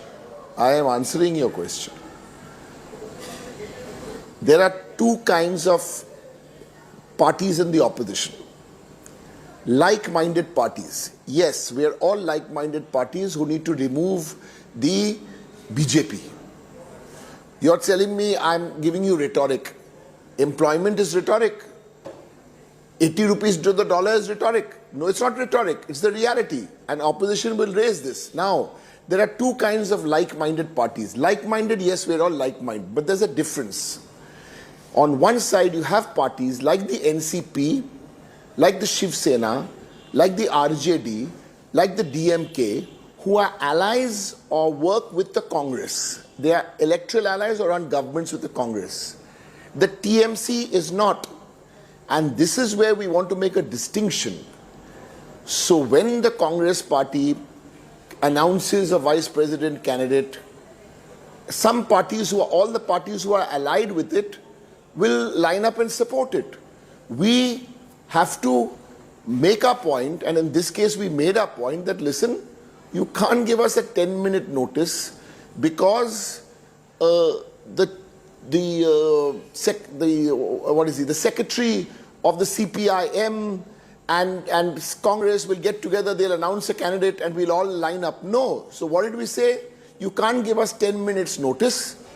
Give us the name and then we're having a press conference in 15 minutes. Please agree. No. Treat us as equals. We'll find opportunities. The BJP can be defeated in 2024, but the grand old party have to treat MPs, parties like the Trinamool Congress, both inside Parliament and outside Parliament, as equal partners. Okay. That does not, and there's another party here which none of you do any television programs about. You're talking about the Congress, the TMC, the DMK. What about the original ally of the BJP now, which nobody discusses? Mr. Naveen Patnaik and the Biju Janata Dal. They are the allies of the BJP. Allies of the BJP. So the opposition, we will find ways to find common issues, agenda, where we will make this happen. This was a vice president. There's no question of supporting. Can I ask you one last time, before you leave us, kaun banega challenger? Who will be the challenger? Isn't there one-upmanship, yes or no, over who occupies the leadership space of the opposition? Quick answer. I can speak for my party, the Trinamool Congress. The chairperson, Mamata Banerjee, wants to be the squirrel in the garden. We will do the dirty work. She's not interested who will become, she will become not interested in being the Prime Minister. We'll be the squirrel in the garden. We will do all the dirty work in the garden. We will do all the dirty work to defeat the BJP. But here it is, don't take the Trinamool Congress for granted. This is the same Trinamool Congress who fought a very difficult election in 2021.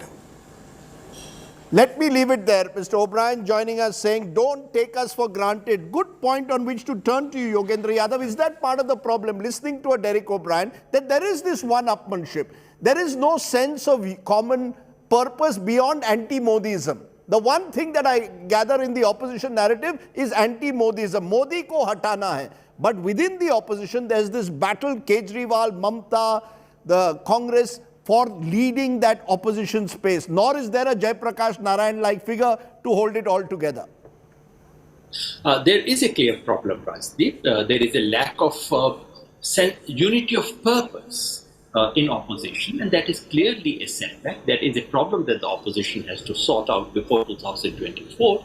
But I have been saying again and again and again, there is no need for grand opposition alliance to take on the BJP.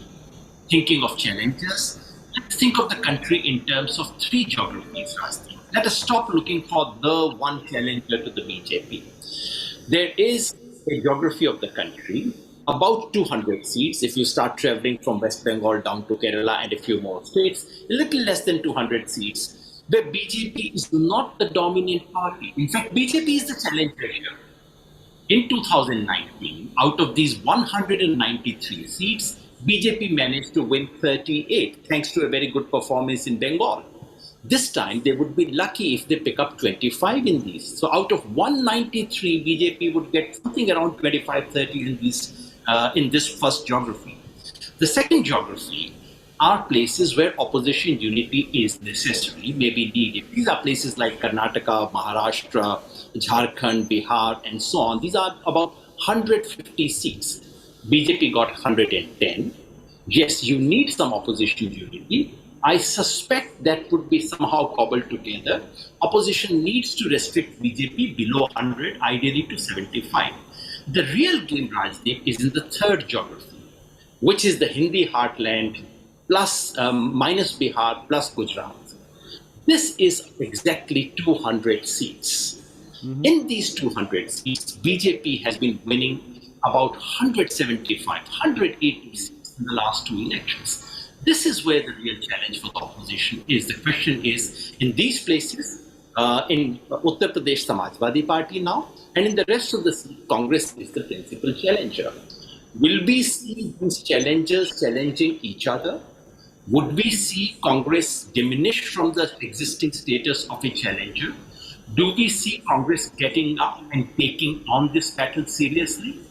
This is what the real question is. But please remember, BJP would need to win more than 150 seats out of 200 to get majority in the Lok Sabha.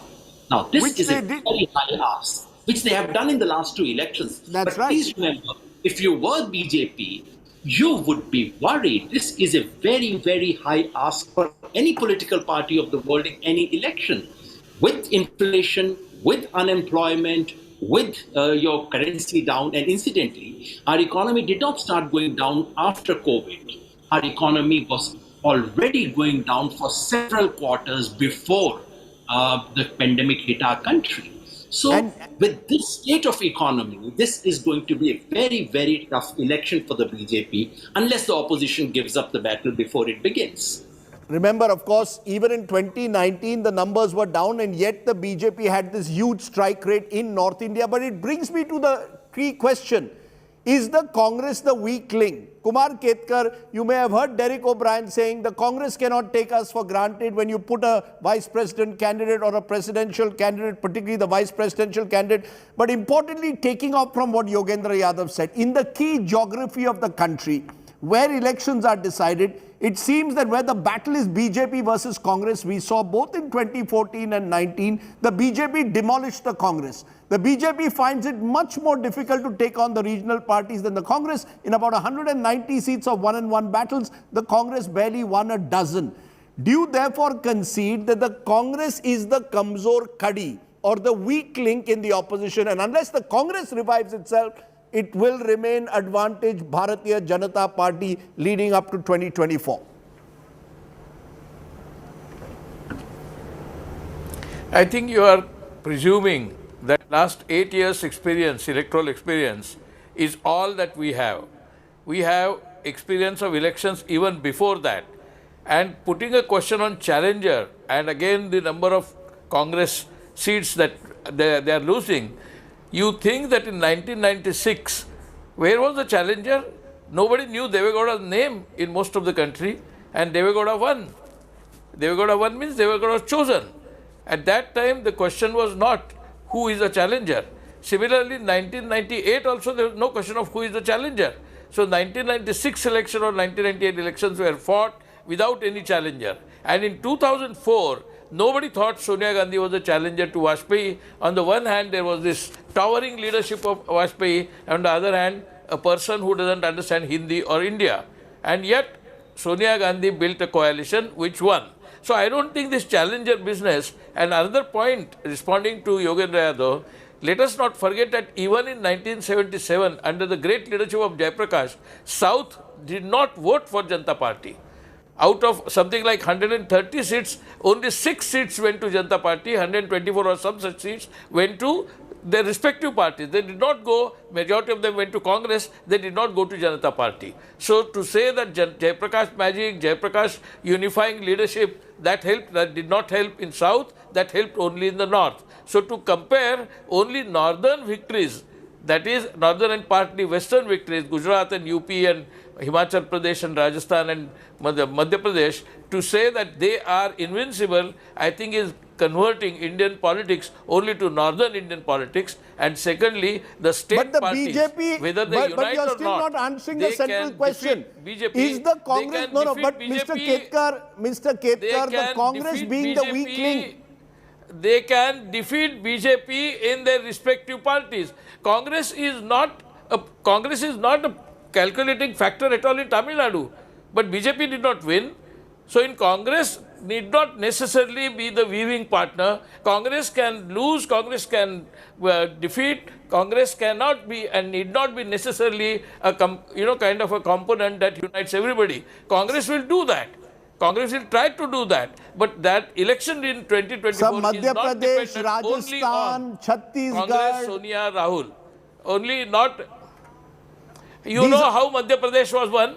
You know how Madhya Pradesh was won and actually sabotaged. You know how Karnataka was won and how it was sabotaged. You know how Goa was won last time and how it was sabotaged. So all these victories at Skullduggery, that does not define 2024. BJP will continue to play Skullduggery game. BJP will continue to play games. All the games of thrones they will play, but that does not mean that the voters are likely to be impressed by that. Voters are already disgusted. Many BJP members privately tell us how disgusted they are with the current rule because they don't have any access, they don't have any role to play. Majority of the BJP leadership. Professor Shastri? So discontent in the BJP also will be a factor which we are not counting at all. But discontent in BJP will never reflect like discontent in Congress. And that's why we feel it is a monolith. It is not a monolith anymore internally. Okay, you want to respond therefore, Nalin Kohli, that A, to what Yogendra Yadav suggests, that the BJP has certain geographical limitations that exist, so you will again need, like 2019, a huge strike rate in North India. Let's not go, that is one challenge that you face. And number two, according to Kumar Ketkar, internal discontent, that for all this talk of Mr. Modi being invincible, there are those within the party who feel that that the party is a one-man show increasingly. We did do exceedingly well in Uttar Pradesh in both the elections and in the northern belt. And then certainly in the south, we lacked the depth across several states.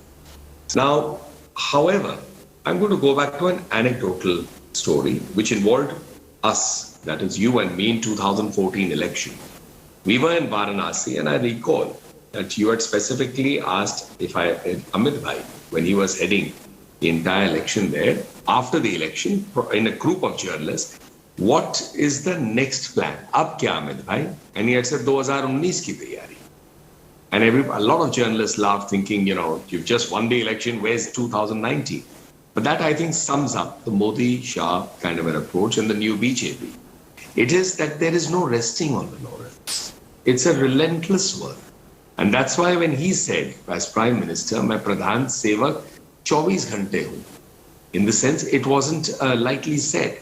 Now, in 8 years down, that schedule of the Prime Minister remains the same, and that kind of ruling schedule remains for all functionaries in the party and the government. Because this is seen as an opportunity. Don't stop working. We have to keep working because there's so much to do. And that's why I use the argument of the beneficiaries right at the first part of your program. That there is a class of beneficiaries who have seen the benefits reach them. Now, certainly, there will be some who will say that politics will play out in the manner in which they are seeing it always. History is important. There are lessons to be learned there. But again, I'm going back to 2014, another anecdotal thing. When they would say, how do you see Prime Minister Modi, then Prime Ministerial candidate? The answer used to be, don't judge, because they approach it in a different way. And therefore, my argument would be that today, so far from both general elections and many, many important state elections, the vast majority, the opposition hasn't come up with a formula of leadership, ideology, agenda, or even a plan. So they need to have all of this before they can. That's why perhaps they are always hoping that the BJP will do badly. It's like saying the batsman will run himself out or, hit wicket himself, and therefore we will win the match. It's not about bowling the batsman out. Okay. Which brings me to the question, is the Modi regime, the new BJP under Mr. Modi, simply crushing the opposition? Is that the goal? We've seen it in Maharashtra, governments being toppled. We've seen other governments being changed, Madhya Pradesh, Karnataka, Goa. Rahul Srivastav, is there a point in what Nalin Kohli is saying? A, don't only look at us through the old prism of the BJP. This is a new BJP, social engineering, Labhartis or the beneficiaries of welfare projects. You've seen the president being chosen who's from the Adivasi community. They've reached out to Dalits in the past. They are creating a new social coalition which is far more formidable electorally than what the BJP had in the past. Is that a sense that you get that this is a new BJP which is being looked by the opposition through an old prism? Rajiv, it's a predatory party now. It's a predatory party. Definitely. You see, there is a difference, Rajdeep, in the BJP of the past and all the governments which have come in the past. Every other political party in this country wanted to win elections, hook or crook. They all have done it. But they wanted to come to power. That's it. This party wants to win election but has other goal. It has got an ideology. And that is why the battle is different. And that is why Narendra Modi becomes a different leader. The issue here is that BJP is plotting a million battles against various state players and everybody in different states. Whereas the state players are locked in their own state battles. So how do they plot for a national battle against the BJP? There is a crisis there. So you are giving, for example, in a Telangana, where a KCR is today sort of being encircled by the BJP. So the question is, when you say predatory, does that mean they are using institutions? Because the opposition will say, we have no chance, the media is against us, the Enforcement Directorate is being used to crush us. Do you go along with that, or do you believe it's the Labharti social composition that needs to be looked at more closely when we discuss the BJP's power? I think governments have been predatory. Degrees vary. Narasimha Rao, when he came to power, I know what happened, that so many congressmen left the party because he was using the agencies. There were charges.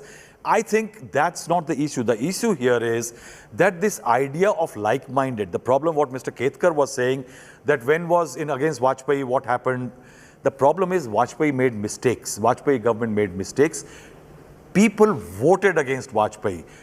People were unhappy with the other governments. Deve Gowda came in. People may give a fragmented verdict, but the point here is that today people are perhaps looking for a more cohesive combatants. It is looking for like-minded people even before the election, not after the election that you say that we are like-minded, we want to come to power. I think that's where the BJP is doing better. Also, you think the BJP offers a better narrative than the opposition offers, a better leadership than the opposition offers at the moment? It's a cohesive political narrative. It's aligned to, I think, what the public is thinking today. It's keyed into the mainstream. It's ready to make amends, changing political demographic basis from a Brahman Baniya party to a OBC Dalit tribal party. And the policies, Rajdeep, the delivery mechanism, targeting, I think it's a very focused machinery, though predatory, but definitely much more focused. Sandeep Shastri, do you agree with that? That we have seen the most formidable election machine in the history of post-independence India, which has in a way captured the system. We can see that in negative terms. We can also see it as perhaps an example of power is politics. Rahul Gandhi says power is poison. The BJP will say power is politics. Rajdeep, while agreeing with that sentiment, I would go back to the question you phrased. I think the moment you say "Kaun banega challenger," the opposition has lost the battle. Yes. Because that is what the BJP would like the narrative to be, that who is the challenger to the Prime Minister. Alternatively, it should be a fight on issues, a fight on policies, a fight on alternatives, and not a positing of who is the alternative leader. Now, if the opposition were to focus on Kaun Banega challenger, I think the battle has been lost even before it has begun. It has to be a fight on issues. It has to be a fight on alternatives. And as Yogenji said, 28 states represent 28 different electoral battles. This time, the real fight, as I see it, would be in West India, East India, and the South of India. And how the BJP does in these three regions will be critical. How do the non-BJP parties in these regions do will be critical. And that, I think, will decide the way the 2024 election will go. Interesting the way you're putting it, that the battle in a sense will be fought state-wise. I know even before 2019 I heard this. We will fight 543 separate elections against the BJP. That didn't happen. There was a virtual wave, a Modi wave, a post-Balakot wave, whichever way you see it. But Yogendra Yadav, therefore, what can change between now and 2024? I remember in December 2018, when the Congress did well in Rajasthan, Madhya Pradesh, Chhattisgarh, there was a sense the BJP was vulnerable. 5 months later, the BJP swept all these states as well. So what can change between now and 2024 to, in a way, change my original question? Is it a done deal for Mr. Modi that he will have a hat-trick? Rajdeep, a lot is already changing. The question is about converting them into electoral gains for the opposition. Mr. Modi's government is increasingly seen to be ahankari, very arrogant. That never goes down well with the Indian people. The economy is in a very, very bad shape. Yes, the beneficiaries remember the LPG cylinder that they got. Yes, the beneficiaries remember the 5 kg ration that they got, but they also remember the jobs they lost. They also remember the person who died in their family without oxygen. The real situation is that we are looking at an economy, everyday condition of the people, which is very, very bad. The real question is, can the opposition translate that into politics? No, but you said that, Yogendra ji, with due regard to some extent even before Uttar Pradesh. And look what happened. So clearly someone is missing something that is happening on the ground. That while we say that the economy is struggling, while we say, look what happened, how was COVID management, particularly the second wave, the BJP either is able to course correct effectively or has built a certain emotional connect that Mr. Modi as leader in particular has done that transcends conventional political logic. Rajdeep, there's no difference between what we are saying. I completely agree. The situation is bad, but things being bad automatically does not translate into electoral defeat for the ruling party. And I actually agree with Mr. Nalin Kohli that if the opposition is waiting for Mr. Modi and the BJP to, go get run out or hit wicket, they could wait another 20 years. That's not going to happen. The opposition has to do something. And to my mind, and I have a slightly different reading or probably a different emphasis from Professor Shastri, I think the name of the game is, can BJP be checked even partially in this northwestern Indian heartland, Hindi heartland with UP plus Gujarat minus Bihar? That, to my mind, is the real challenge. Out of these 200 seats or so, can BJP be restricted to 125? And for that, the revival of the Congress being able to take on the BJP is absolutely vital. That would require the opposition, the Congress in particular, to appear to be more credible than it appears in the eyes of the people today. This, to my mind, is the most critical piece of 2024. I tend to agree with you, and Kumar Ketkar, therefore you need to answer that. The Congress's credibility, it brings us to the elephant in the room, Rahul Gandhi, the Gandhi family. You know, the Congress seems to be status quoist. Everything else is changing. The regional parties are gearing up to fight Mr. Modi. They are ready to fight. The Congress at the moment is fighting within. It's unable to provide a leadership that is seen as credible, that is seen to connect with New India. Do you concede that somewhere you're going to have to resolve your problem? You're this big pan-Indian brand, but you lack effective, credible leadership at the moment. You're practicing politics the old way. Sonia Gandhi gets questioned before the Enforcement Directorate, you hit the streets. But on real issues connecting to the public, you're nowhere to be seen. Is the argument being made against you? Or that you're not effective enough to put those points before the public?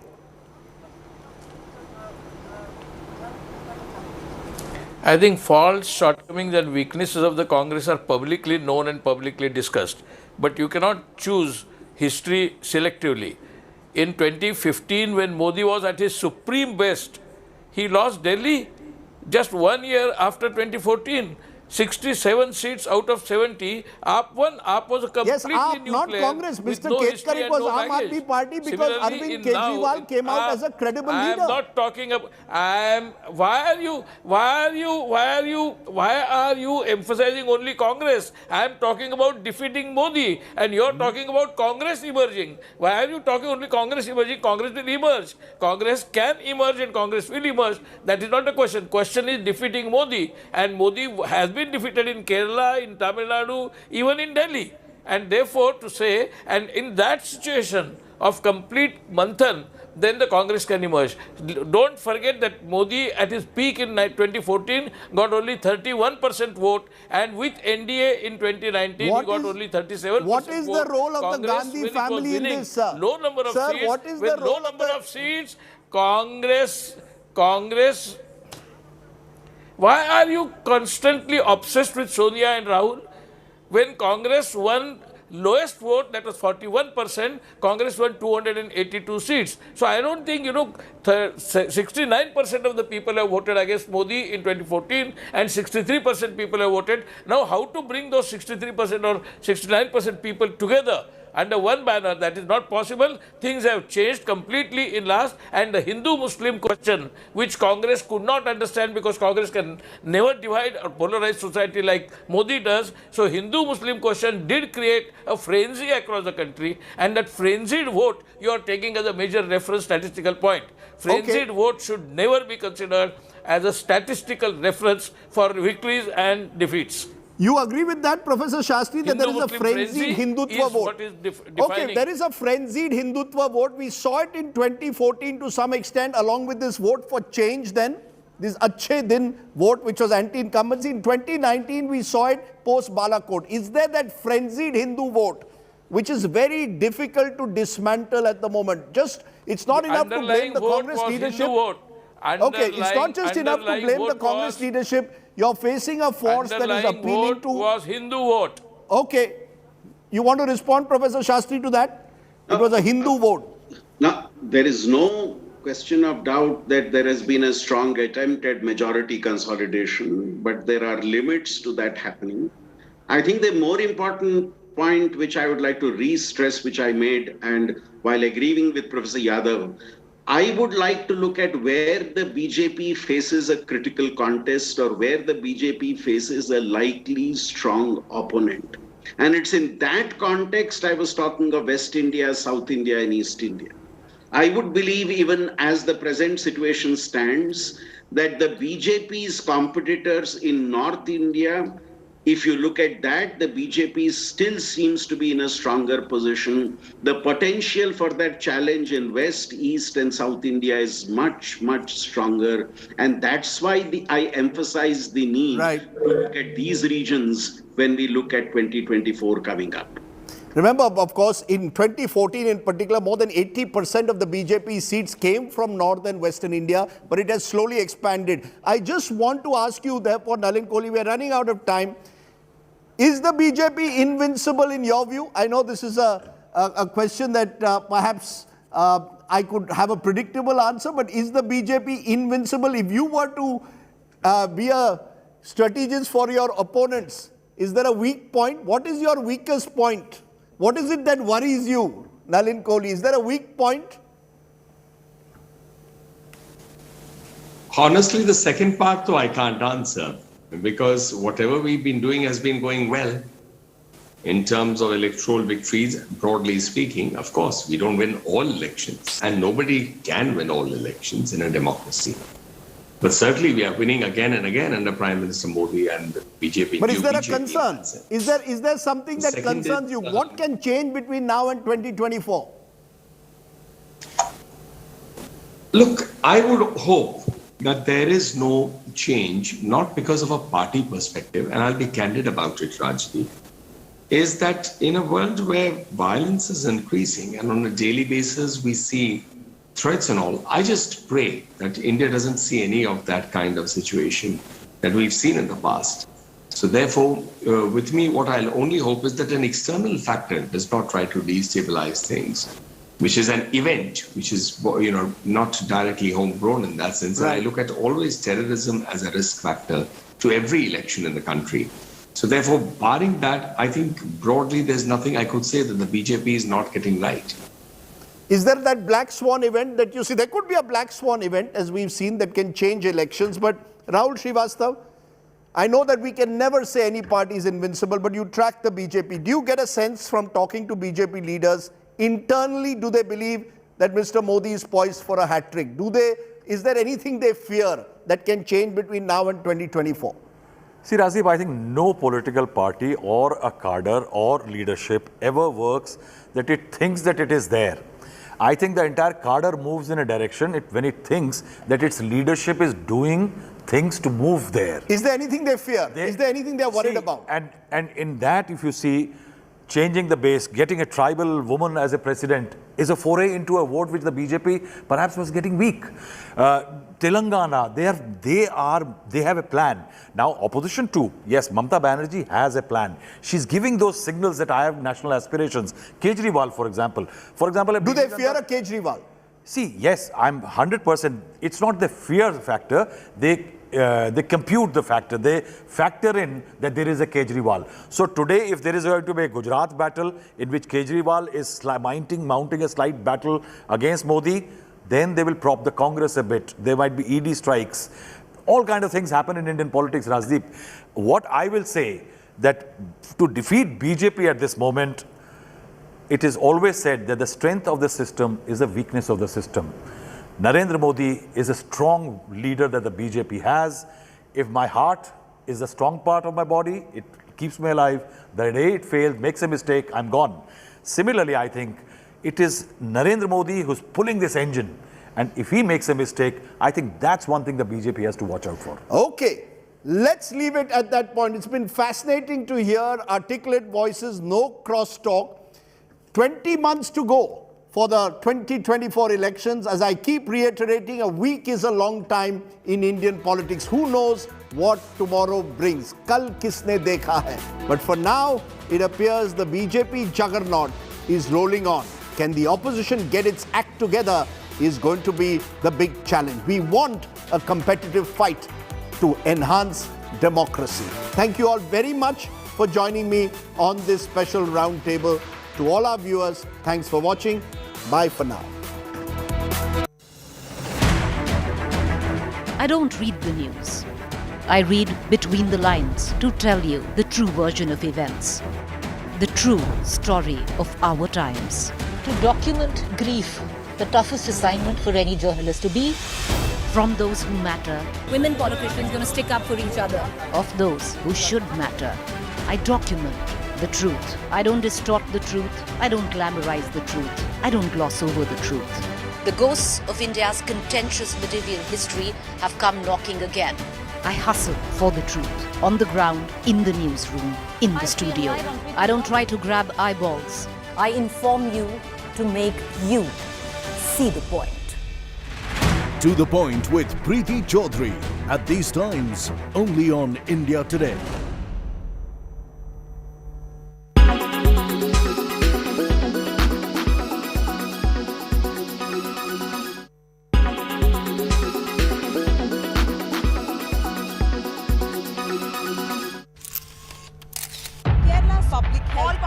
Traveling from different parts. Armed with facts, Looking at political back. she takes the news by its horns. You think the future of these students are not happening? Fierce, bold and direct, setting the tone for the biggest stories. From every corner and every angle. Expect nothing but the unfiltered truth. News first, niceties later. Watch me, Nabila Jamal, on India Today. Everyone's busy finding what's trending. You're busy finding out why. India Today, for those who research before reacting. Download the India Today app now. Make your media plan smarter with India Today Live TV on your connected devices. Amplify your brand with 100 million smart internet viewers. To advertise, mail us at sales@aajtak.com.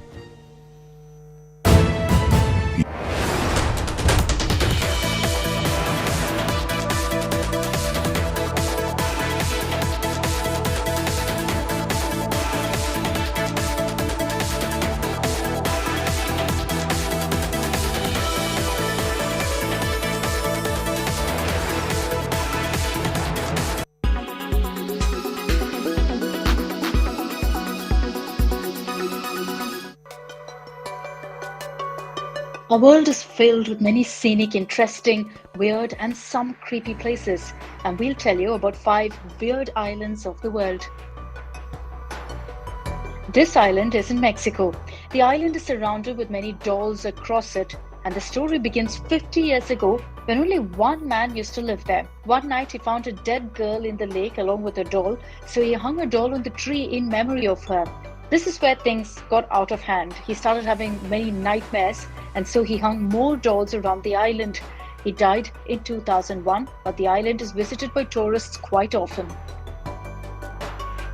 On the island of Socotra, you find trees and plants that are nowhere.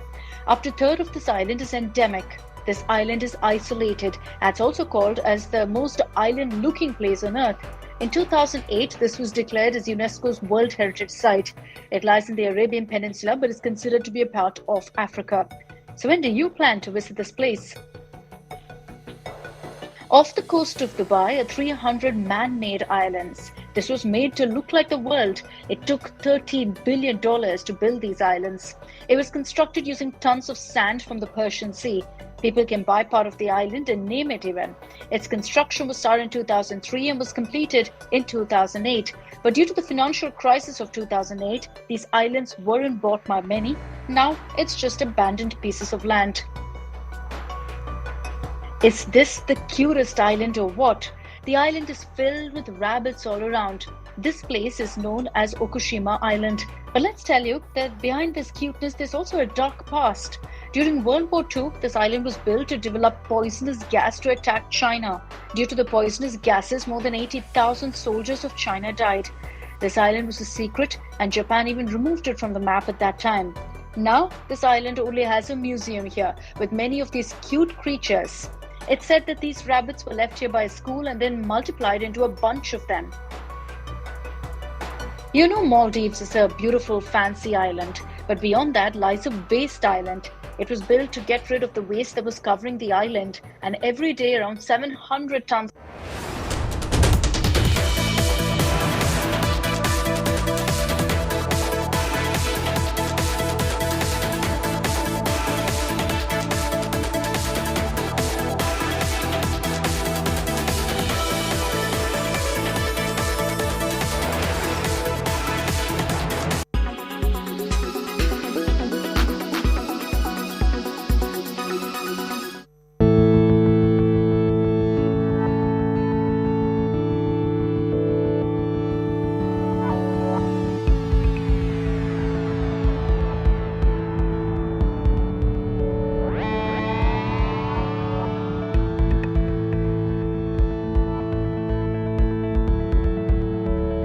La main des aides-soignants. Pourquoi? Parce que les aides-soignants aujourd'hui, ils sont globalement sous l'eau. Ils ne peuvent plus faire leur métier qui est de soigner. Et donc nous, Emobots, on leur fournit cette information de l'état émotionnel. Ils vont pouvoir mieux comprendre l'évolution de l'émotion de leurs résidents, de leurs patients. Et derrière, on sera aussi capable d'objectiver. C'est-à-dire qu'aujourd'hui, quand on fait un test pour la dépression, c'est un test normé, ponctuel, où on demande à la personne de verbaliser les informations. Et donc ça pose plein de problèmes. Et notamment de difficultés pour les personnes qui ne peuvent pas verbaliser.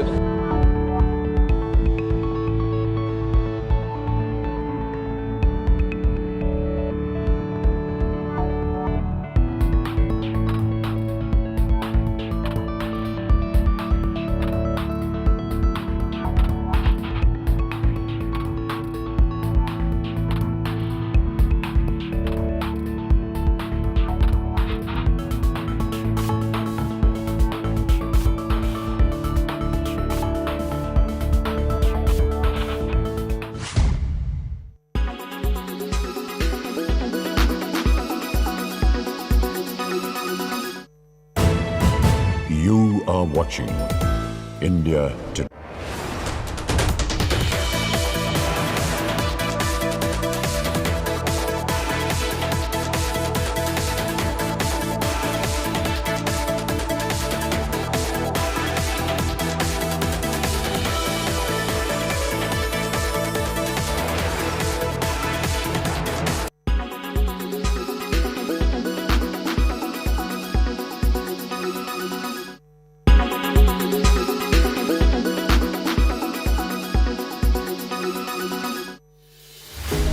With every sunrise comes new beginnings, new opportunities and new stories. And that's why we're first up. While you're sleeping, we're hard at work to ensure you get the perfect news shot every morning. Get you all the updates. Our morning mission to get you news that's fresh and packed with flavor. Watch First Up every weekday morning with me, Akshata Nandagopal, right here on India Today. Make your media plan smarter with India Today Live TV on your connected devices. Everyone's busy finding what's trending. You're busy finding out why. India Today, for those who research before reacting. Download the India Today app now. Make your media plan smarter with India Today Live TV on your connected devices. You are watching India Today. Oh, sorry.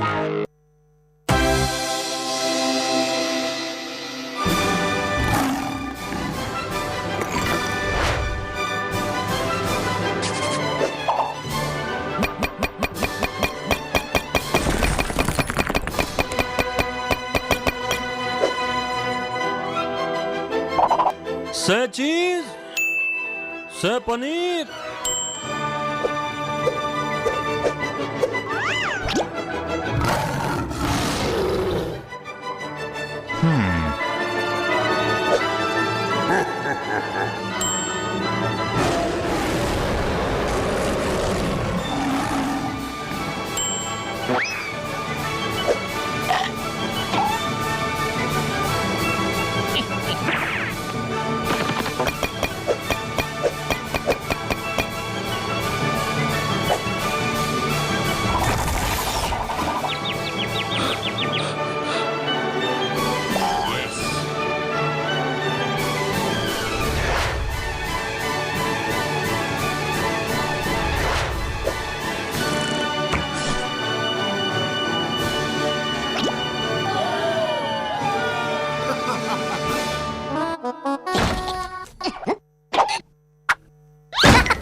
Watching India Today.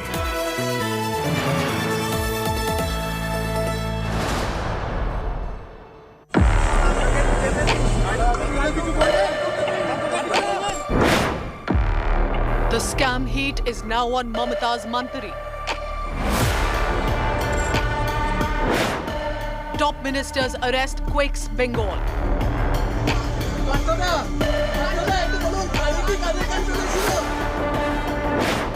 The actor's aide Arpita is in the Enforcement Directorate custody.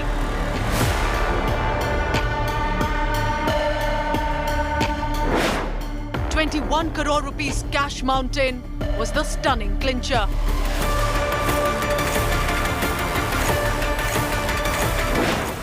And now, will this scam hit Mamata Banerjee's national ambitions?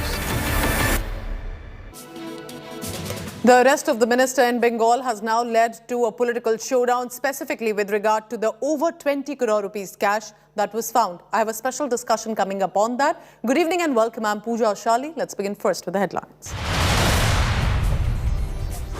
The Enforcement Directorate moves court to shift Bengal Mantri Partha Chatterjee to the Armed Forces Hospital, claiming that Chatterjee is behaving like a don in the state-run hospital. Arpita Mukherjee, meanwhile, the close aide, has been remanded to one-day ED custody. Minister Smriti Irani sends a legal notice to the Congress party for slandering her daughter over a Goa eatery. Congress sources claim the reply to notice will be served immediately.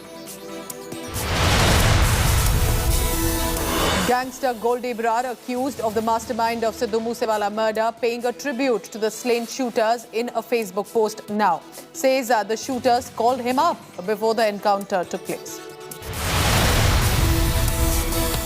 Samajwadi Party Neta politicizes film star Ranveer Singh's photoshoot, draws the hijab analogy with the nude photoshoot, asking, nudity is freedom, then why not hijab? And cheer in sports, golden boy Neeraj Chopra once again making the country proud. A massive throw of 88.13 meters seals a silver medal. And speaking exclusively to India today, expressing humility, he says, will register 90 meters very soon. The gold was won by Anderson Peters with a throw of 90.54 meters. Throw है जो इस साल की काफी consistent है, तो वो बहुत अच्छी बात है. हाँ, मतलब 90 नहीं लग रहा है, बहुत क्लोज है उसके, पर वही है कि हर कंपटीशन में मुझे लगता है कि हाँ शायद चीज में हो जाएगा, इसमें हो जाएगा, पर कोई नहीं, जब भी होना होगा वो कौन सा दिन होगा वो उस दिन ही होगा, पर फिर भी जो परफॉर्मेंस है वो कंसिस्टेंट है. तो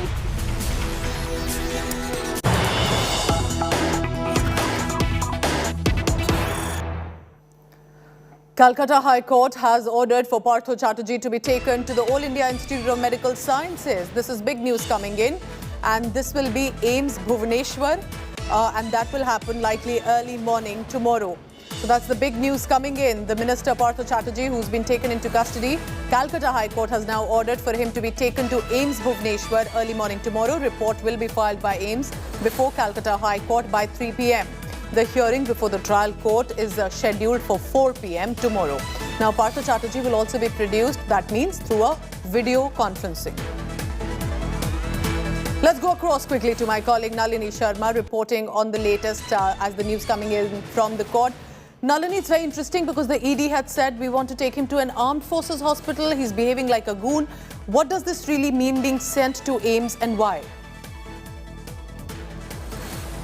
Well, Pooja, the case that the ED had made out before the Calcutta High Court today, they stated in very clear words that Partha Chatterjee had used the SSKM hospital as a means to hide from the investigation, so that he's not been made a part of the investigation and does not have to face the ED interrogation. What they also said is that the officials in the SSKM hospital are compromised, and that is essentially why Partha Chatterjee is being allowed to behave like a don. He's abusing and threatening ED officials in the hospital he right now is in, and they also went on to say that he's in fact feigning his illness. He's not actually ill, because the first medical report that was conducted of Partha Chatterjee clearly stated that he's in a fit condition, he's in a stable condition, and there was absolutely no complaint regarding chest pain, hypertension, diabetes or sleep apnea. So after all of these arguments were made before the Calcutta High Court, the Calcutta High Court has clearly said in its order that was passed around 9 p.m. today that he cannot be allowed to take shelter in the SSKM hospital under the garb of a serious illness, which is why So Nalini, this can also be seen as a sort of a setback as well, because he wanted to probably stay at the SSKM hospital, but now not the Armed Forces One hospital though, but the court has ordered for him to be shifted to AIIMS-Bhubaneswar tomorrow morning, and the report will be then submitted. Thank you so much, Nalini Sharma, for all the latest on that. We have also some big news now coming in. Again, remember, from the close aide of Partha Chatterjee, who's also now been taken into custody. And that case is also going on in the court. We have big news coming in. Arpita Mukherjee was being ferried to the CGO complex from the court. The Enforcement Directorate convoy met with a minor accident. The accident happened at the Salt Lake area en route to the CGO complex. We'll go across quickly to my colleague Indrajit Kundu, tracking all the latest on that. Indra, what exactly happened? Is everyone all right? And you're saying this is a secure convoy that usually takes in any accused also with them. Do take us through the details. Well, that's right, Pooja. It's a secure convoy. However, what happened actually was that after the court hearing got over, Arpita Mukherjee was being ferried to the CGO complex where she will spend tonight because she has been remanded to ED custody before she is produced before the court once again tomorrow. So she is going to be spending tonight in ED custody at the CGO complex. So there was a convoy with CRPF Jawans in it and ED officials. But when the convoy was moving from the Mao flyover towards Salt Lake, that's when another car, from the left-hand side entered into the convoy with the entire convoy suddenly coming to an halt. So it was a minor accident, but no injuries so far. And what we are given to understand is that Arpita Mukherjee has now been, taken Indrajit, inside. do tell us about the case as well, which you're tracking so closely. So Partha Chatterjee is to be taken to AIIMS-Bhubaneswar tomorrow. Arpita is also in ED custody. Meanwhile, TMC, BJP and even the Congress is having a massive political showdown over this development. What are you picking up outside the court about what's happening? Well, it's a huge setback for Partha Chatterjee because you would remember, Pooja, whenever a high-profile person has been arrested in West Bengal, be it the SSC case right now or any other case earlier, be it the Narada case or other cases, all the Trinamool Congress MLAs or ministers tend to get admitted in the SSKM hospital, which is a premier government-run hospital in the state. And the allegation that the central agencies are now leveling is that it's a compromised location because, they tend to get into their own colors when they are in a state government facility. That's precisely the reason why Arpita as well as Partha Chatterjee were taken to a central government-run hospital, the ESI hospital in Joka, for medical checkup. Now, what the ED lawyers have been demanding is that he should be allowed to be taken to the Army Command Hospital, which is a central government-run hospital. But yesterday, the lower court allowed access to SSKM hospital. Partha Chatterjee is at SSKM, but now he will be So Partha Chatterjee is being taken to AIIMS-Bhubaneswar. Meanwhile, Arpita is still in the custody of the ED. The case is in the court, political showdown. And Indrajit Kundu is our colleague tracking all the latest coming in from Bengal. Thank you so much, Indrajit, for all the latest on that. Remains to be seen what the politicians now have to say. Our top story of this bulletin comes from Bengal. The arrest of Bengal Minister Partha Chatterjee and his aide Arpita Mukherjee has raised a political storm, specifically between the TMC and the BJP. Here are latest updates of what exactly is happening in Bengal. Take a look.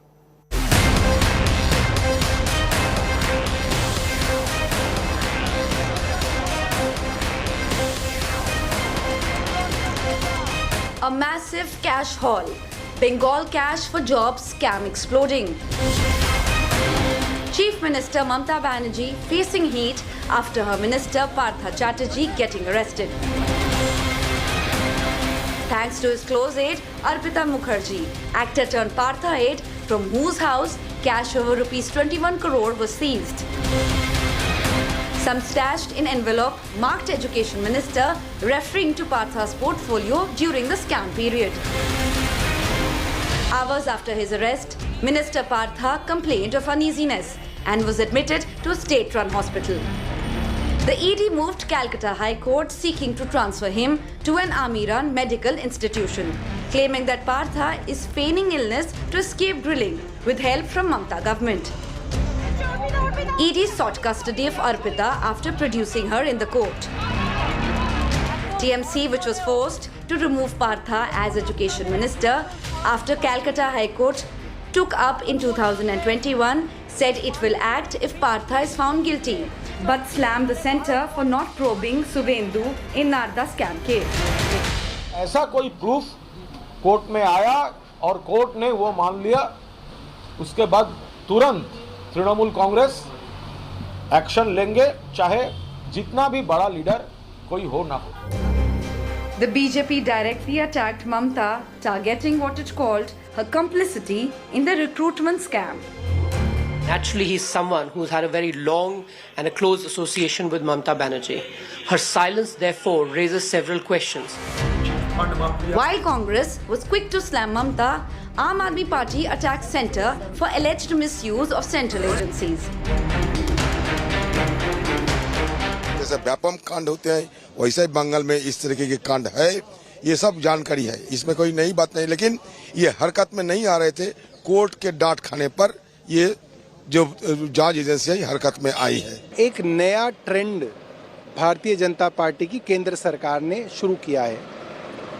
किसी भी आदमी के घर छापा मार लो, वो आदमी अमीर होना चाहिए और बिजनेसमैन होना चाहिए, फिर आप उसको किसी भी एमएलए और मंत्री के साथ जोड़ दो और फिर उस एमएलए और मंत्री को उधर के मुख्यमंत्री के साथ जोड़ दो। ये सब जो झूठ की दुकान भारतीय जनता पार्टी चला रही है, चलने वाली नहीं है।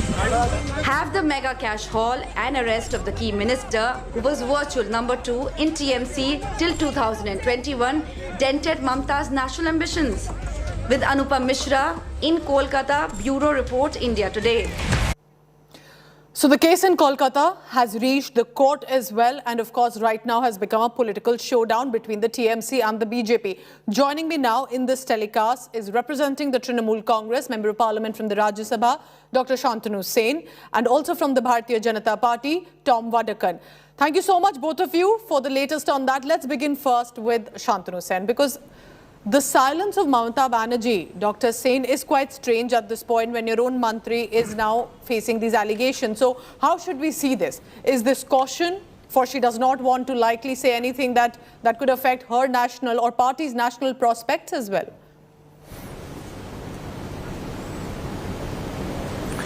See, first of all, with all humility, I beg to differ with your opinion.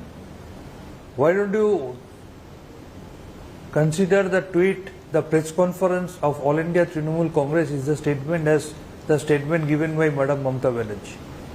Because the official Twitter handle and the official spokespersons like me, whenever there is something before camera, you have to understand that that is the statement of Madam Mamata Banerjee. It has been clearly mentioned the Trinamool Congress has got zero tolerance towards any type of corruption. It has been clearly said that Trinamool Congress has got nothing to do with the money recovered. Trinamool Congress has got nothing to do with that lady whose name has come up in the media. And Trinamool Congress has strongly said, after the investigation is over, if the person caught found to be guilty, Trinamool Congress will take strong step politically as well as the administrative step is concerned. It has been clearly said. At the same time, we have strongly demanded, because so far the record of ED investigation is concerned, we have seen that hardly 25% of the cases finally can find the daylight. So our demand, this investigation should be completed as early as possible, because the more duration of the investigation, the more chance for the opposition to malign Trinamool Congress leaders and Trinamool Congress government. So our first and foremost submission, appeal, demand, ED should complete the investigation as soon as possible, and if in the investigation anyone is found to be guilty, is proved to be guilty. So you're saying, sir, that there is no reason for her to be silent on this. The party statement is her statement. 100%. Party statement is our statement. Party statement is statement of Madam Mamata Banerjee. Tom Vadakan, because the BJP is giving out these messages that, you know, this woman, Arpita, who's been taken into arrest, that she was not acting out of her own accord, in many ways hinting, because Mamata Banerjee was seen praising her.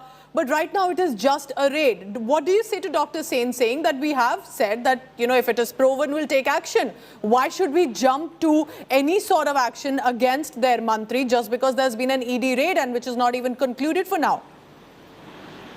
Pooja, I like the way he said about spokesmen, that when they say they speak for the president of the party or the head of the party, and sometimes very often we see the head of the party distancing themselves from the spokesman, saying that this is not the line we wanted, this is something different. Okay, so let's accept it that she spoke.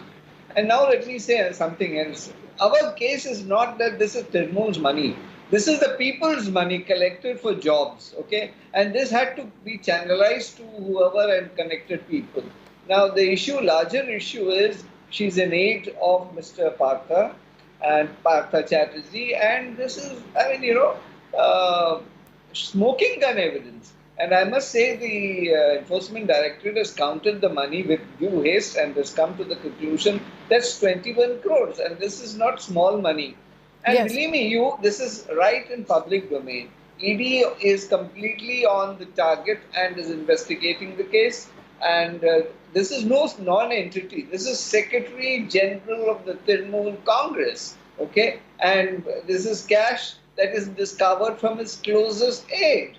And if that is, I differ that it may not be Trinamool's money, but it is the exchequer's money, it is our taxpayers' money. People who have wanted to get jobs have paid money, and those who have been recruited have not got their jobs. And they keep screaming there's no jobs available. Because if you pay cash, you get jobs in Bengal. If you don't have money, you don't get jobs. That is the short and long story. But why should they rush to remove him right away and not wait for the court to decide or the ED investigation to finish?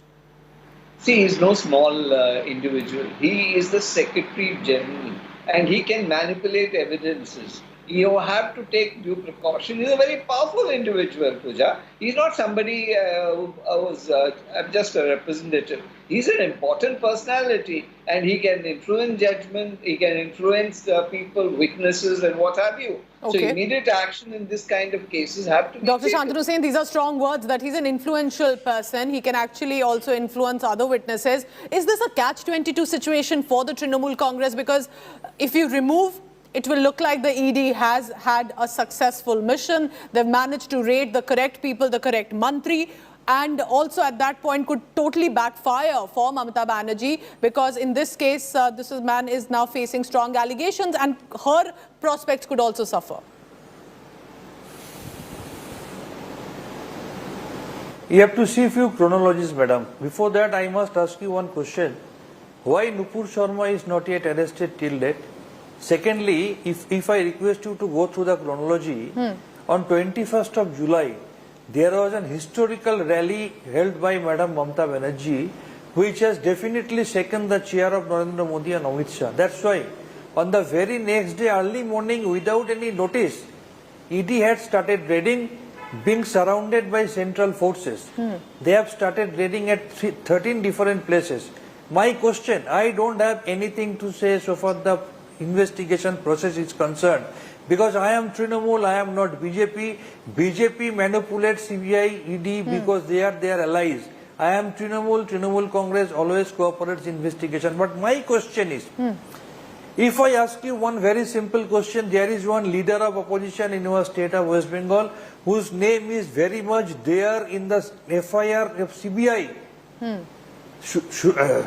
Tom Wadekar, is this a fear? Because Mamata Banerjee right now is the only one who appears to be, or at least trying to be, get all these opposition parties together to challenge Narendra Modi, whether in 2024 or assembly elections or otherwise, form a separate front. The BJP is so triggered and feeling the challenge of Mamata Banerjee's rise that they are indulging in these allegations of corruption and targeting her. Pooja, the litmus test was the recent elections held in Goa, Tripura and other places. What has happened there? This great personality was never a challenge to Modi ji. Let's get that straight. She grabs headlines, yes, for her activities against the governor and various statements that she gives out. These are all, she catches the national media. She provokes, and then the activity that she has done, withdrawn the privileges of the CBI investigating agency. They say they are alliances. Now, when you ask for CBI investigation, there's no alliance. When it pinches you, then you say, well, CBI is alliance and ED also is an alliance. What are the actions you've taken against the CBI and the ED? If you're not scared, who's scared? Let there be an inquiry. There's a judicial process. Yes. These are all transparent issues. The cash was shown. That was smoking gun evidence. And they're saying it's not their money. I agree, it's not their money, it's people's money, which would go to them finally. But it is not gone because ED has intervened. Now, the other thing is, it is not the current education minister who's been picked up. The chronology is clear. Who was there at the time? Who are the operators? They have come to it. There are cases filed against the current education The TMC has minister constantly been claiming that this is political vendetta against their party, against their government in the state of Bengal. Because they say so, we should stop fight against corruption. And just because they say political vendetta, that is what Mrs. Gandhi also says. This is political vendetta. When you start an investigation, political vendetta. If you don't investigate, then Dr. Shantanu Sen wants to intervene in that. Go ahead, sir. Yeah, please. No, I have got few points to ask. Number one, if there is not political vendetta, if ED and CBI, they are absolutely neutral, then why are they not touching Suvendu Adhikari, whose name is there very much in the CBI? Just answer me one question. Yes. Sudipto Sen of Saroda has categorically written to the court that yes, I have given money to Suvendu Adhikari several times. He has blackmailed me. Why he is roaming around Amit Shah whenever there is in the city? His name is very much in the CBI FIR. Let me cite you some example. You are talking about corruption. If I start citing example A to Z, just listen to me, just give me 2 minutes at a stretch. A for Adani Power Scam, BJP. B for Balco Scam, BJP. C for Chikti Scam, BJP. D for Dal Scam, BJP. E for Earthquake Relief Fund Scam, BJP. F for Fishery Scam, BJP. G for GSPC Scam, BJP. H for Hatco Scam, BJP. I for Indigo Refinery Scam, BJP. J for Jaisha Scam, BJP. K for Kerala Medical Scam, BJP. L for Lalit Modi Scam, BJP. M for Metro Rail Scam, BJP. N for Nirav Modi Scam, BJP. O for Operation Westland Scam, BJP. P for PDS Scam, BJP. Q for Quarry Scam, BJP. R for Rafael Scam, BJP. S for SSC Scam, BJP. T for Tender Scam, BJP. U for UTI Scam, BJP. V for Vapom Scam, BJP. W for White Measurement Inspector Scam, BJP. X for X-ray Technician Scam, BJP. Y for Yadurappa Scam, BJP. And Z for Zubin Irani Land Scam, BJP. Sir, the alphabetical order, I gave you the time to speak because you had asked for that time. But these are also allegations, sir. And we'll have the BJP respond to that. So, Tom, that's a rhythmic order. A to Z, a list prepared. This is also allegation by Dr. Shantanu Sen. That topic we are talking about, madam, that topic we are talking about is also allegation. Tom, respond to that. Discussing about is also allegation. Okay. Mr. Shantanu Sen, if you give me the time, you have recited A, B, C, D till Z. Let me tell you, many of these issues were during the regime of UPA. The loans were given during UPA. Rafale scam that you call, Mr. Rahul Gandhi had to apologize to the Supreme Court. I can go on from Z to A without, but I don't want to waste the viewers' time by saying things. And you're saying allegation? 21 crores staring at you, Mr. Shantanu Sen. Is that an allegation? It grows on trees or what? Okay, let's stick to the issue and take now closing comments from both the TMC and the BJP. Let's begin first with the Trinamool Congress. If the TMC or Mamata Banerjee specifically had decided to, for now, suspend their Neta from the party, from the government, at least kept him out of the government because the allegations are directly against the government here, that could have given a go-ahead to Mamata Banerjee. She has chosen not to do that either, to remove him from the position. Do you think that will be done, could be done? Because that is primarily the attack that the BJP is raising against the TMC.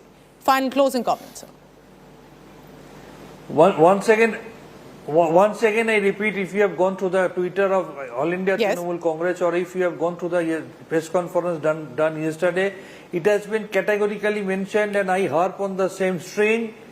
If anything is proved and if anyone is proved to be guilty, Trinamool Congress will take perhaps no time to take strong political step, and Trinamool Congress run West Bengal government in no time will take strong administrative step. This is for 100% sure. But nothing right now. Nothing right now.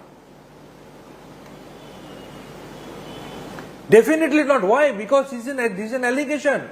Let it be proved. And my submission once again before but sir, as we run these visuals of 21 crore rupees of bundles of 2,000 rupees of notes, sir, my question is because these are cash that has been found at the residence of an individual that's been seen as an aid to the mantri, to the minister. So that perhaps should the government not take at least... Madam,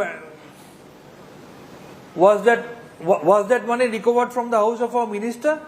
That money was recovered from the house of a lady who is being portrayed as a close associate of the minister. A minister is a public representative. He might be associated with many lakhs and lakhs of people, as I am.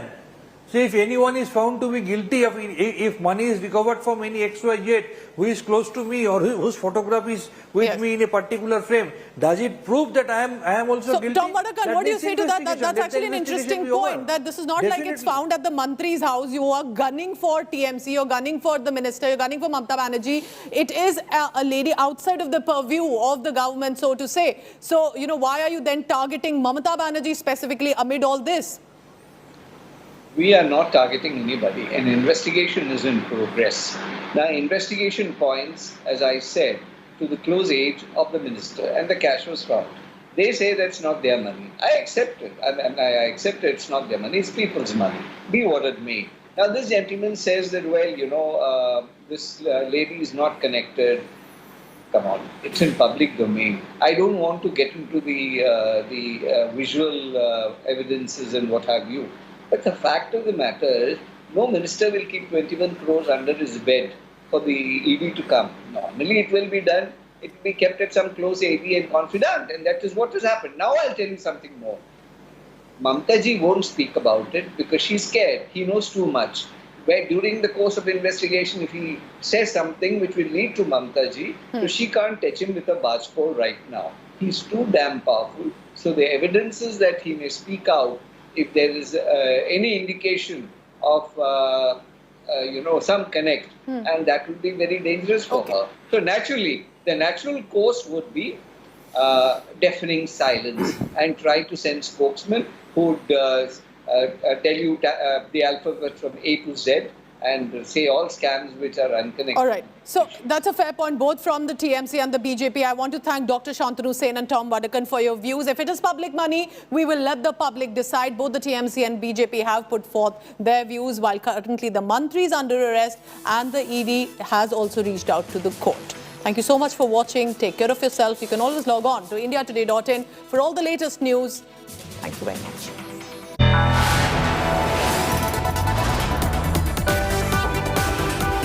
You are watching India Today.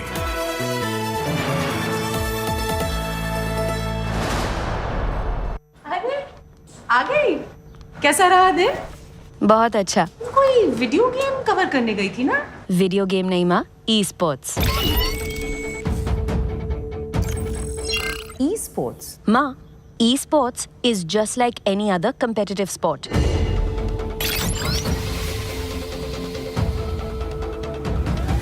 इसमें ना वो सब feelings है जो किसी भी और sports में है। इसमें इमोशन है, इसमें एंगर है, इसमें सैडनेस है, इसमें हैप्पीनेस है, इसमें कमराडरी है। ये सिर्फ गेम नहीं, ये ई स्पोर्ट्स का प्रीमियर लीग ESPL है।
Russia and Iran reached a tentative deal of $40 billion to develop future oil and gas projects. Gazprom and the National Iranian Oil Company signed an MOU to aid in the development of oil and gas fields. The deal coincides with Putin's visit to Tehran for a summit with his Iranian and Turkish counterparts.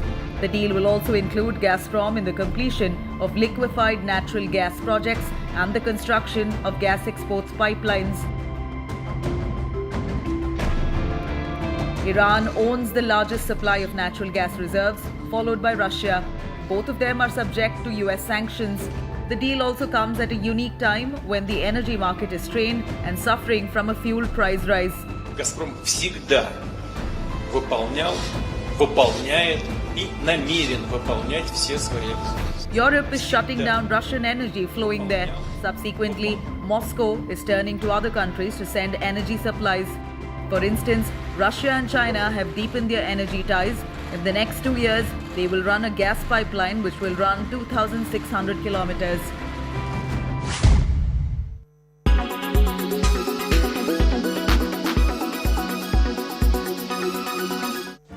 Make your media plan smarter with India Today Live TV on your connected devices. Amplify your brand with 100 million smart internet viewers. To advertise, mail us at sales@aajtak.com. Make your media plan smarter with India Today Live TV on your connected devices. Everyone's busy finding what's trending.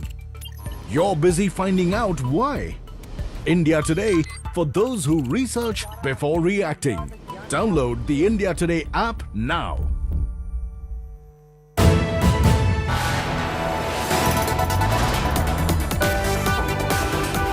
You are watching India Today.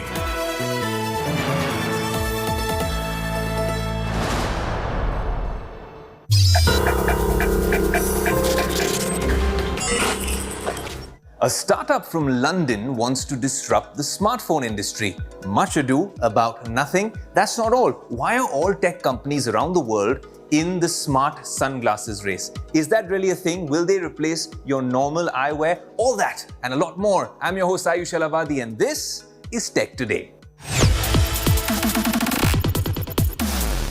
It's not often that a startup from London enters the smartphone industry only to disrupt it. There's a lot of clutter, especially in the mid-range segment, and a company from London has decided to break that clutter. I have with me the Nothing Phone 1. What about the camera? Look at the lights. The battery life. The lights look amazing. And the processor? The lights are so cool. Well, you get the drift. I can't keep deviating and digressing like every other review on the planet talking about the lights. Now, they look great, but they look like a mere smokescreen or a distraction. There's a lot under the hood. It's ironic that this is a transparent back, but has this device truly broken the clutter? Are there reasons for you to actually upgrade or downgrade to this device? Well, that's what we're going to tell you in this in-depth review on Tech Today.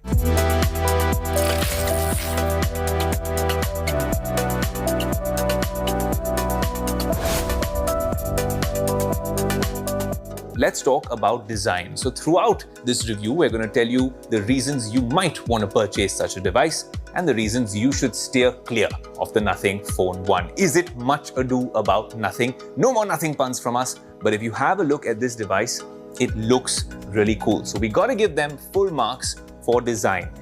If you show this to anyone in office or any family member at home, they will have a look at the back of the phone and say, hey, what kind of cover have you put on your iPhone? Because it does look like that at first glance. Even the camera placement, it looks eerily similar to an older iPhone. But then when you flip it around and you have a look at the OS, it comes, of course, with Android 12, with the Nothing OS on top, which is largely bloatware free. And I think that is amazing. Well, you'll need a lot more product innovation than just a glyph interface. That's one thing which is very special about this device, which is the glyph interface. If you have a look at it, it's simple. It sounds fancy in tech geek lingo. It's 900 LED lights at the back of the phone. These 900 LEDs will pop up in the center, the top over here, at the bottom, and they actually do have significant functions and use cases. For instance, there's one at the bottom. If you're charging through a USB-C port, will light up and tell you what the battery status indicator is like. You give it a little bit of a shake and all of a sudden you know what the battery charging status is like. You go up over here and you end up reverse charging, and this comes with reverse wireless charging and wireless charging for this particular device, and it's pretty good at that. The reverse wireless charging feature, I put my AirPods on it a few times, and honestly it's more of a gimmick because there's a lot of heat energy that is lost. Now this glyph interface is kind of interesting because no other phone seems to do this. You did have those LED indicators on phones of yesteryear, but this takes it to a whole new level. For instance, if you use one of the 10 ringtones available on Nothing OS, the current one is Beetle, and you'll see it light up in different ways in sync with this particular ringtone. You switch to Squirrels and you have, well, a different sort of user experience. Do these LED lights at the back end up taking a lot of battery from the device? Well, we will tell you that in a subsequent review when we've actually tested the phone.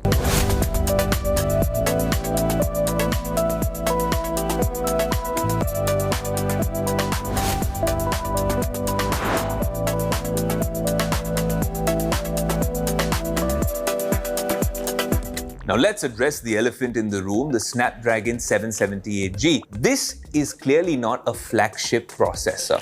If you're a gamer, this isn't an ideal phone for gaming. And if you're a camera enthusiast, then maybe this isn't the best pair of cameras on a smartphone ever. What has the user experience been like? Because for the past week, we've seen all sorts of media reports which are talking about issues with this phone. The retail units have started reaching customers and there are issues with this phone, but there might be teething issues. We have updated the software on this particular device, but we haven't seen some of these things in practice. People are talking about dead pixels, a green tint on the display. A lot of users who picked up retail units, very excited about the Nothing Phone 1, are complaining about these issues. So we hope that the company is taking these issues seriously. We'll tell you about some of the issues we faced with this device. Honestly speaking, the software at this particular stage is a little buggy. The camera performance is underwhelming. It maxes out at 4K 30. And honestly, if it's not a well-lit atmosphere over here while we're shooting, it's all right. If you take it to a low-light sort of surrounding, it starts performing really badly. Also, if you're taking a selfie, and that's very important with these particular devices, then this is the selfie that the camera takes. But there is a catch. If you actually flip the phone over, switch on the glyph light, and then take a photo like this, this glyph light at the back, strangely, is a really cool filler light when you're shooting, if you're vlogging, especially in a low light surrounding, out in the dark. This is pretty much a ring light. But spending more than 30,000 rupees on a ring light isn't the ideal way to go. But nevertheless, it is a feature on the phone and it can be used, and they've given you that functionality. So the lights aren't just a gimmick, they also serve a use case. But if you're investing your hard-earned money in this product, you need to know that there are things that work for it and things that don't seem to work at all. This is their first such product in the smartphone space, so it is work in progress. We understand it has a very cool design element. This glyph interface is kind of refreshing to see. The OS is great in terms of their clean implementation of Android, but it does have its fair share of bugs. When you're talking about battery performance, camera, look, this is a mid-range smartphone. So is the processor. So who's the Nothing Phone 1 for? Is it for the die-hard enthusiast? I don't know. It's a mid-range smartphone which is not performing in a lot of departments like gaming and even in the camera department for that matter. Is it an aspirational smartphone? Because clearly they're going the iPhone way and taking out the charging brick from the box, and that's something that the price-conscious Indian consumer might not be very happy with. No charging brick in the box, a lot of marketing, but is it an aspirational device? Look, I think this is just a start for the Nothing Phone 1, and you have to give these guys some credit for trying to disrupt the smartphone, the mid-range smartphone segment. When you're talking about pricing, this is 32,000 rupees for the base version and nearly 35,000 rupees for the top-end version. I think at 35,000 rupees, this is a very expensive ring light. Much ado about nothing? Now, those of you who watch Tech Today regularly know that the show is not only about device unboxings and reviews, unbiased at that too. Well, of course, that's an important element of the show, but there's a lot more. We like talking about 5G, the metaverse, crypto, and stuff like that as well. We also like to focus on what's happening on social media and what's trending on the internet. Now, over the past few years, especially through the lockdowns, we've seen a lot of creators, stars that have been born on platforms like Instagram, TikTok as well at one point, and YouTube. But how did they get there? What's their creator journey like, especially from zero all the way up to 1 million? How do you monetize that? These are questions we want to ask on Creators Corner. Nabila caught up with one of the funniest creators on Instagram. Let's see what she has to say. Saloni Gaur, you may have watched her cracking you up on social media platforms. She's quite a popular, familiar face and someone you feel at home when you respond. I'd really like to ask you something that most of us always imagine. Do influencers make money? Do you make money? Does this? Yeah. Yeah, it does. Tell me how. Through brand deals. I mean, I obviously see making money as a byproduct. I mean, like I said, I did it for myself. I mean, I wanted to make people laugh and my friends laugh. And I mean, I have got someone who manages my work now, and he told me that you can even make money out of this. I was like, okay, अगर ये भी हो सकता है तो why not? अभी तक तो ऐसे ही jokes सुना रहे हैं. I really want to ask you how it is. Like you said, I could also call you an influencer. So tell me what it is like to be an influencer. I just want to know the methodology, the terminology of creating content, you know? I do not relate to the influencer part. I just like being called a comedian. And I don't know how others work, but my simple funda is, and there is no such terminology, I believe. My simple funda is to crack 5 good jokes daily. And if I laugh on those, and if my brother laughs on those, I think the video is good too. And that's how I like to, you know, carry on in day-to-day life. I mean, that's all I do. Nothing else. If you, speaking of money and the kind of revenue that you generate out of your content, is it the content that really brings in that money, or you being an influencer? So there were a lot of people who the brand must have considered before signing me, but they thought that my content is different from what others are putting on the table. So they went up with me. So I think the content matters. Also, we want to know, which is the most fun social media app? Is it Instagram? Is it Facebook? Can I ask you? I don't know if you can be biased here, but what do you really enjoy? I like Instagram and Twitter equally. Twitter, that's where you get a lot more engagement, huh? I get good engagement on Instagram because I'm more active there. I usually don't put up my videos on Twitter. Sometimes I do, sometimes I don't. It's really up on my mood. But I enjoy Twitter a lot. I mean, the first thing I do in the morning is like check what's trending and आज किसको troll किया जा रहा है to say that. Well, for now, I'm wearing my ordinary pair of glasses. But what if I told you that you could buy a pair of glasses which looked a lot like this, but they'd have smart capabilities? Yes, technology-loaded eyewear. That's what a lot of tech companies are in the race for. But are they really a bang for your buck? That's coming up on the other side of a short commercial break.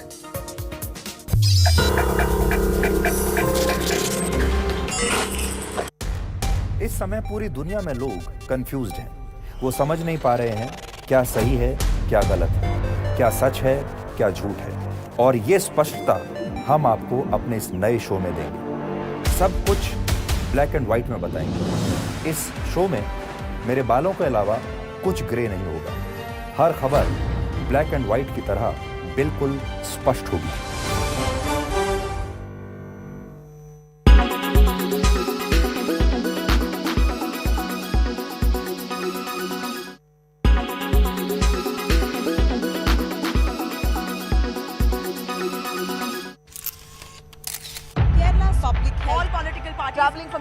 Armed with facts, she takes the news by its horns. Do you think the future of these students are not hampered?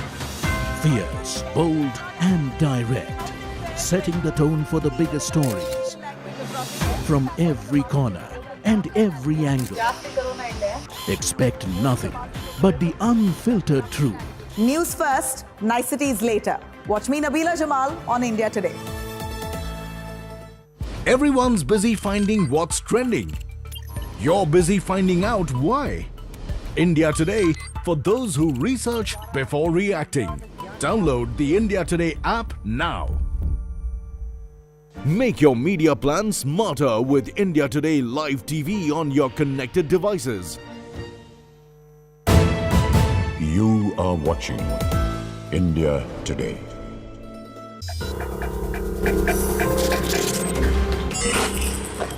Welcome back to Tech Today, guys. Now, as much as tech geeks have dreamed for years and have been longing for teleportation to become a reality, unfortunately, technology hasn't evolved that much. A lot of us have hoped to see a lot more than we have in DC Comics or Marvel movies, but that's where it all stops when you're talking about teleportation. What if I told you that I'm here at Mediaplex, the India Today headquarters, and I just press a button,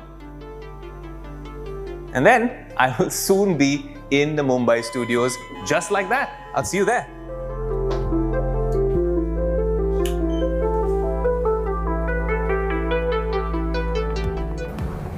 Well, it's just another day at the office. It's pouring away here in Mumbai. And when we are away from the Tech Today studio, we always come to the office here. And I wear these glasses, especially when I'm driving. But this is Tech Today, and that's why we're going to swap with these glasses. Let's see if my colleagues can actually find out and tell the difference if I'm wearing smart glasses. These are the Noise i1 smart glasses, and they can do a lot of things. I'll give you the review and verdict in terms of what they can do. But first, let's see what everyone has to say.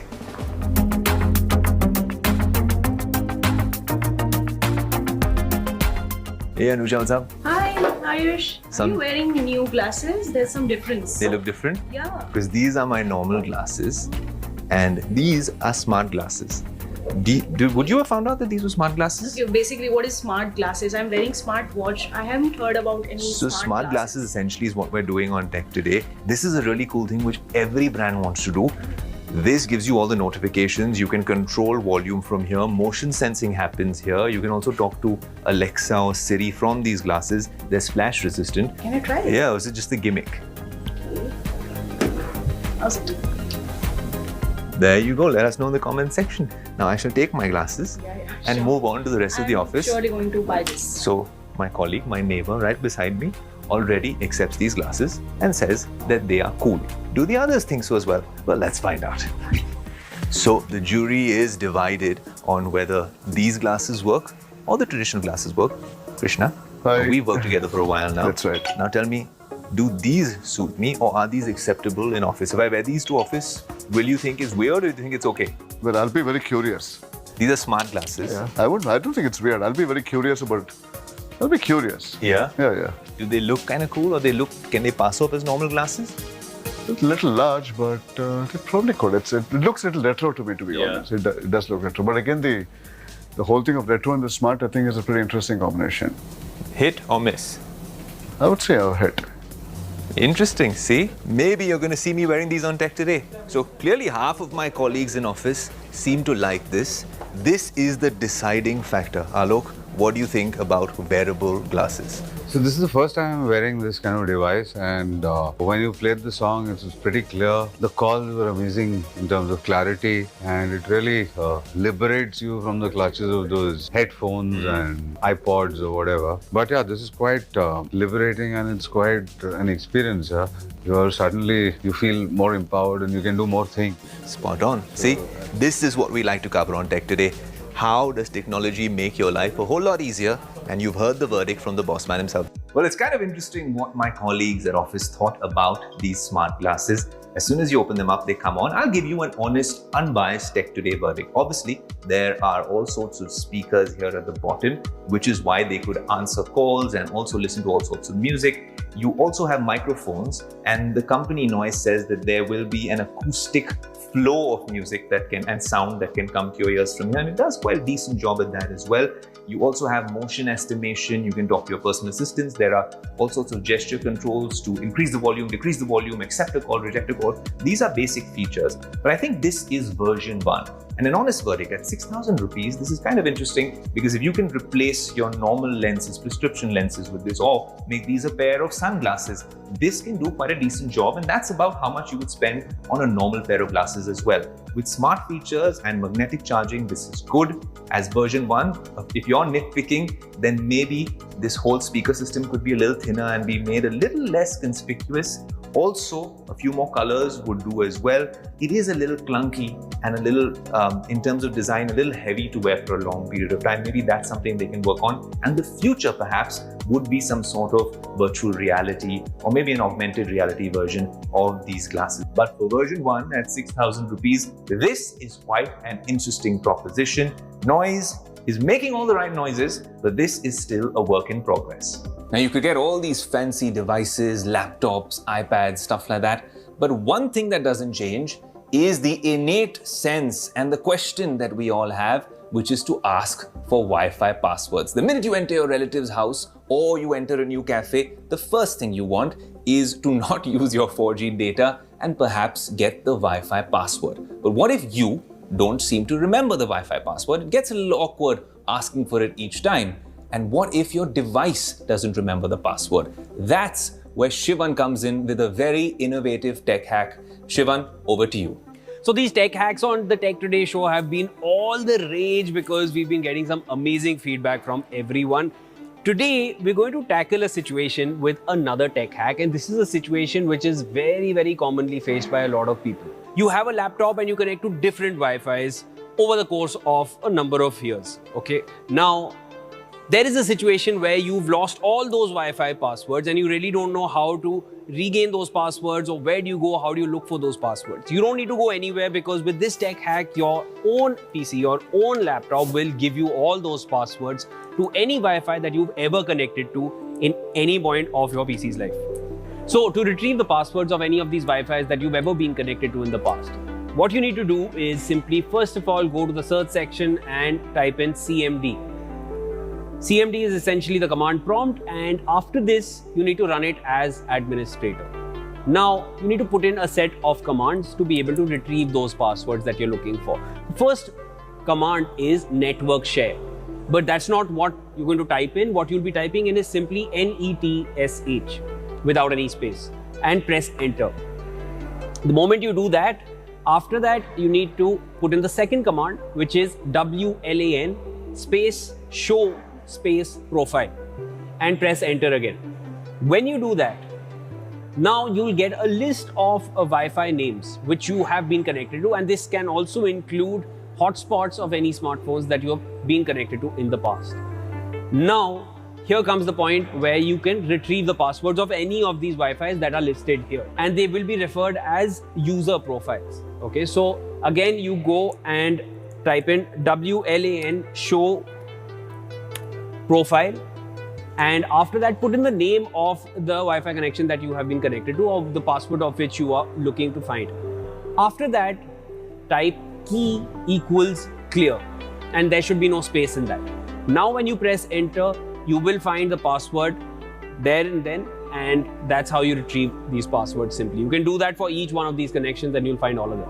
So this is yet another very, very simple tech hack for you to try at home, but do let us know what you felt about it, and if there's anything else that you want us to solve for you, then definitely leave us a comment and like and share this video, and we will definitely be back with you with more tech hacks, because there is a lot for us to share with you on the Tech Today show. Nothing. iPhone, nothing. Okay, I see the uncanny resemblance. A lot of people online are saying that nothing is a cheap looking iPhone, but honestly, there's no real comparison. It's apples and oranges, literally. But if you want us to compare the two, or compare this particular device with any other phone in the market, then do let us know on our social media pages. We hope you've enjoyed the show. Give us your feedback. Until next week, this is Ayush Alavadi saying adios.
With every sunrise comes new beginnings, new opportunities and new stories. And that's why we're first up. While you're sleeping, we're hard at work to ensure you get the perfect news shot every morning. Get you all the updates. Our morning mission to get you news that's fresh and packed with flavor. Watch First Up every weekday morning with me, Akshita Nandagopal, right here on India Today. Co-powered by The World Comes Together at Sharda University. Co-powered by RK Marble, Khoobsurat Imandari. In association with Dell, advice and expertise to help your business grow. EcoLink LED lights and fans.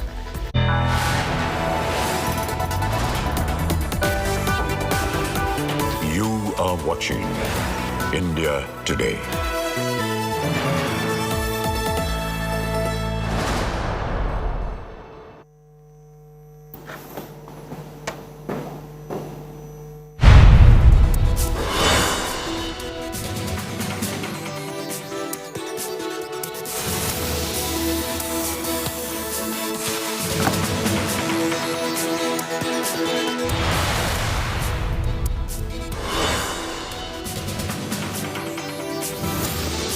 Smriti Irani sends a legal notice to the Congress party for slandering her daughter over a Goa eatery. Congress sources now claim the reply to notice will be served immediately.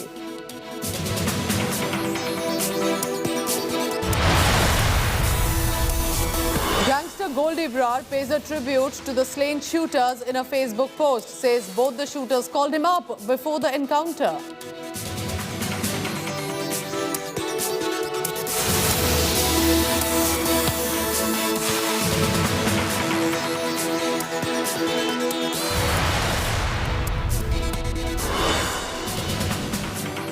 Samajwadi Party Neta Abu Azmi now questions Ranveer Singh's photo shoot, draws the hijab analogy with the photo shoot, asking if nudity is freedom, why not hijab?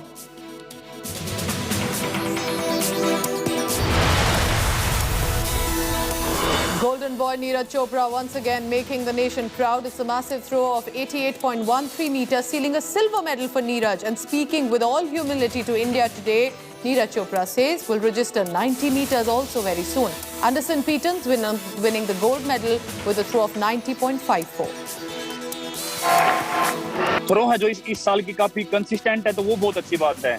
हाँ, मतलब 90 नहीं लग रहा है, बहुत close है उसके, पर वही है कि हर कंपटीशन में मुझे लगता है कि हाँ शायद से इसमें हो जाएगा, इसमें हो जाएगा, पर कोई नहीं, जब भी होना होगा वो कौन सा दिन होगा वो उस दिन ही होगा, पर फिर भी जो परफॉर्मेंस है वो कंसिस्टेंट है, तो इस चीज की काफी खुशी है.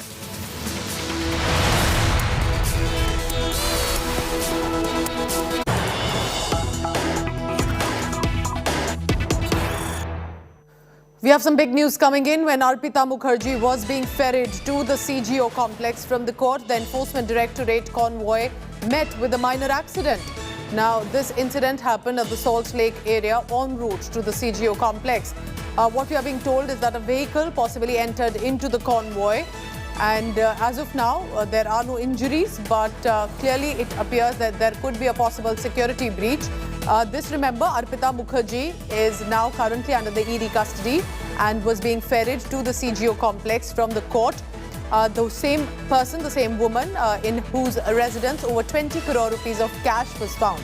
So while the convoy was being headed, that is towards the CGO complex after the court hearing, there was a minor accident. A vehicle entered into the convoy. And our reporters are tracking all the latest on this. Now, the arrest of Bengal Minister Partha Chatterjee has created a massive controversy in the state. So, the Kolkata High Court has now ordered to shift the Bengal Minister Partha Chatterjee to the All India Institute of Medical Sciences, Bhubaneswar. AIIMS will then file a report to Kolkata High Court by 3 p.m. tomorrow. Hearing before the trial court to be scheduled for 4 p.m. and Partha Chatterjee will be produced through video conferencing. Now, the Enforcement Directorate lawyer has argued the hospital authorities, and they are saying that they have been compromised, the hospital authorities, and that the decision to shift him to the state-run hospital was taken behind their back. The ED says that Partha Chatterjee is behaving like a don in the hospital. He's threatening and also abusing the ED officials. Now, the ED is also questioning why he was taken to a hospital when the medical board declared the minister as fit. But the Trinamool Congress is now demanding a time-bound investigation, and in this specifically reiterating, if found guilty in the court, TMC will then take strict action against leader of any stature within the and BJP now claiming that the arrest has unraveled corruption by the Mamata government. But Partha Chatterjee is somebody who is very close to Mamata Banerjee. He was the leader of opposition between 2006 and 11. He was then the education minister and the general secretary of the TMC. He is now the industries and commerce minister and continues to be the general secretary of the party. He also heads TMC's disciplinary committee. So naturally he's someone who's had a very long and a close association with Mamata Banerjee. Her silence therefore raises several questions. She is the same woman who hit the streets to defend Rajiv Kumar, an IPS officer, when he was questioned on the corruption. अगर कोई ऐसा कोई proof court का सामने लाए जिसको court मान्यता दे, अगर ऐसा कोई प्रूफ कोर्ट में आया और कोर्ट ने वो मान लिया, उसके बाद तुरंत तृणमूल कांग्रेस एक्शन लेंगे, चाहे जितना भी बड़ा लीडर कोई हो ना हो। हर किस्म की लालच देकर ये सत्तारूढ़ पार्टी के बड़े बड़े नेता जिस ढंग से इनसे पैसा लूटा है, इसको खिलाफ सख्त कार्रवाई होनी चाहिए। और बंगाल में आज ये घोटाला, ये नई बात नहीं, बंगाल में होते हैं, मध्य प्रदेश में होते हैं, जैसे व्यापम कांड होते हैं वैसा ही बंगाल में इस तरीके के कांड है। ये सब जानकारी है, इसमें कोई नई बात नहीं, लेकिन ये हरकत में नहीं आ रहे थे। कोर्ट के डांट खाने पर ये जो जांच एजेंसी हरकत में आई है। Our top story of this bulletin comes from Bengal. The arrest of Bengal Minister Partha Chatterjee and his aide Arpita Mukherjee has raised a political storm, specifically between the TMC and the BJP. Here are latest updates of what exactly is happening in Bengal. Take a look.